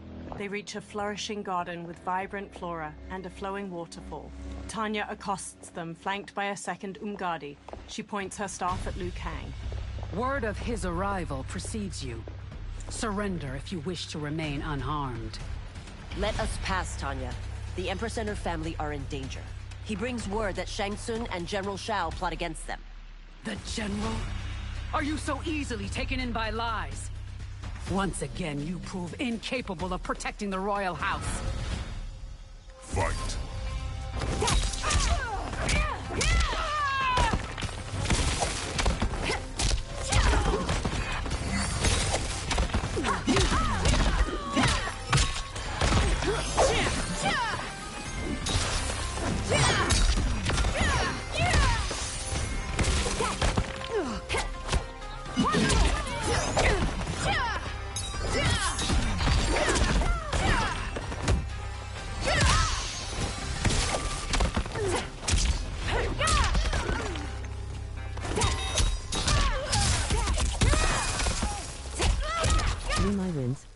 We waste precious time, Tanya. Let's finish this. Fight!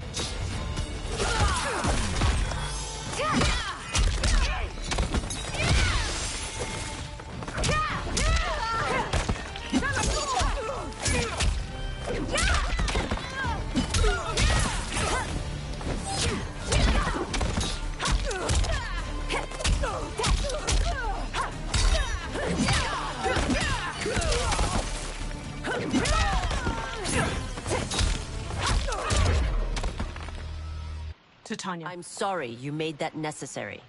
Umgadi priestesses rush in. They circle Li Mei and Liu Kang, pointing their spears. Priestesses. Li Mei holds out her arms as she and Liu Kang stand back to back. You know who I am.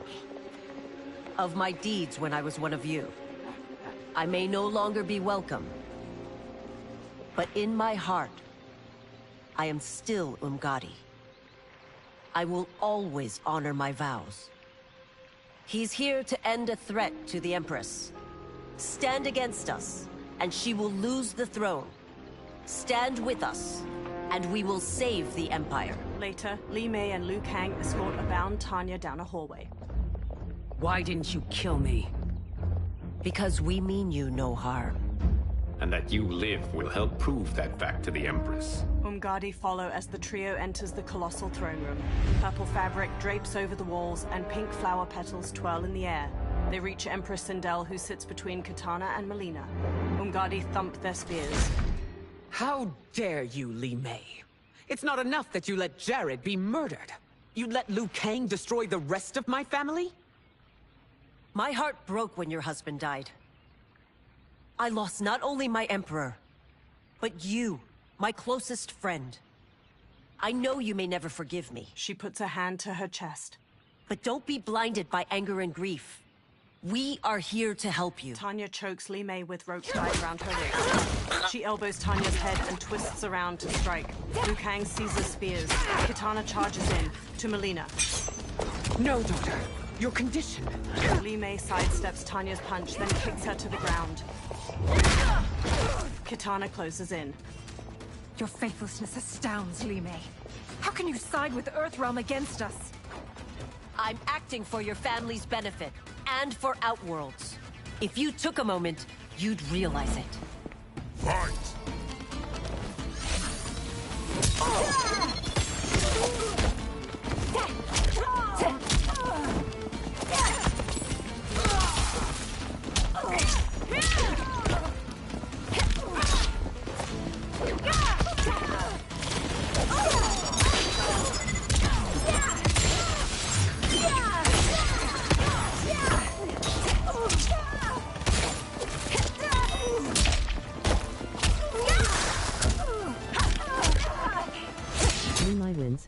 Your Highness, please. You fight the wrong battle.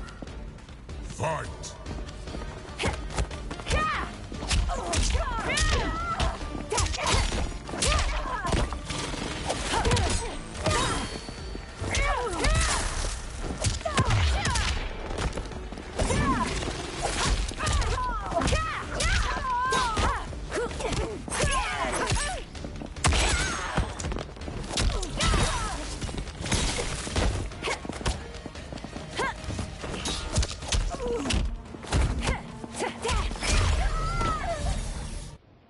You must be smarter, Princess. Sindel. No, Melina. I forbid it. I must. If I won't risk my life for the throne, I'm not worthy of it. Brushing away Sindel's hand, she strikes Li Mei. Li Mei blocks. She cleaves Li Mei's throat and kicks her to the ground. I remember teaching you that, princess. You were but a girl.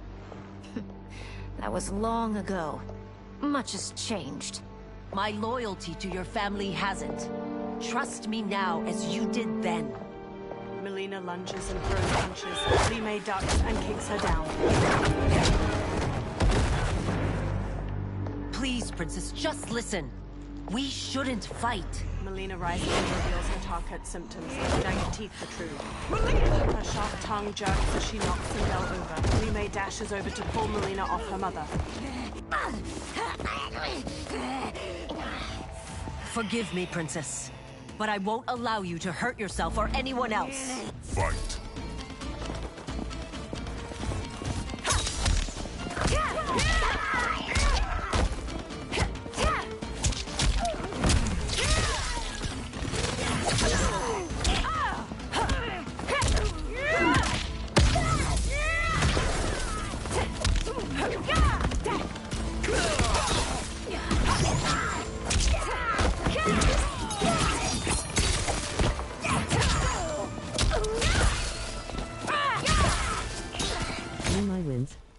I must be careful. I cannot harm her. Fight.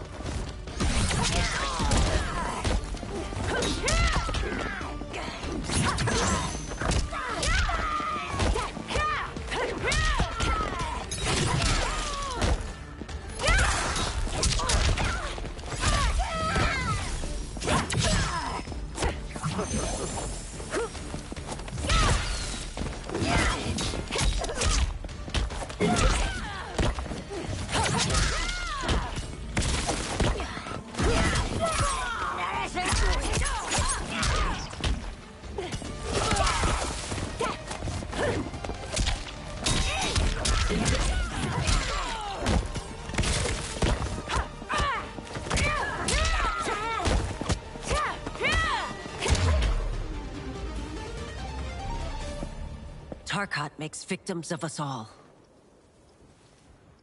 Tanya rubs her wrists and quickly attends Melina, her black braid swaying. She procures a syringe and injects its serum into Melina's neck. The princess's wide, deformed mouth and jagged teeth recede, and her face transforms back to normal.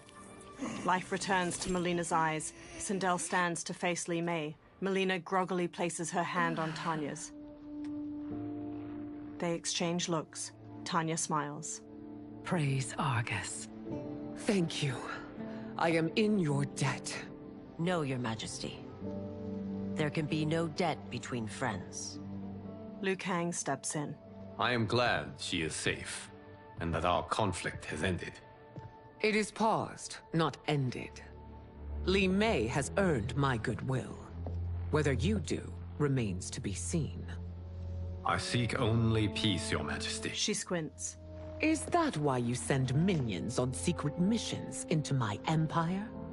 You've proved yourself the enemy I was long warned you would be. I understand your anger, but I had reason to believe that Shang Tsung posed a threat to both of us. Until I confirmed them, I did not want to burden you with my suspicions. And now? They have proven true. Shang Tsung, Quan Chi, the General. They conspire to conquer our realms. A serious charge. Where is your proof? At Shang Tsung's laboratory. If what you see there does not convince you, I will surrender Earthrealm without a fight. Later in the lab, Sindel grimaces at a chained hybrid with amputated limbs and spilled guts. Liu Kang, the princesses, and Umgadi watch. How could I have so misjudged them? For Shang Tsung to indulge in such depravity, for General Shao to condone it, they are not the men I thought them. Despite my best efforts, neither man nor Quan Chi are who they were meant to be. They're not your responsibility. They're Outworlders. But it is I who crafted their destinies, along with those of all other beings, at the dawn of history. You created the realms. Is your mind addled, demigod? I am a mere demigod now. But eons ago, I was more powerful than all of the Elder Gods combined. I was a Titan, and the Keeper of Time. He pushes air in a circle to create a small sandstorm. Sand and light collect to form Geras. A gold dragon tattoo sits on his bare brown shoulder. He conjures an image of an hourglass. This is Geras. Your Majesty. Your Highnesses. Geras is the guardian of the Hourglass. A celestial object which lies beyond the realms. The Hourglass regulates time and destiny. When I wielded its power, it was upon me to craft all of existence. Which I did when I restarted history. Restarted? This timeline was preceded by billions more. Though this is the first of Liu Kang's design. The others were designed by his predecessor. Kronika was obsessed with equalizing good and evil. When a timeline veered too far to one or the other, she would halt it and restart history, tinkering with lives and events in the hope of achieving her golden balance. Prior timelines, Kronika gave Shang Tsung and Quan Chi mastery of the most vile magics. Shao was not a general, a tyrannical ruler bent on conquest. Citadel were his ruthless wife, who would do anything to preserve your privilege. When I took the hourglass from Kronika, I vowed to do better. So in this timeline, the sorcerers would not gain their dark powers. Shao would be your loyal follower, and you would rule Outworld firmly, but fairly. But someone has interfered with Liu Kang's design. Shao, Shang Tsung, Quan Chi, all have been groomed by an unknown entity to be the villains they were in previous timelines. Where to begin? Am I to kneel to my creator? Do you expect worship? No, Your Majesty. My prior role was thrust upon me by circumstance. I am in no way divine. You had power over all of creation, yet you gave it up. Because I saw how it drove Kronika mad. I knew I would fare no better had I kept it. Shao kicks open the door and struts in with Goro, Rain, and the winged Nitara. Sindel advances, followed by the others. You. How dare you conspire against Outworld? Not against Outworld, but against your misguided rule. Your deference to him leaves us all vassals. So you sanction these unspeakable horrors? Lie to me about the threats we face? Thanks to you, Earthrealm blood is already on my hands. Bloodshed, without cause or provocation. An amulet. Don't move. Empress, everyone, stay back. What is it? The Amulet of Shinnok, a weapon of terrifying power. It should not exist. Its maker is powerless, as Liu Kang designed. Yet more proof of foreign interference. Enough prattle. You'll both bend a knee to Outworld's new emperor. Put down the amulet. Its evil is beyond your control. Do you think I do battle not trained with my weapons? I am more than prepared. He thrusts the trembling amulet. Glowing tendrils of orange light pull Geras and the princesses into the amulet's central jewel. A fight breaks out and Nitara strikes Sindel.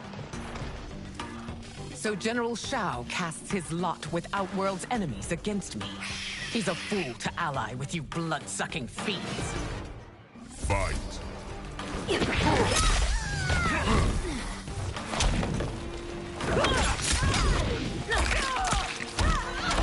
Lifeless creature.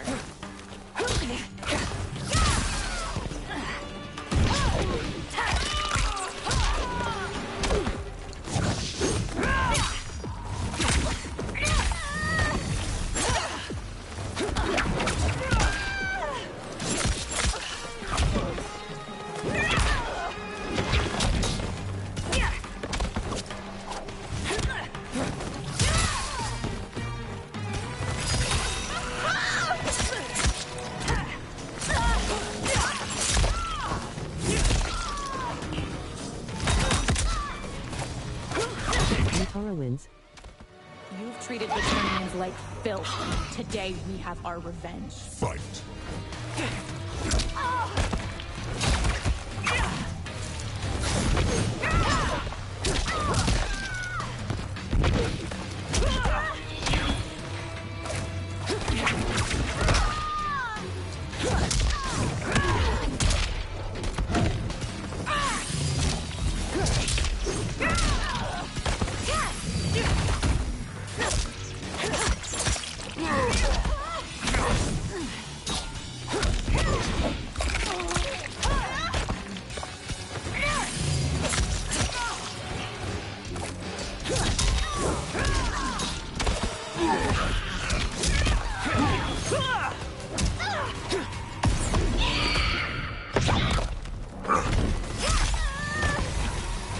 Sindel wins.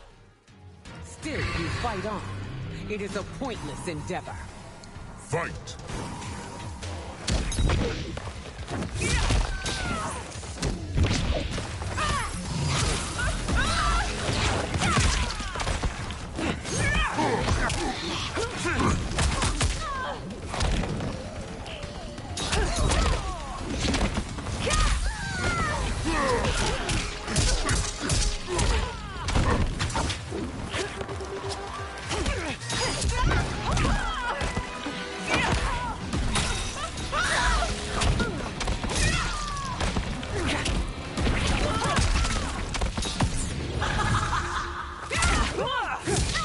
The attacker hits the victim's face with a hook, then twists their arm to break their shoulder. Sindel's hair grabs and slams the victim. Two strands hold their ankles to yank their legs apart, twisting their hips.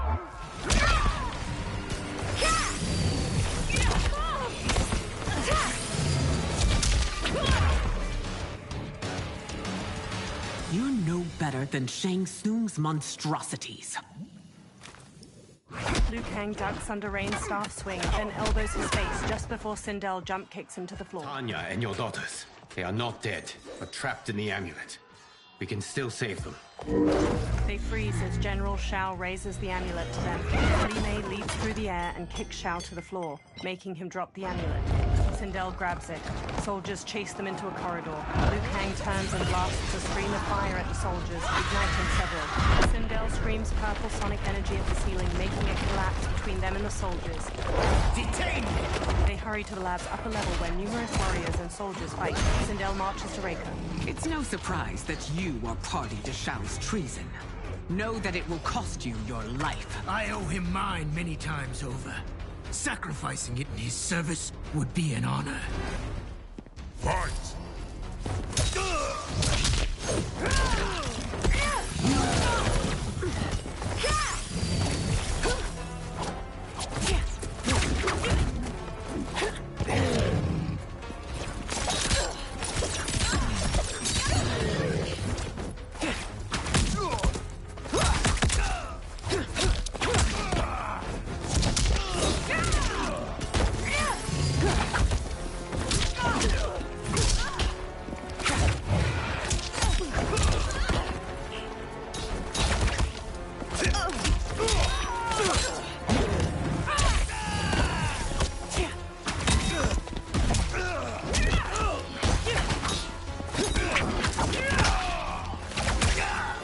Sindel wins. That Shao misled you makes you no less culpable. You will Fight. answer for this crime.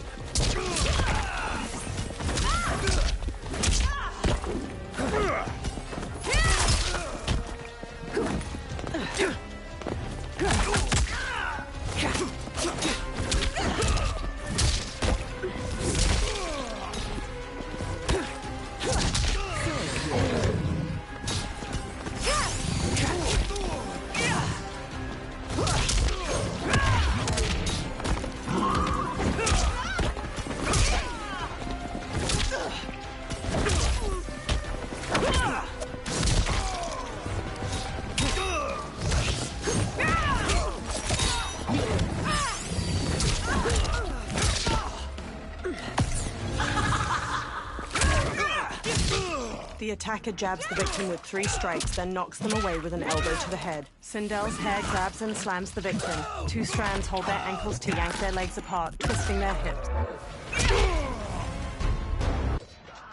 Your rebellion is doomed. Rain and Shao enter. Rain blasts a water vault at Sindel. Li Mei shields Sindel and gets knocked back. Your betrayal hurts most, Rain. I thought of you as a son. I've outgrown you, Empress. Shang Tsung's taught me that I've scratched just the surface of my power. To explore it, I can't be bound by your limits. Fight!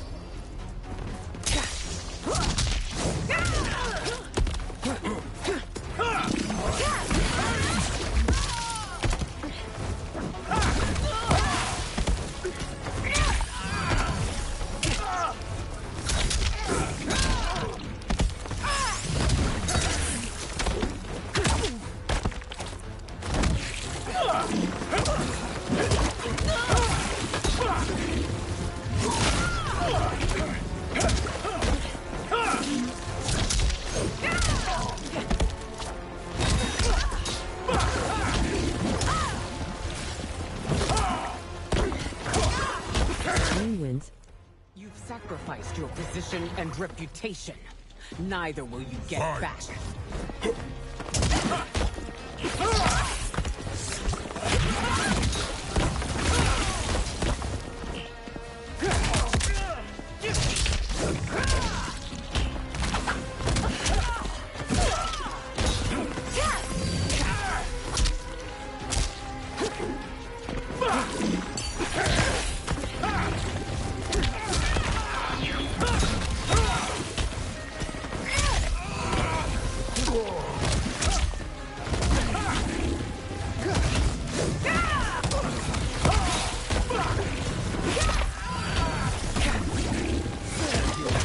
Sindel bristled at how the very men she had once trusted had become her downfall. She vowed to repay them for their treachery. If not in this life, then in the next.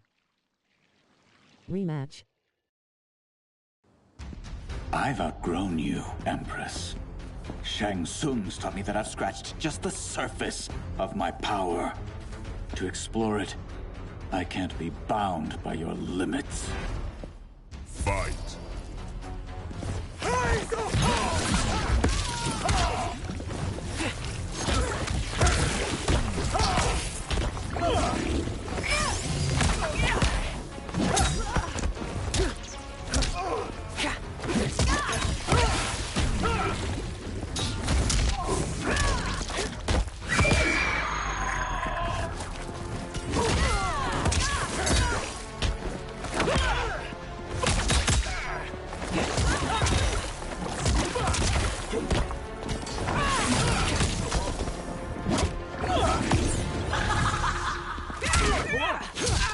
The attacker jabs the victim with 3 strikes, then knocks them away with an elbow to the head. Sindel's hair grabs and slams the victim. 2 strands hold their ankles to yank their legs apart, twisting their hips.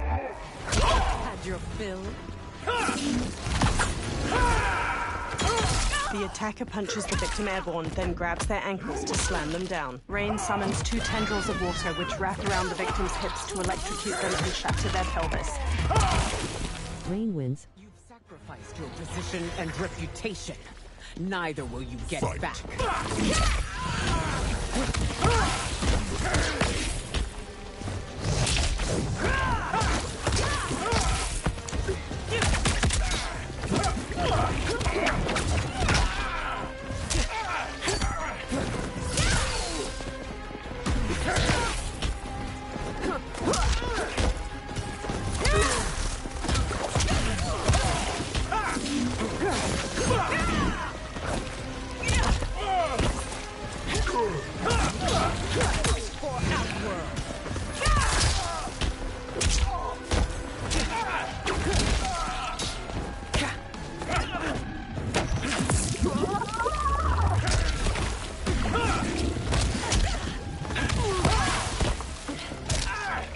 Sindel wins.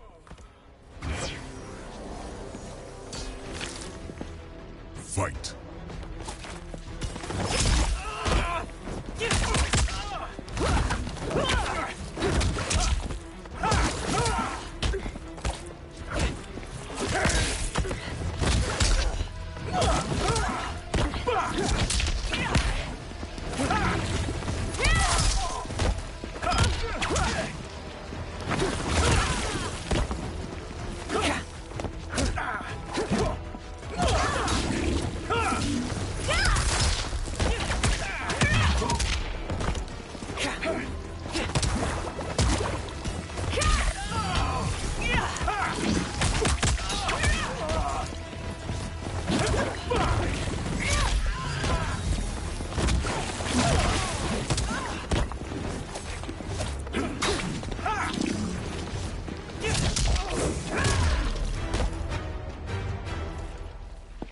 You are forever dead to me. General Shao headbutts an Umgadi, then cleaves off her arm with his axe. He hacks into another's shoulder, then wrenches the blade out. Your reign is over, Sindel. I remember the weak, sickly boy you were. How your father fought to push you past your infirmities. Now you repay him by spitting on his ideals? Your revolt shreds every value he held dear. Fight.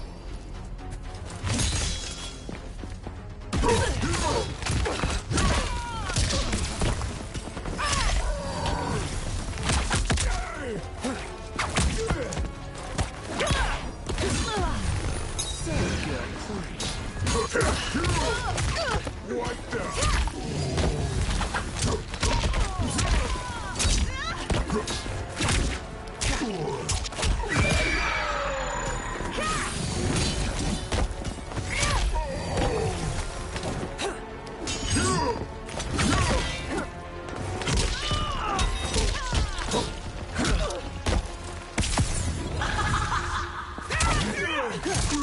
The attacker jabs the victim with 3 strikes, then knocks them away with an elbow to the head. Sindel's hair grabs and slams the victim. 2 strands hold their ankles to yank their legs apart, twisting their hips. Enjoying yourself. Sindel wins. You've forsaken both me and the Empire. Your family name will be forever tarnished.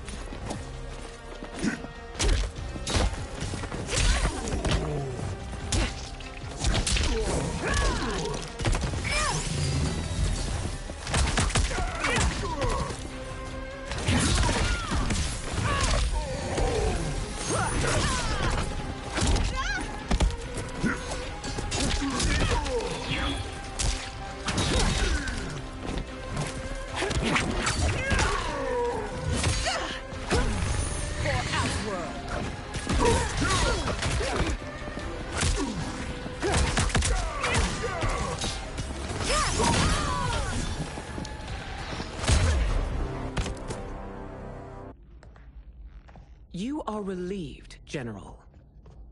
The amulet, Your Majesty. Sindel hands Liu Kang the amulet. Fiery light pours from it as Liu Kang holds it up. Orange energy streams from the amulet. Melina, Kitana, Tanya, and Geras materialize. Sindel runs to her daughters, and they all hug tightly. I hate to disrupt, but we must act quickly to save Earthrealm. Is that the command of my creator? No, Your Majesty. It is the request of a friend. He smiles warmly. Later, Liu Kang, Geras, Sindel, Tanya, Melina, Kitana, Smoke, and Scorpion stand in a tree line of the forest surrounding Shang Tsung's ruined fortress and gaze up at 4 green solnados shining from behind its ramparts. Shang Tsung and Quan Chi stand before a large stone well filled with green light. The dragon crown rises out from it. Shang Tsung takes it. We are ready. And the Soul Stealers? Keep them running. I am sure we'll find a use for the collected souls. They walk to the stone steps of the fortress's immense entryway. A soldier stands with his back to a railing in a terrace. Kitana hops up from behind and stabs his neck with a knife. She throws him over the balcony, then jumps up over it to the terrace with Tanya and Melina. Melina dashes to a soldier manning a siege weapon on the rampart from behind. She plunges a knife into his neck, takes control of the weapon, and fires its massive bolt at a soldier standing at another Scorpio nearby. Kitana shoves a soldier over the top of a rampart as she and Tanya hurry past. Scorpion stands at the edge of a tall wall. He throws his kunai-tipped rope dart at the head of a soldier below. It impales his skull, then Scorpion hoists him up. Smoke runs along the rooftop of the portcullis, then hops down to the others standing at its entrance. They peer at numerous soldiers marching near the 4 Soul Stealers. Will they stand down, if ordered? No. Those are the General's most loyal lieutenants. They must be neutralized if we are to shut down the Soul Stealers. Yes, they do. We should split up. Liu Kang, Melina, Smoke, Sindel, Kitana, Tanya, and Geras sprint through the portcullis into the soldiers guarding the Soul Stealers.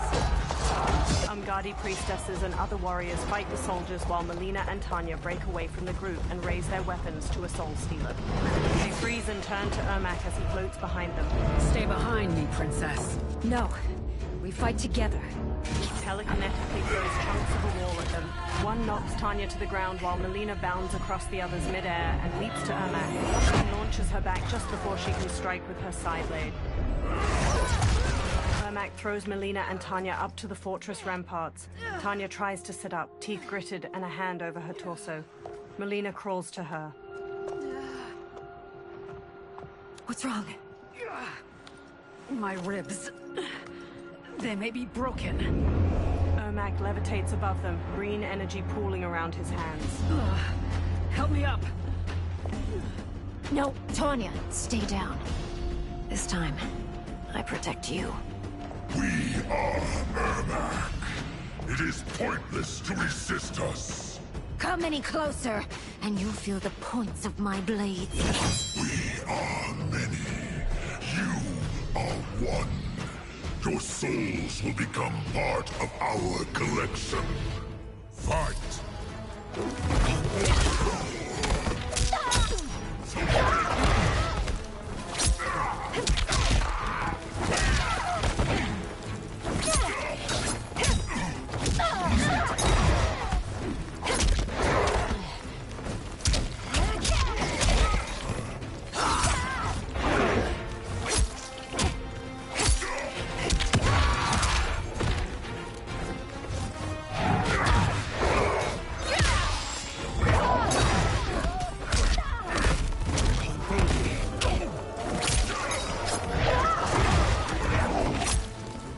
Wins. Defeat is unavoidable. You will join us. Fight!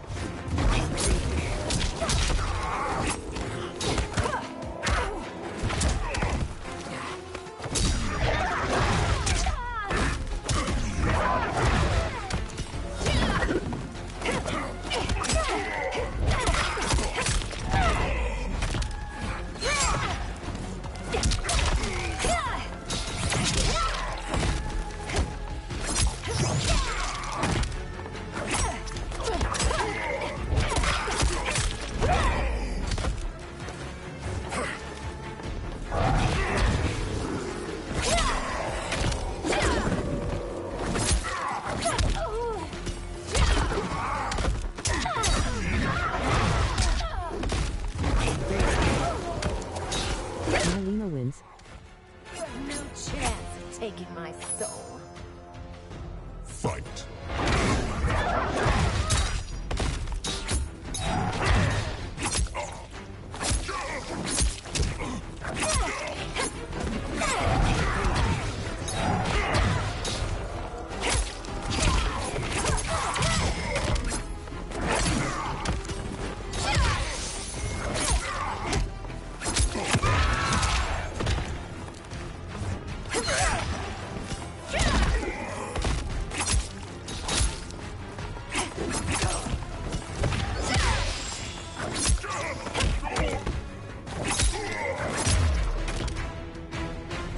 You'll have no part of me, Ermac. Amazing, Melina. In another life, you could have been Umgadi. I prefer this one, dearest Tanya. Melina helps her up, then holds her arm as they pass by Ermac's twitching body. We must leave. Quickly. Melina, wait. Melina stops and turns to Ermac. Father? Ermac staggers to her. His dry and gnarled face transforms, softening into that of a living man's. His eyes are a muted green. Father, is it truly you? Yes, Melina. This body was created from the living forest's souls.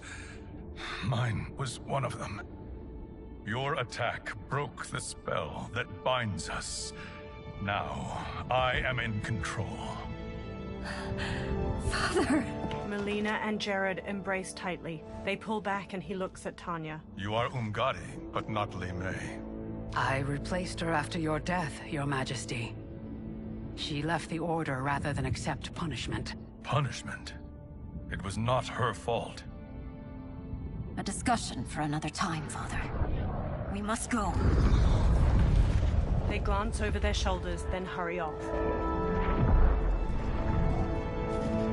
Liu Kang and Geras stride across the fortress plaza while Jared floats himself, Melina, and Tanya to the ground nearby. Kitana dashes to Jared and throws her arms around him. His smile drops as he turns to Sindel. Jared? She runs to him. Yes, Sindel. It's me. How I've missed you. They share a deep smile as she touches his face. Greetings, Jared. Liu Kang bows. Liu Kang, my friend. We meet again.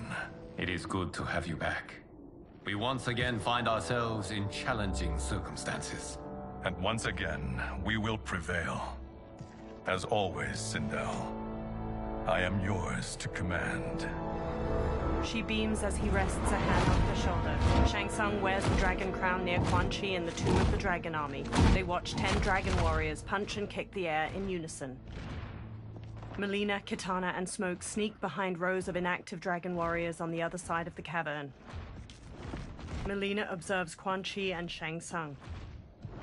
How is it they're unaware that the Soul Stealers are shut down? We're deep within the mountain. From here, they couldn't tell. Liu Kang, Scorpion, Geras, Jared, and Sindel join them. Look at them conspiring. It is history we should not be repeating. We must take the crown. Without it, he can't raise more warriors. Our odds will improve if we can surround them. I'll distract them while the rest of you get into position. Leave it to me, Mother. She steps away from the others. Shang Tsung. Shang Tsung turns to Melina as she approaches. Princess Melina. I bring news from Outworld. Sindel is deposed. General Shao now rules. And yet you are still free. To succeed, the General needed help on the inside. I provided it. The heir to the throne gives it up willingly. It is a burden I've never wanted. The realm is better left in General... Emperor Shao's hands. A most mature perspective. Outworld benefits from your wisdom. Yes, Shang Tsung, it does. But not in the manner that you expect. Everyone else drops from the upper level and quickly surrounds Shang Tsung, Quan Chi, and the Dragon Warriors before attacking. Liu Kang and a warrior trade punches. Another punches Geras' face. Unfazed, he hammers its head with his fist. Tanya batters a warrior with her staff. Shang Tsung and Quan Chi face Melina. A bold gambit, Princess. It is an impressive display of guile. Who knew she was so capable? You count yourselves among my doubters. I will count you among the dead. Fight!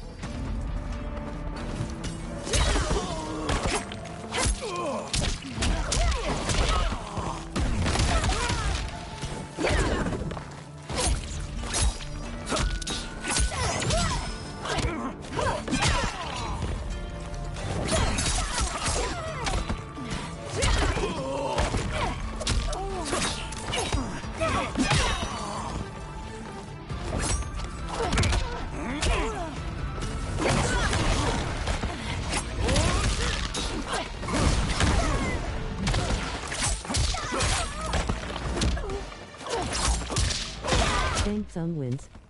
As I suspected, her capabilities are indeed limited. Fight!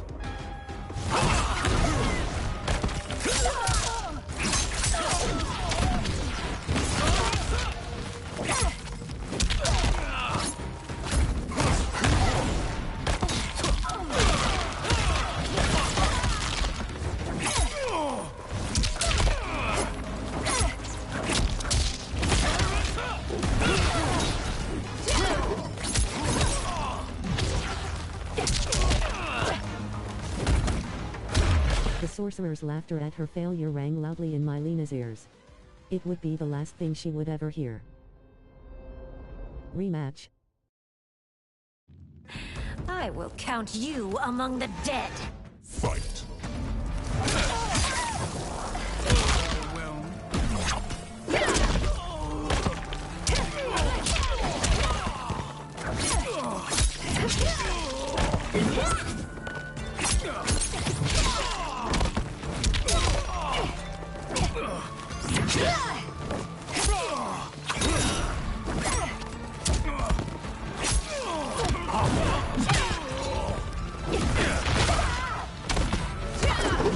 Marlena wins. Your betrayal will be punished. Do not expect leniency. Fight.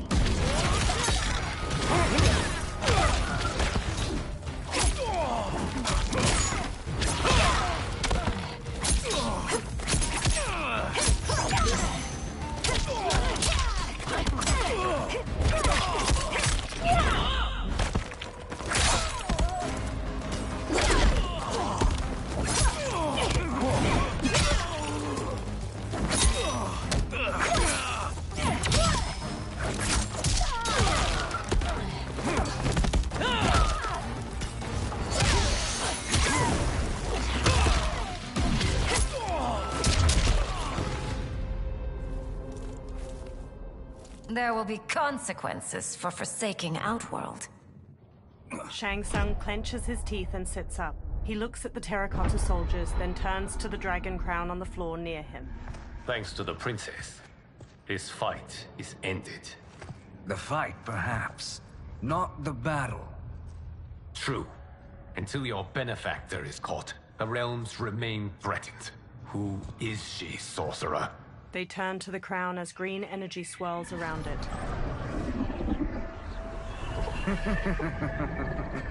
Speak of the devil. Liu Kang. Meet Damashi. Damashi? The crown shines gold and floats. Sand spirals beneath it. Then another Shang Tsung materializes along with clones of the others. You are the victim of deception, sorcerer. You're not Damashi. You're me. More correctly, you are me. A poor facsimile, anyway. Made lesser by Liu Kang's meddling. What's happening here? Who is he? This Shang Tsung is whom I battled for the Hourglass. I thought him dead. As I did you, Liu Kang. It turns out, our battle released mammoth energies which ripped apart time's fabric. The fight had two conclusions. In one, I was the victor. In the other, it was you. It was eons before I discovered this. Once I did, I knew the path forward. I took this form and infiltrated your timeline. I elevated these wretches, giving them great power. Together, they sowed discord among the realms, and assembled for me the Dragon Army. I led them to believe they were aiding my conquest of Earthrealm and Outworld. But my intent is to exterminate all life in this timeline, and then merge it into my own. You promised us realms. Now you leave us to slaughter? You were pawns, not partners. Your purpose served. You will be sacrificed. We served you loyally. Built you the Dragon Crown. This is a toy. I do not need it to control the Dragon Army. Only the souls contained within. The Titan Shang Tsung from the Dark Timeline crumples the crown, releasing numerous souls from it that stream into the different statues. He smiles with the other dark versions of the fighters. Goodbye, Liu Kang. Neither you nor your timeline will be missed. He teleports away. Dark Sindel steps forward as Dark Raiden stands behind her, eyes red. It appears our interests align. For now.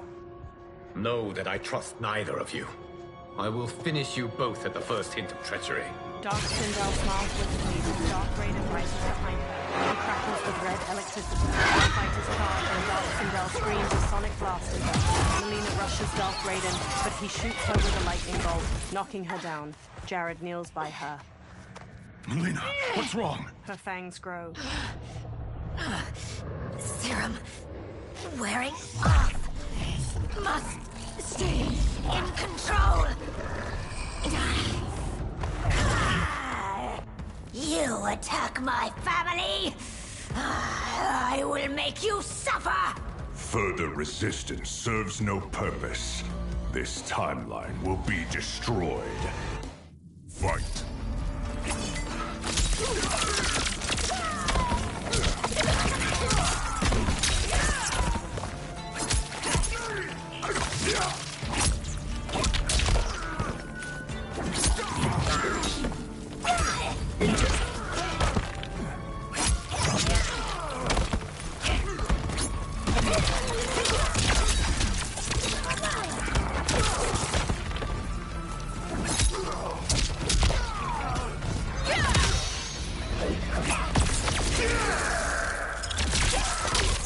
The attacker jabs the victim with 3 strikes, then knocks them away with an elbow to the head. Raiden uppercuts his victim into the clouds. He duplicates himself to slam the victim down to the ground, then stomps their ribs.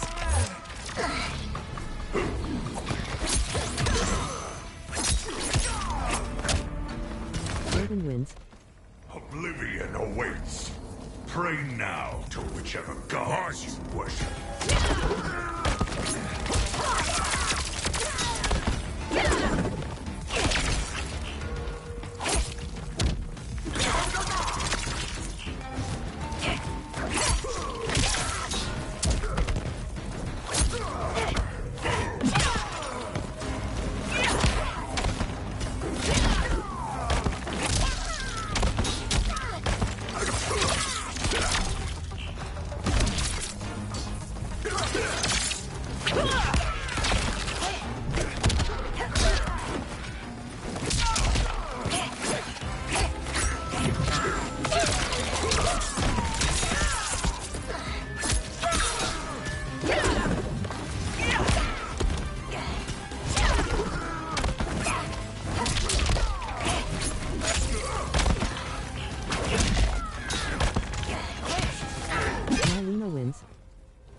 You haven't much fight left. It won't take long to finish.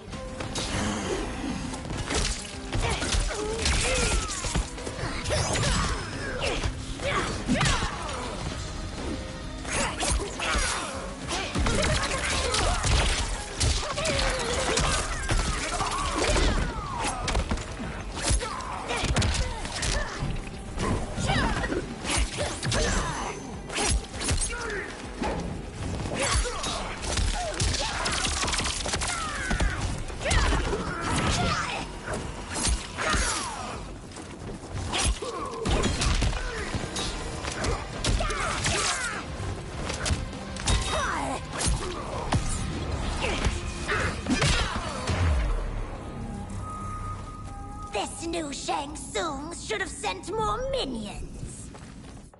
The warriors face off against their dark counterparts. Come forward if you dare. I will finish what Raiden could not. Quan Chi and Sindel front kick her. Dark Sindel blocks their attacks, then crescent kicks Quan Chi's face. She jumps and kicks Jared back while punching Sindel away. She stretches her hair out and trips Smoke with it, then Sonic screams Geras to the floor. Her hair whips out and flips Kitana and Liu Kang down. Dark Sindel punches Kitana's face as she gets up. She smashes Scorpion's chest with her arm, driving him down. Her hair shoots out to grab Shang Tsung and Tanya as they sprint over, then slams them to the floor. Dark Sindel smirks as the warriors lie motionless around her. Sindel takes a katana on the floor and hauls herself up with it. Your tenacity is to be admired. Until our last breaths are taken, as long as blood flows through our veins, we are not beaten.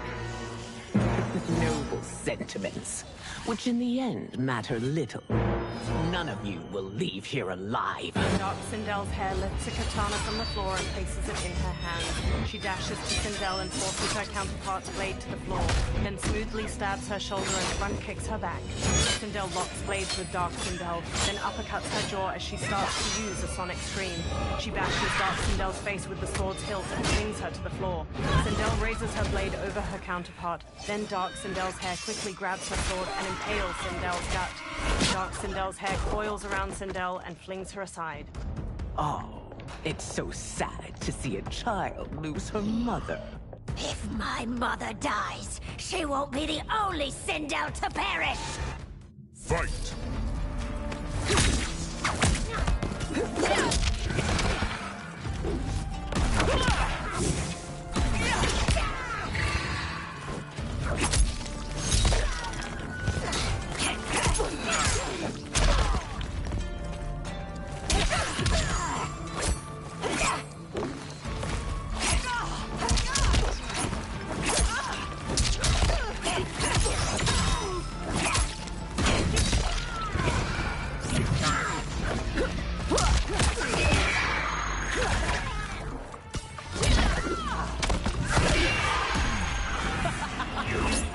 Marlena wins. This ends when I rip out your heart with my hands. Fight!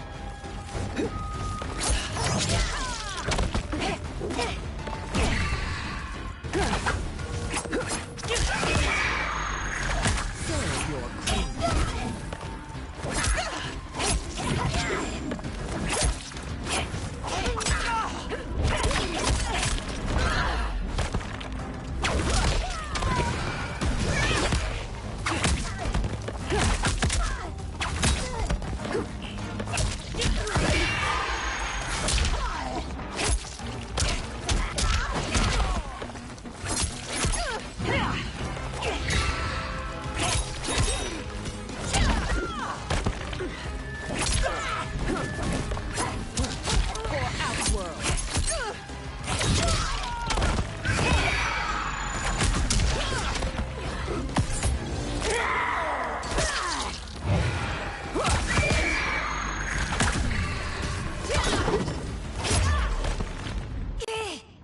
Melina stumbles to the floor.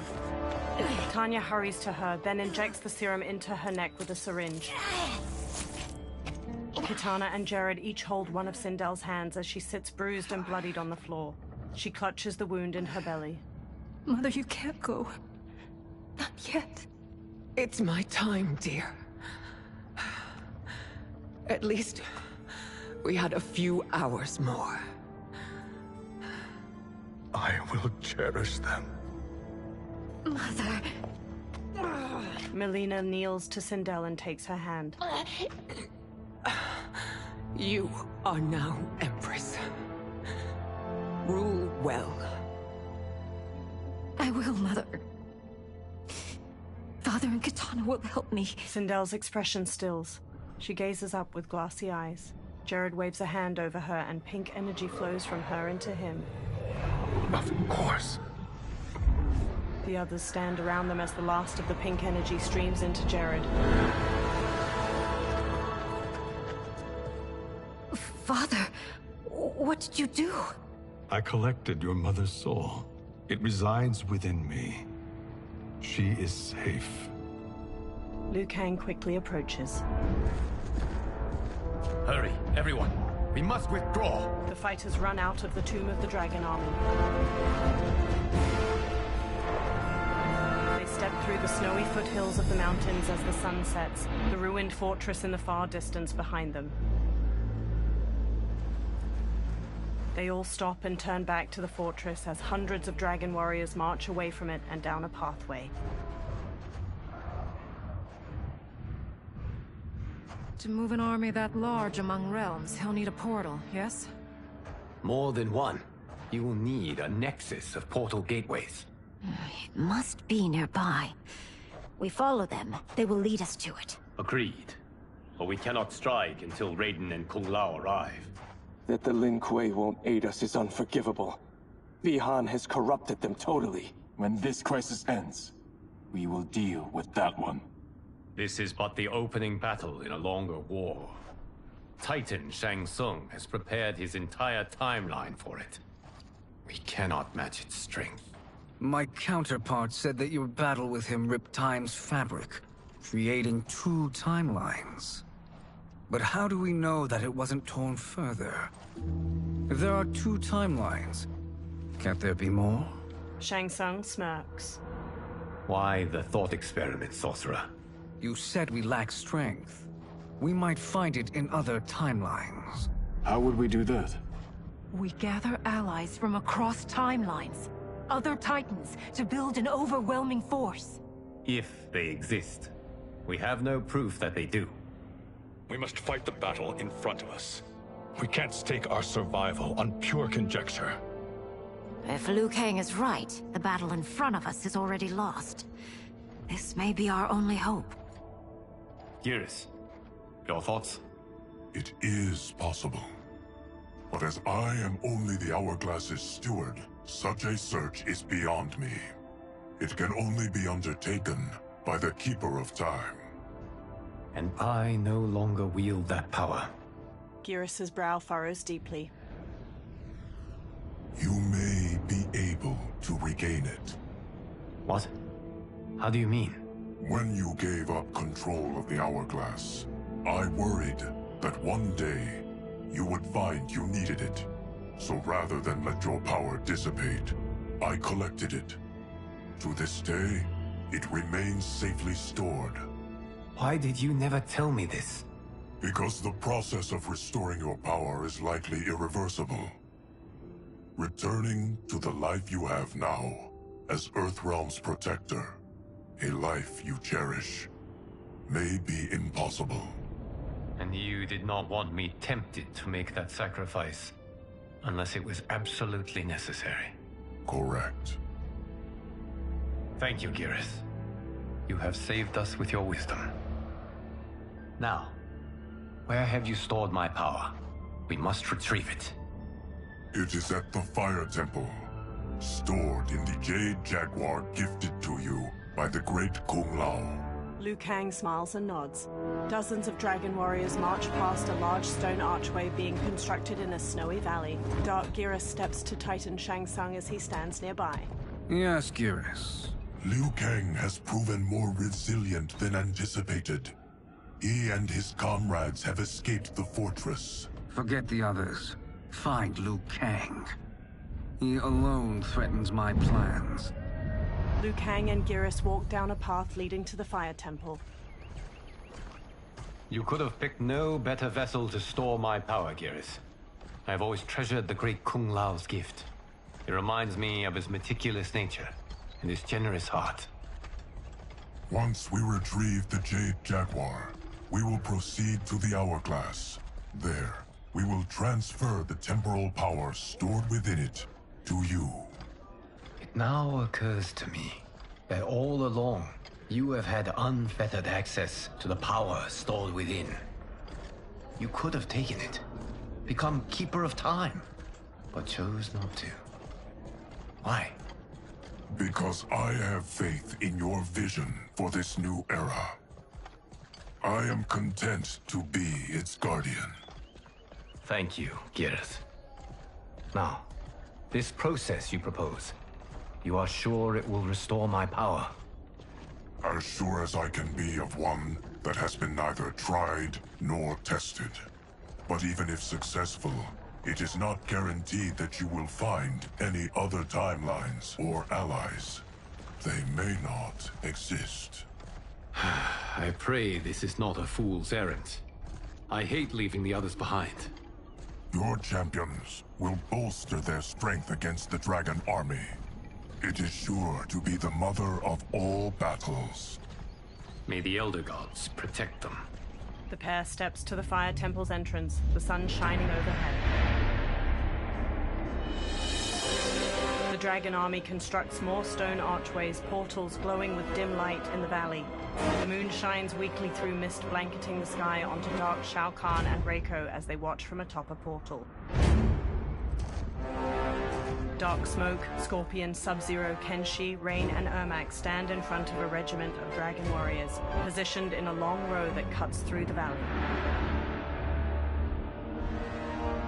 A pair of dragon warriors stand on top of scaffolding surrounding a portal. They haul a large stone up with a rope. A small, orb-shaped drone made with sleek, polished metal descends from the sky and hovers over the construction site.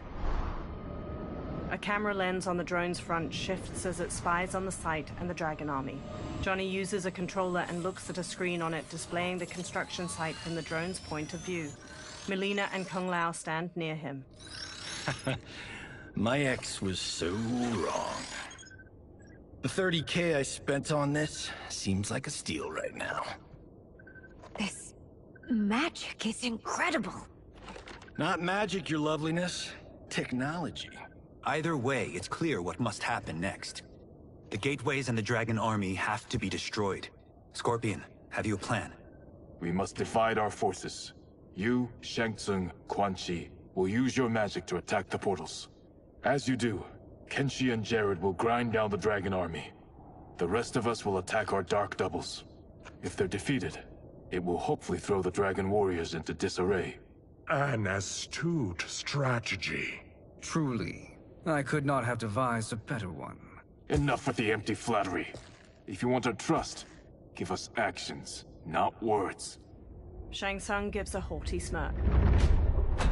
2 dragon warriors hammer stones into place with hammers.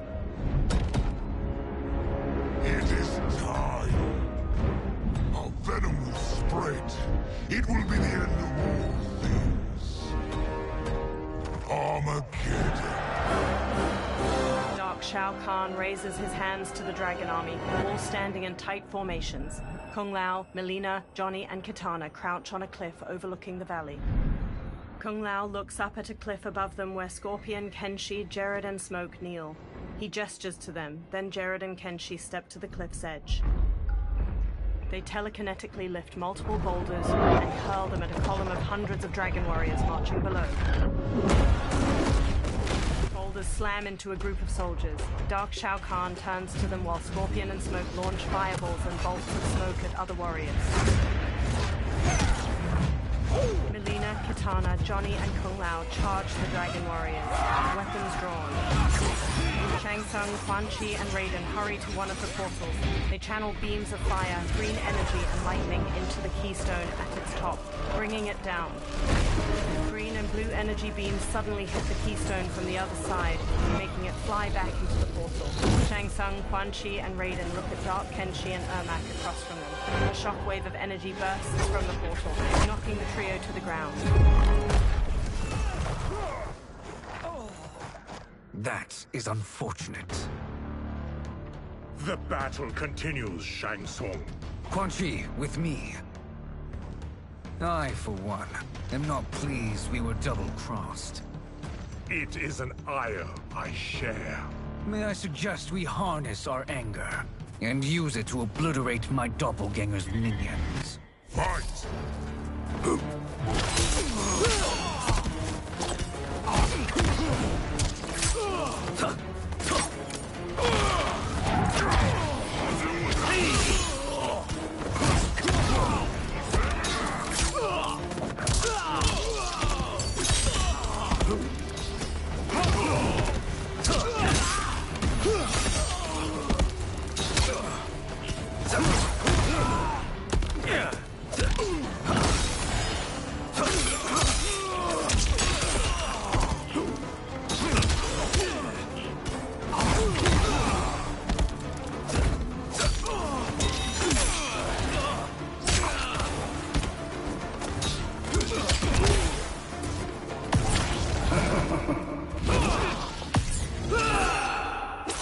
The attacker jabs the victim with 3 strikes, then knocks them away with an elbow to the head. Kenshi and his spirit slash the victim, then stab, shattering their ribs in unison.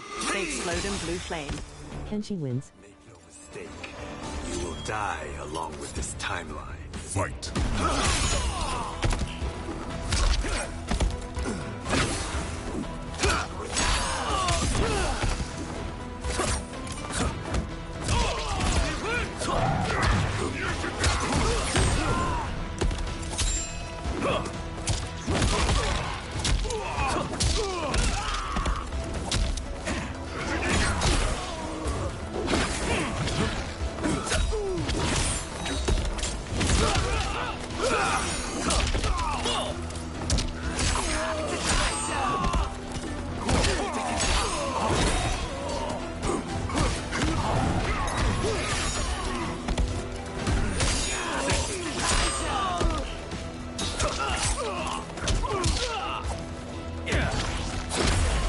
To be bested by a blind swordsman was more humiliation than Shang Tsung could bear.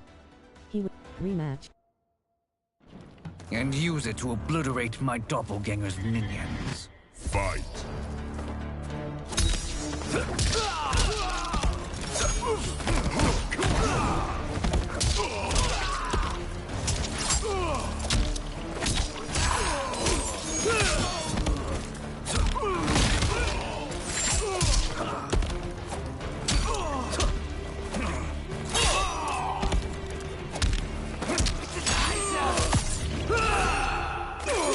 The attacker jabs the victim with 3 strikes, then knocks them away with an elbow to the head. Kenshi and his spirit slash the victim, then stab, shattering their ribs in unison. They explode in blue flame.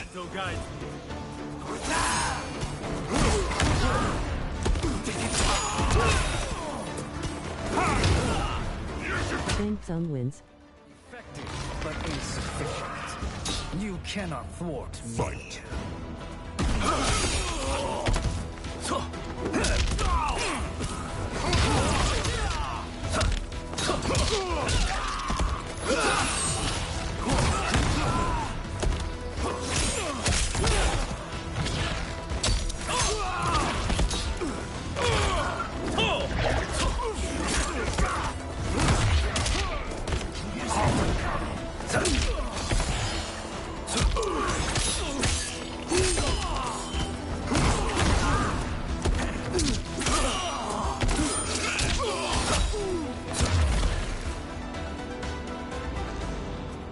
This pair will trouble us no more. Raiden blasts the portal gate with lightning. Shang Tsung and Quan Chi join him, adding their own magic. It crumbles, and the trio dashes toward the next one. Dark rain and dark smoke advance on them. Shang Tsung smirks. There are more who acquire our attention. Raiden nods and starts destroying the next portal gate. Shang Tsung and Quan Chi charge the dark duo, but Rain conjures walls of water to surround the sorcerers. Dark rain and dark smoke burst through the water. Quan Chi and Shang Tsung have no time to turn and meet their attackers, and are swiftly knocked to the ground. 2 blasts of lightning knock dark rain and smoke to the ground. Quan Chi and Shang Tsung stand. You're welcome, sorcerers. Is it me, or is that Raiden becoming insufferable? You are not wrong, but it is tomorrow's problem. Let us first solve today's. Fight.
Shang Tsung wins. Still wish to fight? I will send you to a watery grave. Fight!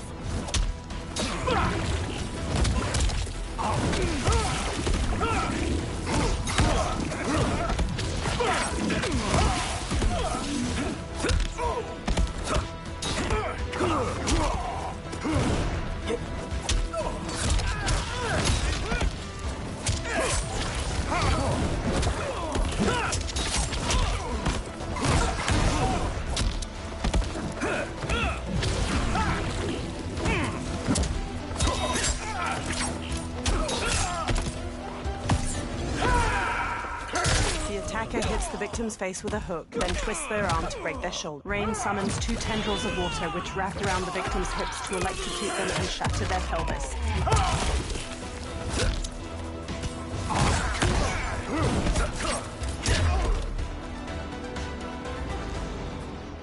Problem solved. Quan Chi, Raiden, and Shang Tsung bring down another stone off the gate. 2 of 5. It's progress. Now on to the next. From atop the next portal gate, Dark Shao Kahn leaps down toward them. He wields a heavy warhammer and uses it to knock Raiden aside before headbutting Quan Chi. Raiden blasts him with lightning, but Dark Shao Kahn breaks out of it. Quan Chi and Shang Tsung flank him with spin kicks, and the three unite their magic against the Horned Menace. Nearby, a portal generated by one of the remaining portal gates flickers. Did you see that? His life force is feeding the portal's energy. We kill him. We close them permanently. Shang Tsung gives a smug grin. They resume their assault, but Raiden is blasted aside by fire magic. Two new dark opponents saunter up, enrobed in blue and yellow armor. These meddling minions grow tiresome. Let us finish them. Fight.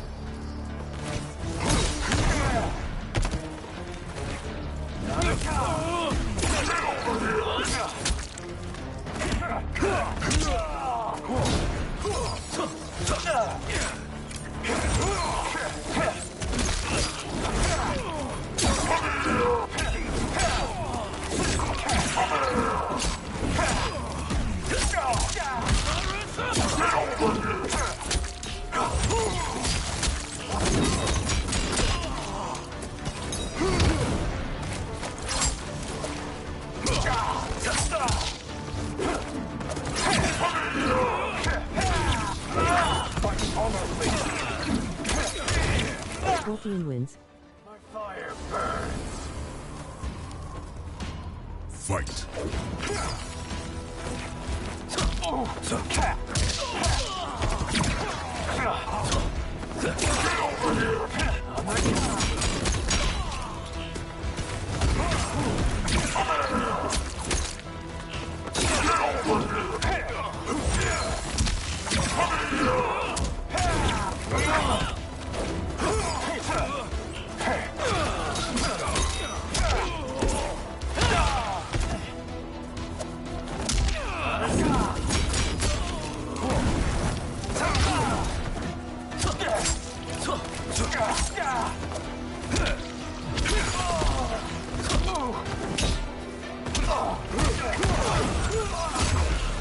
As a huckster in Upworld's hinterlands, Shang Tsung dreamed of wielding great power.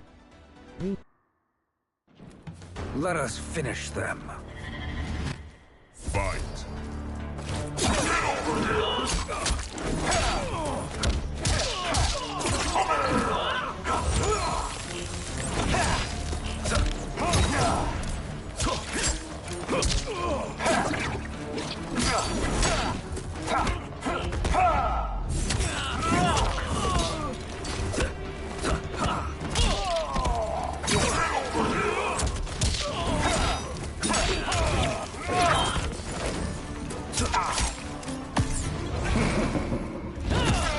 The attacker jabs the victim with 3 strikes, then knocks them away with an elbow to the head. Shang Tsung injects his victim with a green syringe. The toxin causes bones to mutate out of their innards like roots.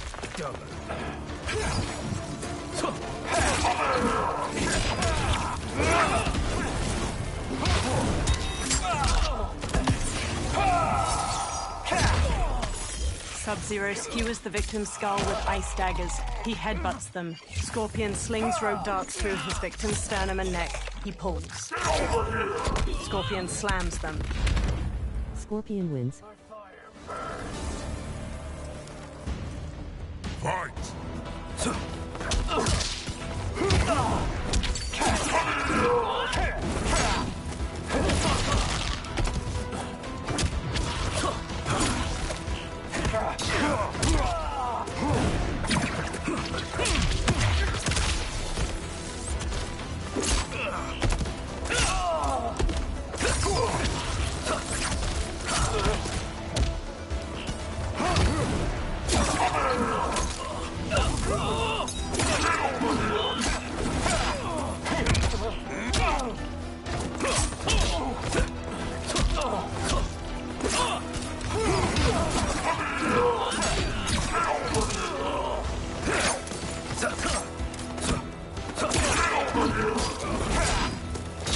Shang Tsung wins. Your flame will be snuffed out. Fight!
So much for fire and ice.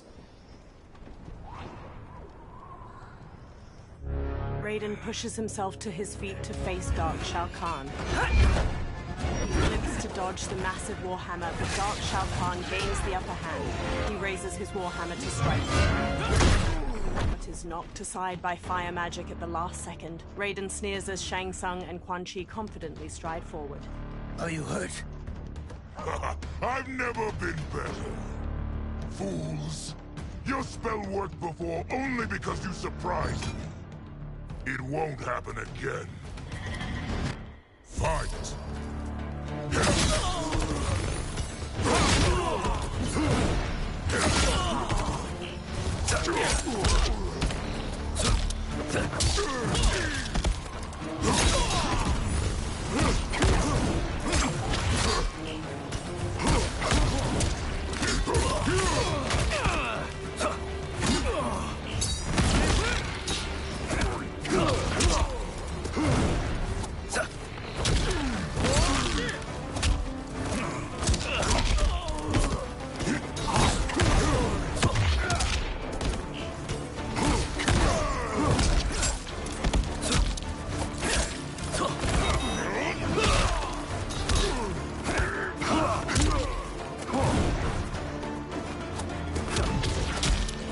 Shang Tsung wins.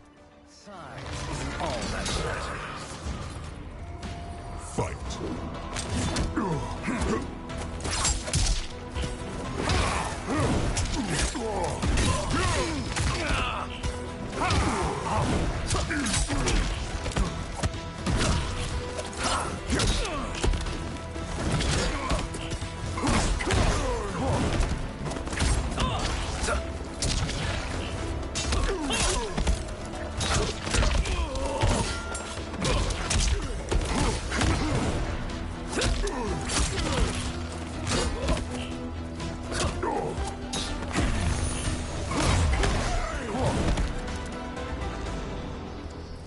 His soul is ours. With a forearm blade, Shang Tsung stabs Darkbreaker's neck. He continues stabbing. With a deep frown, he stands. His lips settle back into their usual smirk as Quan Chi raises his eyebrows. Shang Tsung reaches toward Dark Shao Kahn and siphons his soul away. Bright green light twirls out of his body, and he goes limp. A menacing smile stretches Shang Tsung's face as the portal behind them flickers out. Further down the valley, the others die out as well. You've done it. The army's trapped. All of the other realms in this timeline are safe. Never forget, Raiden, that we risked our lives to perform this service.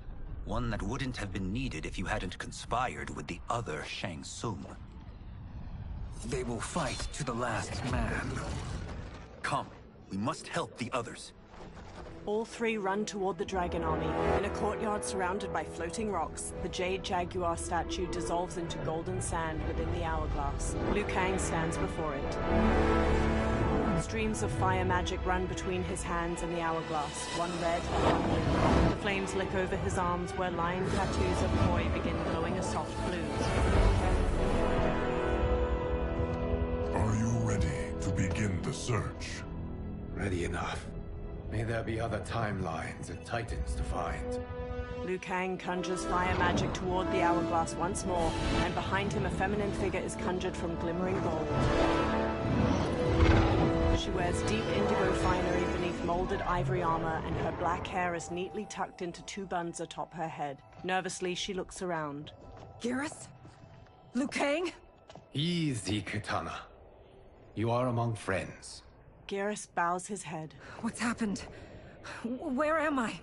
A long way from home. In a different timeline, to be precise. What? Are you also a keeper of time? Yes. Both of us? How is that possible? The battle for Chronica's Hourglass ripped apart time's fabric. Where there once was one timeline, there are now many.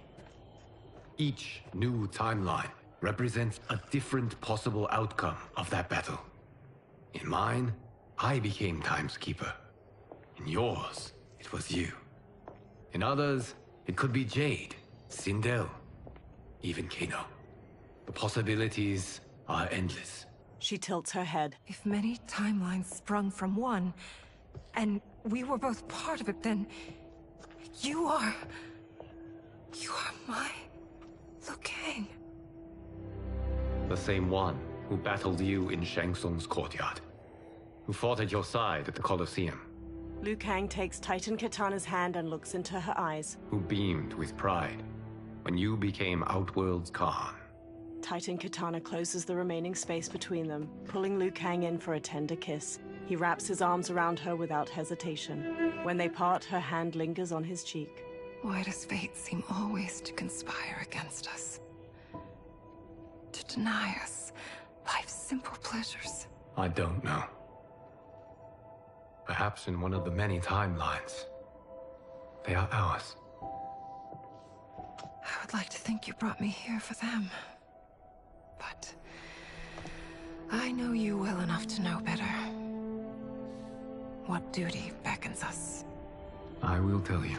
They hold hands. But first, we must gather more of our old friends. Titan Kung Lao. Shang Tsung, Titan, wielding the power of the Hourglass? Raiden. Yes, Kung Lao. He is a threat to all timelines. He is not yet aware of any beyond his and Liu Kang's. For now, it is only a matter of time. I had hoped my victory over Kronika would end the endless cycle of combat. Sadly, it begins anew. We have no choice. We must stop Shang Tsung. The millions in my White Lotus Society will aid us, if needed. Thank you, my friends. Nearby, a cloud of thick smoke appears. He is here. Several figures step out from it. Dark Nitara wears spiked red armor studded with gold. Dark Melina has molded armor in magenta and gold, exposing her chest and midriff. Dark Baraka wears red samurai armor, complete with two massive horns on his helmet. Titan Shang Tsung steps forth. Liu Kang, you have found allies. Titan allies, in fact. How could I have been so blind? Of course our timelines aren't the only two. Retreat to yours, Shang Tsung. Your attempt to merge timelines has failed. Yes. Your comrades proved most resourceful. Thus, I have resigned myself to simply destroying your timeline. Knowing that others exist to conquer makes that choice much more palatable. Once I destroy your hourglass, your timeline will cease to exist. I will take great pleasure in finishing you one last time. He clenches his fist, then motions forward. His dark allies charge. Titan Kung Lao defends against Dark Tanya and Liu Mei. Dark Baraka charges Titan Katana. Titan Raiden whirls his staff against Dark Kung Lao. Dark Nitara flies in and pins Kiras.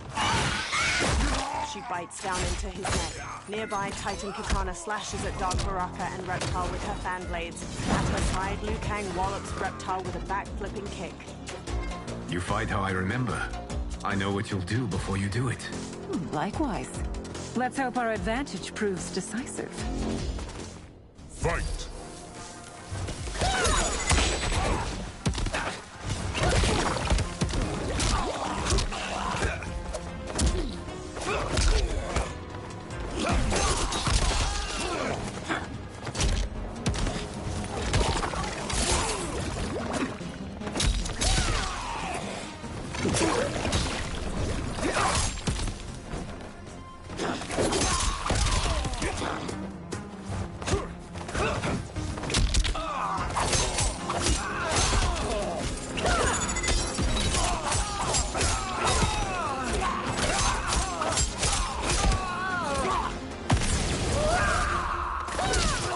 The attacker jabs the victim with 3 strikes, then knocks them away with an elbow to the head. Liu Kang rapidly kicks the victim into the air, shattering their ribs. He blasts them into the floor with a massive beam of fire.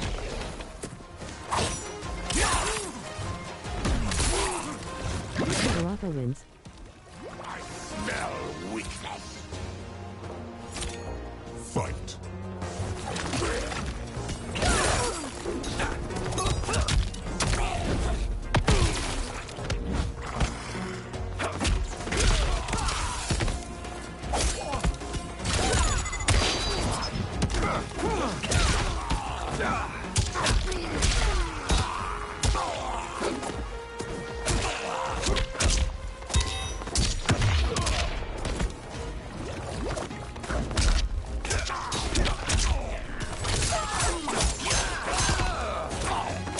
Liu Kang wins. Why not slither back to your timeline? Fight!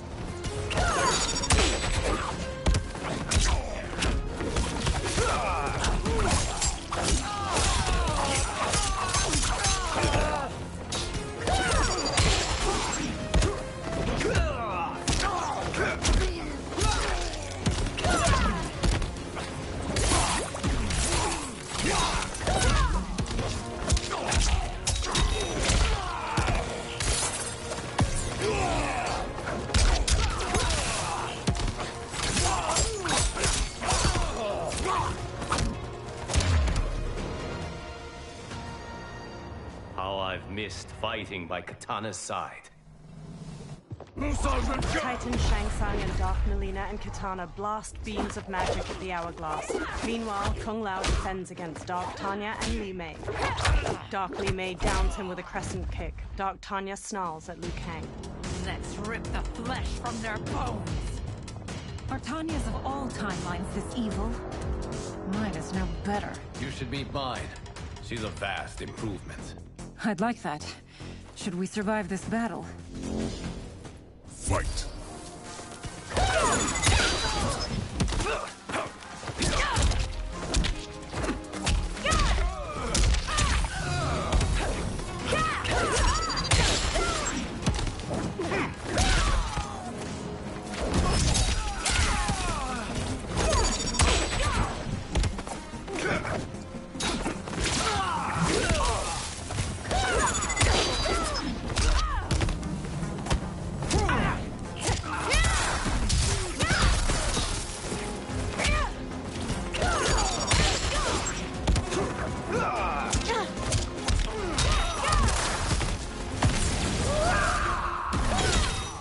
The attacker jabs the victim with 3 strikes, then knocks them away with an elbow to the head. Liu Kang rapidly kicks the victim into the air, shattering their ribs. He blasts them into the floor with a massive beam of fire. Liu Kang wins. There is no question that I prefer my Li Mei to you. Fight!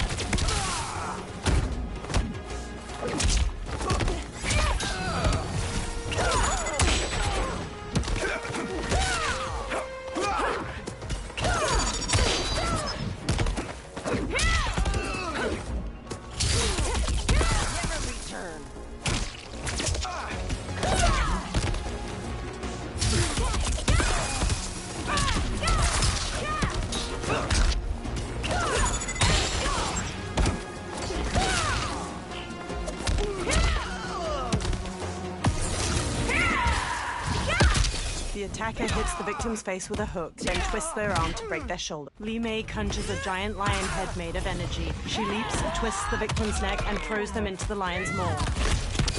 Li Mei wins. All realms and all timelines will obey Shang Tsung's will. Fight!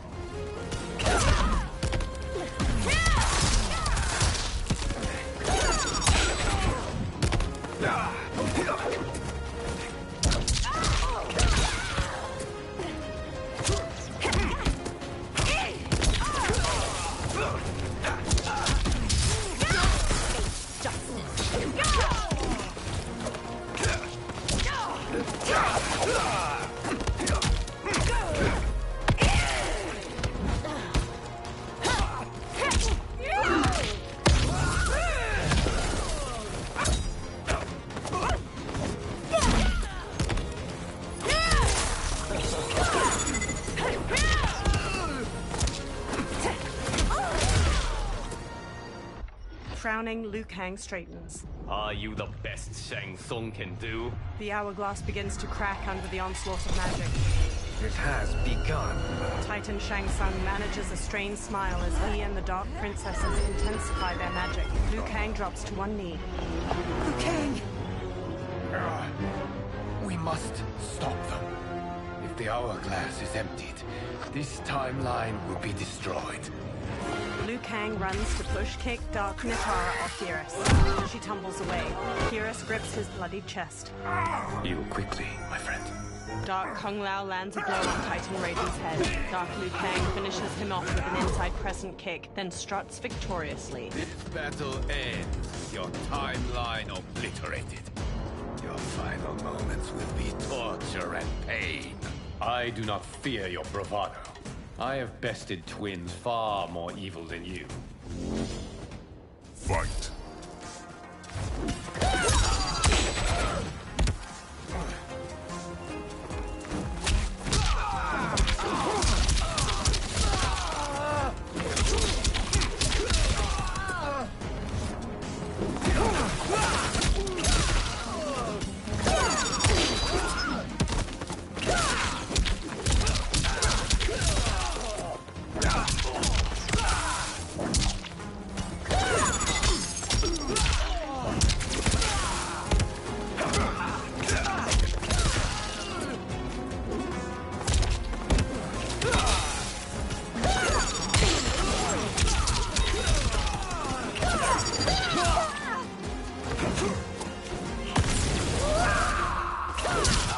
The attacker hits the victim's face with a hook, then twists their arm to break their shoulder. Liu Kang rapidly kicks the victim into the air, shattering their ribs. He blasts them into the floor with a massive beam of fire. Liu Kang wins. Shang Tsung has made us resilient. I won't go down easily.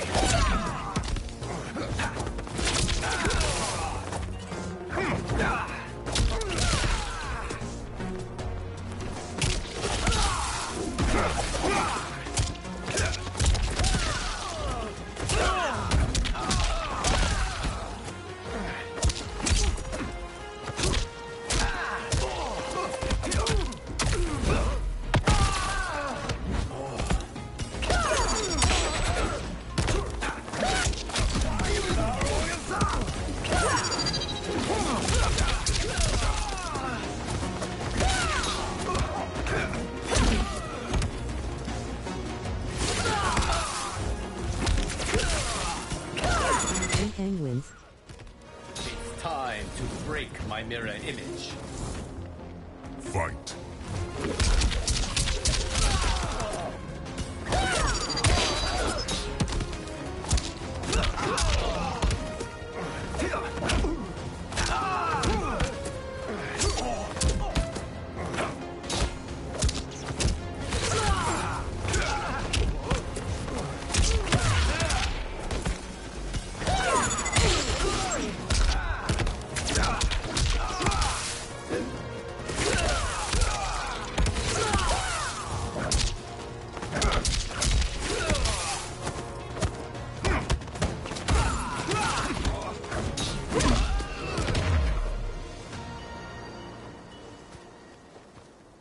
Go back to your timeline, brothers.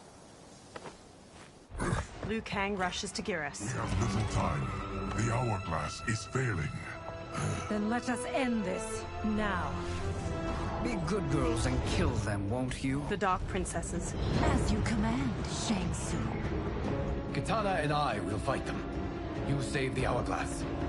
Yes, Liu Kang. Beams of golden sand flow from Geras' fist towards the hourglass, while Titan Shang Tsung's red magic continues its assault. Fool! You cannot save it. Liu Kang and Titan Katana face the Dark Princesses. I don't know which of them is worse. Both are cracked reflections of me. They are abominations. Neither will survive this fight. Fight!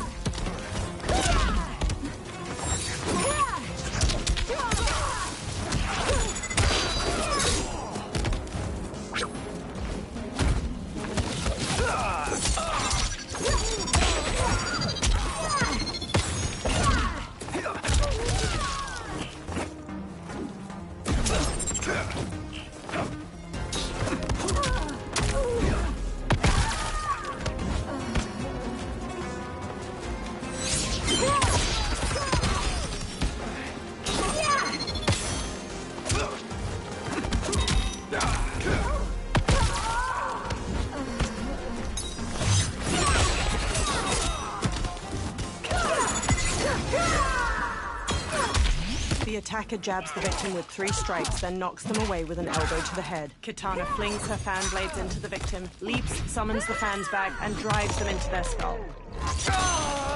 Kitana wins. I won't lose to one of Shang Tsung's maddest spirits.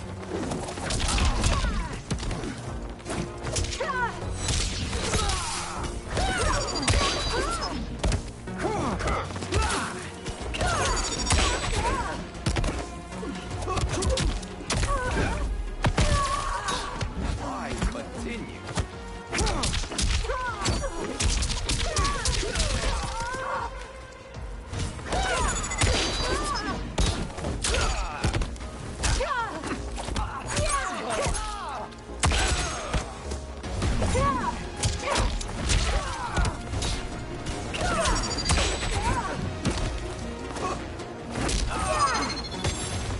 Liu Kang wins. Fight.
Liu Kang lowers his fists. Once Shang Tsung is finished, you will be too. He hurries to the hourglass and casts beams of red and blue fire from his hands. Titan Kitana stands with him. She conjures beams of blue magic to assist him. Titan Kung Lao and Raiden join them as Titan Shang Tsung falters and drops to one knee. Sand flows back into the hourglass and the cracks in its glass sides melt away. Titan Shang Tsung drops his hands, cutting off his red magic. This isn't over, Liu Kang. His dark servants stumble to their feet, and together they retreat into a thick smoke cloud. Dark Tanya limps heavily, and Dark Kitana clutches her arm. Thank you, everyone, for your aid. This battle was won together. Shang Tsung is gone, but he's not defeated. He will be back to renew his campaign. Not only against this timeline, but against all timelines. Our choice is clear. We must take the fight to him. Destroy any power he has to make war against us. Agreed. Shang Tsung is likely already gathering allies as I gathered you. We must best his efforts. Assemble an overwhelming army from across all timelines. Liu Kang conjures a fiery portal and steps through. Geras and the Titans follow close behind. In a rocky desert, a fiery portal appears. Liu Kang marches out with his head held high. Behind him, dozens of allies materialize. A Quan Chi wears turquoise robes with elegant cloud patterns. A Shang Tsung stares sharply, wearing regal gold and white regalia. An armored Nitara bares her teeth, her gold crown twinkling in the sun. A Johnny Cage wears a black muscle shirt and reflective sunglasses. A woman with defined abs pushes ahead of him with a smug grin. She wears a crop top emblazoned with the name Cage on her chest. Liu Kang's army stands ready. A character select screen appears. Select your final fighter. Scorpion. Nit. Have. Garrett. Kenshi. Cross button select. Sub-Zero. Reptile. Kenshi. Reptile. The hero gazes up the pyramid steps. Liu Kang's army stands ready behind him. Before them lies a giant stepped pyramid. 2 parallel staircases run all the way to the top, and a gap between them opens to a deep chasm. Statues of muscular creatures flank the stairs. From the pyramid's apex, Titan Shang Tsung glares down his nose at the army. There is nowhere to run, Shang Tsung. Nowhere to hide. We have banded together to rid all timelines of your evil. The threat you pose to them ends today. Such certainty, Liu Kang, that this battle will end in your favor. It can end no other way. Because across all timelines, the arc of history bends toward justice. Does it? In this timeline, it bends toward me. Titan Shang Tsung conjures fiery magic. He blasts it into the air, and it coalesces into a portal. Behold, Liu Kang, the hell I unleash upon you. Hundreds of skulls spill out of the portal, forming a grisly path for a Titan Quan Chi. He holds his arms out wide as he leads dozens of dark fighters onto the pyramid. Shang Tsung gestures toward them and smirks at Liu Kang. Far below, Liu Kang's eyebrows knit together and his lips press into a hard frown. The Dark Army joins Titan Shang Tsung, including a gold-armored Raiden with an amulet on his belt and a Havik wearing armor made of meat and bone. Titan Shang Tsung holds up his hand. The Dark Army charges. Liu Kang's army ascends the steps to meet them, led by Liu Kang and alternate timeline versions of Sindel, Baraka, and General Shao. Halfway up the steps, the two forces clash. Liu Kang strikes a Dark Quan Chi, while a Dark Kenshi kicks an alternate reptile into the chasm between the stairs.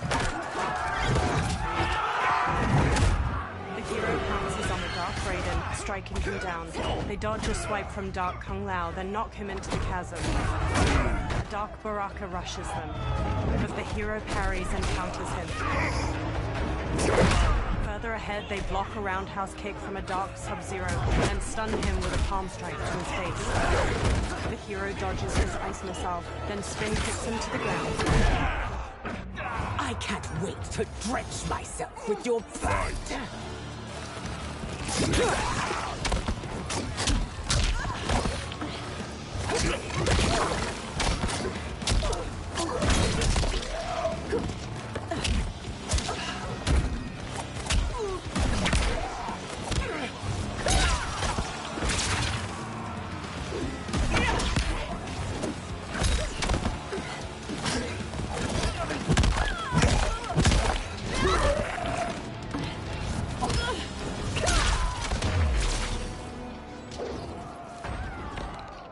The hero barrels up the steps and side kicks an opponent aside. A new opponent leaps in. I will claw my way to victory. Fight!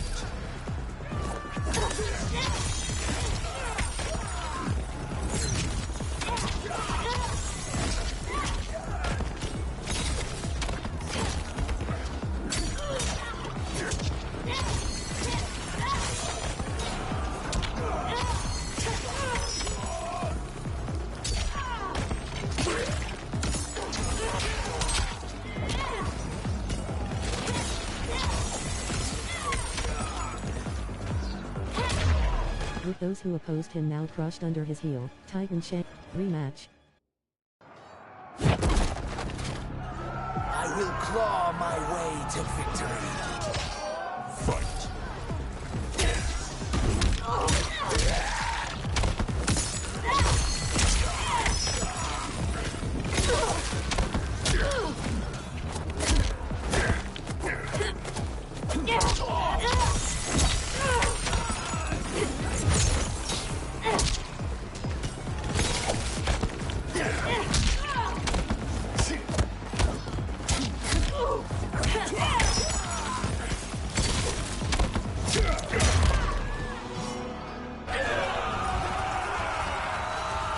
Small crowd charges. The hero flees, punching a Dark Kenshi. A new opponent leaps from a ledge and strikes the hero.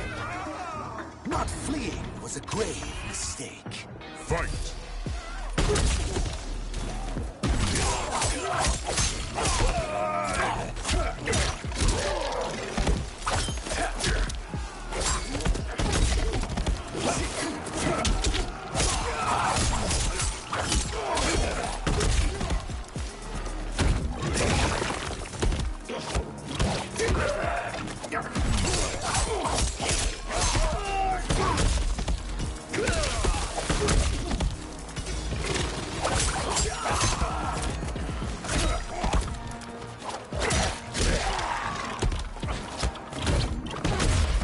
With those who opposed him now crushed under his heel, Titan Shang Tsung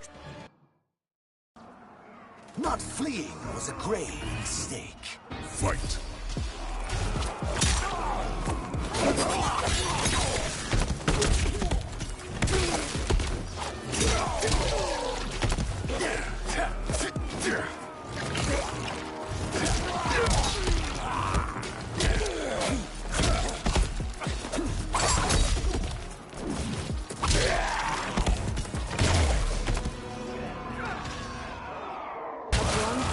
Dark gray athletic leggings uses an eye laser to slice a fighter in half. She charges the hero, slashing with a knife.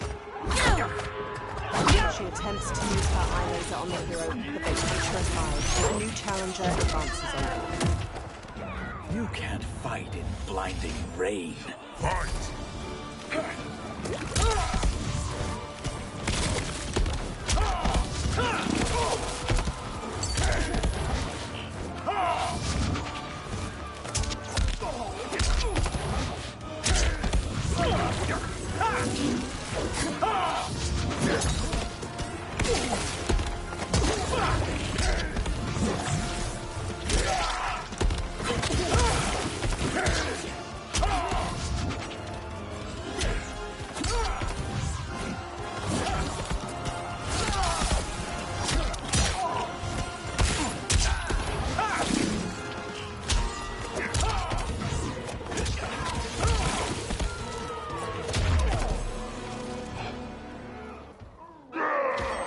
Several levels above, Goro leaps down to the hero and sends them flying with a hammer strike. 3 Johnny Cages square up against Goro, one in a muscle shirt, one dressed like a mime, and the third is the woman in a crop top. The mime cage mouths a scream.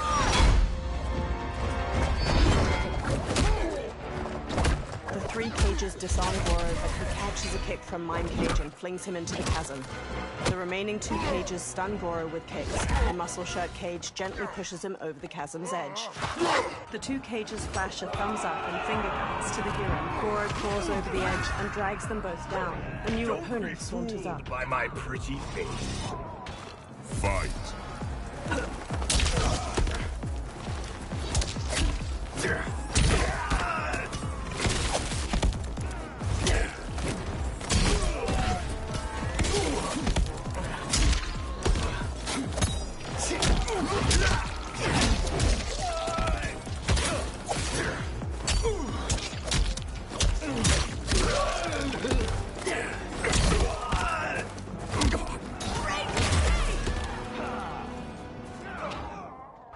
Ascends toward 4 of Shang Tsung's fighters. A bladed blue fan extends across their path.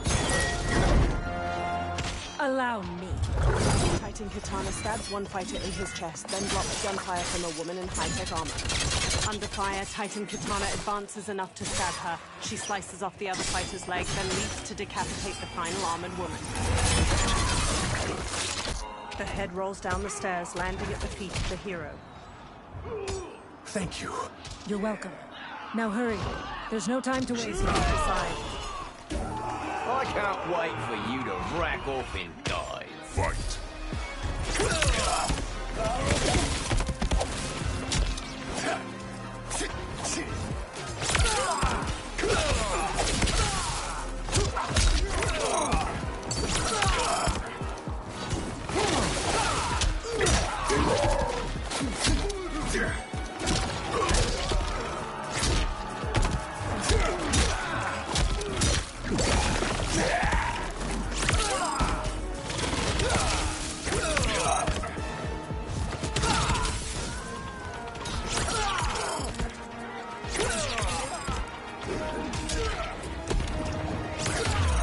With those who opposed him now crushed under his heel, Titan Shang Tsung extended his rematch.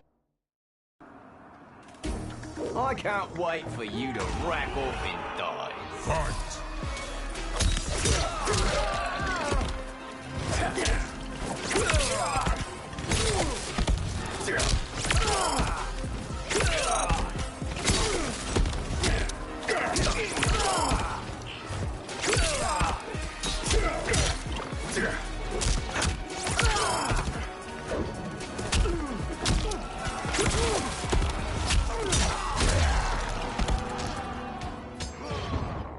ground beneath the hero's feet trembles. They dodge a strike from a Dark Raiden at the last moment, leaping up to dangle from a chain. Dark Raiden throws a bladed hat to slice it.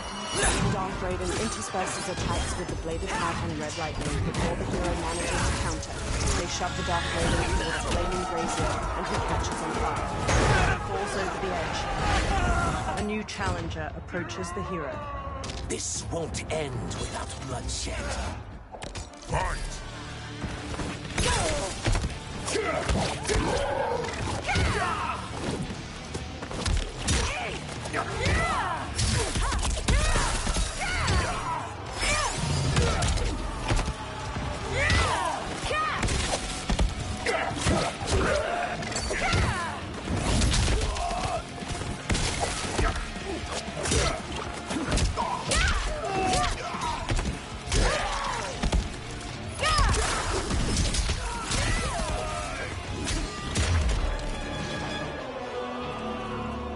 The hero dashes onward. Assist me, Quan Chi. Together, the Titans conjure a fireball with their magic. They throw it down the steps. The hero dodges narrowly, and the fireball continues downward to obliterate several fighters from both armies. 3 Dark Melinas emerge, charging with their size. The hero stands and manages to grab the wrists of the first Melina. They slash at the other 2 with the captured weapons. The hero stabs one Melina in her abdomen, then uses the 2 captured sides to stab the first Melina in her neck. The final Melina leg sweeps the hero and pins them down. She stabs down with her sides, and the hero pushes back against her wrists. Mash square, triangle, cross, circle buttons. R2 button. Dark Melina's blades to shove through her eye sockets. She collapses, her snarling face slackening. The Titans Shang Tsung and Quan Chi begin conjuring more magic when their counterparts charge them from behind. A light Shang Tsung exchanges blows with the Titan Quan Chi. He and light Quan Chi then switch opponents, and each manages to knock down his Titan double. Light Shang Tsung. Hurry, Saito. You are almost there. Titans magically rip the souls out of Light Quan Chi and Shang Tsung. They both collapse.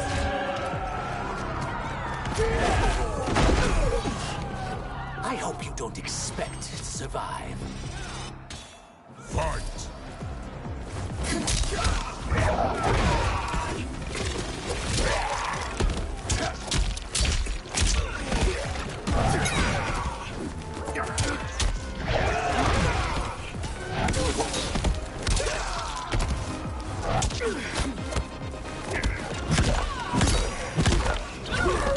Be still!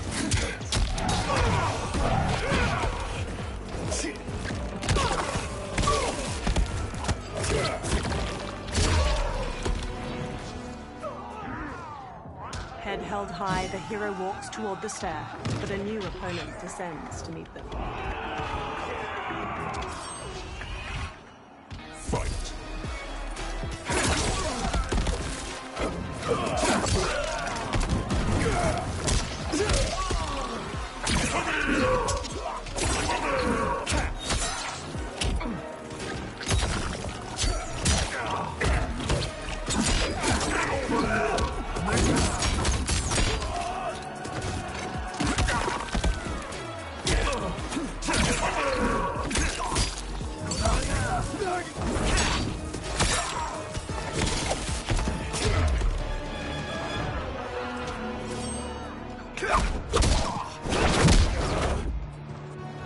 Only a little further, Sizov. Follow me. Together, they charge up the remaining steps until they reach the pyramid's apex, a broad platform shot through with glowing green cracks. Crumbling statues loom over its corners, and Titans Shang Tsung and Quan Chi stand waiting. Your defenses have failed, Shang Tsung. This is over. I do not think so. Realize, sorcerer, that you've brought this on yourself. Avarice and ego have again proved your undoing. We have no choice but to eradicate you. It is you who will be eradicated. You and your followers. And once you are dead, all timelines will be mine. With a sneer, Titan Shang Tsung charges the hero. Liu Kang rushes at Titan Quan Chi simultaneously. Titan Shang Tsung spin kicks the hero's chest, knocking them to the ground. Titan Shang Tsung rushes to join the fight against Liu Kang. Together, he and Titan Quan Chi gain ground. Liu Kang manages to twist Titan Shang Tsung's arm, but takes a kick to the face in return. He squares up against his opponents. They charge him. Liu Kang jabs Titan Shang Tsung's jaw, then axe kicks him to the ground. He then sends Titan Quan Chi tumbling with a jumping roundhouse kick. Titan Shang Tsung regains his footing and resumes his assault. Liu Kang encloses his fists with blue and red flames, but Titan Shang Tsung manages to redirect the fire at the last moment. Liu Kang manages to back Titan Shang Tsung to the edge of the pyramid. Titan Quan Chi stands and conjures a giant green serpent which ensnares Liu Kang. It coils around him, constricting tightly as it flicks a forked tongue. The hero gets to their feet, straightens, and marches toward the Titans. Titans Quan Chi and Shang Tsung strut toward the hero, their capes fluttering delicately in the breeze. Your position is precarious. To survive, you must submit. Yes. The question you must ask is, if Liu Kang couldn't finish us, how possibly could you? Fight.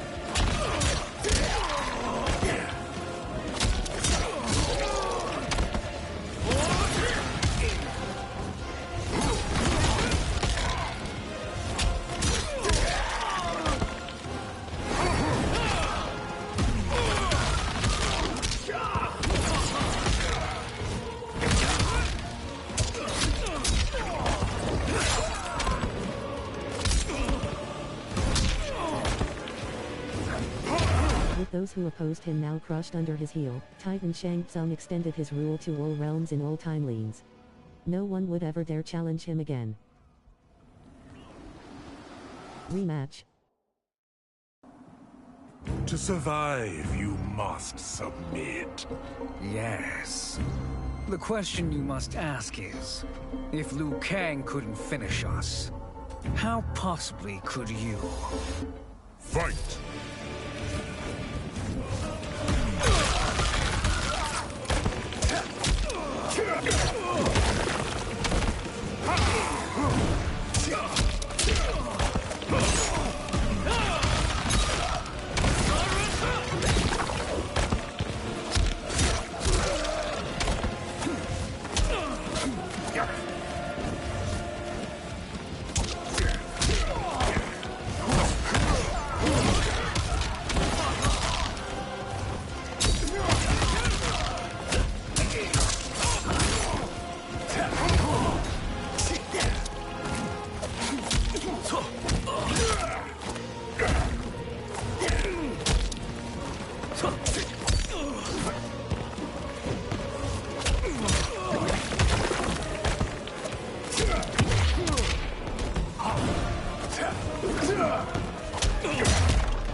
Liu Kang runs up to the hero.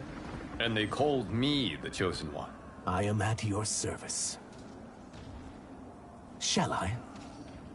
You have done more than enough. Please permit me to end this. With a stiff jaw and piercing eyes, Liu Kang walks to the motionless bodies of Titan Shang Tsung and Quan Chi. He motions wide circles with his hands, conjuring one. The souls of the two defeated Titans twirl up into the cloudy sky. The hero stands at Liu Kang's back, gazing up at the dissipating light. May that be the last we see of you. Liu Kang and the hero stumble. What's wrong, Liu Kang? Timeline. Without Shang Tsung to hold it together, it's falling apart. You must return to your timeline before this one collapses. Liu Kang conjures a portal. Thank you. for your aid, Saizoth. May we one day meet again. Swirling red and blue fire magic swallows the hero up, engulfing them in the portal. In Madame Bo's tea house, Raiden pours a steaming cup of tea for Liu Kang. Johnny, Kenshi, and Kung Lao sit with them. I'm telling you, the locations we found here are money. I mean, look at this. Don't the rainbow colors on these mountains just scream Outworld?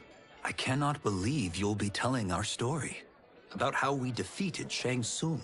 Well, the studio thinks it's fiction, not fact. But I don't care, as long as it's covering the budget. I assume you'll be the star. Nope, I'm behind the camera, writing and directing. Time to let someone younger and prettier take the lead. You know, I've written in parts for all of you, if you want them. Us? On screen? I mean, they're cameos.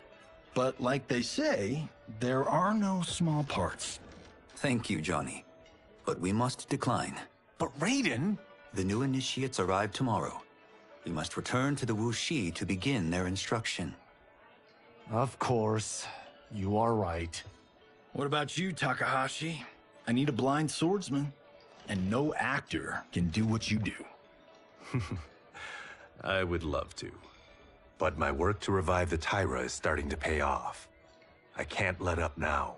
To Liu Kang. Well, I know better than to ask you. Your plate is always full. Indeed, Johnny Cage. Which is why I must now depart. Off to Outworld? To advise the Empress? Between her father and her sister, Melina is receiving plenty of good advice. And with the sorcerers and the general imprisoned, there are few threats to her rule. Is something wrong, then? I am simply shoring up our defenses. As you know, Bi-Han and his Lin Kuei have abandoned their roles as Earthrealm's guardians. His brother, Kuai Liang, has agreed to build a new clan, the Shirai Ryu, to take its place. I must go aid his efforts. Is there anything we can do? Not yet, but I will call upon all of you when the time comes. Madame Bo, once again you have served an excellent meal. That's kind of you to say. Enjoy the rest of your evening. And thank you, all of you. You have served well as Earthrealm's champions. No, Liu Kang. Thank you. Joining up with you really has changed the arcs of our lives. A warm smile stretches across Liu Kang's face. I am glad. With a nod, he leaves. Madame Bo surveys her remaining patrons. All right, gentlemen. If you're finished, there's only one thing left to do. Which one of you gets the bad news? The bill. Not me. I'm still 3 mil in the hole on Sento. How, thick's your wallet, Takahashi? Thick enough. But seems to me our hosts are on the hook. They did invite us. You think we have money? The Shaolin live modestly. Easy, Kung Lao. They're teasing. Don't worry, Fondor. I've got this covered. As Liu Kang exits the warmly lit tea house into a blue dusk, his smile lingers. The realms are in safe hands.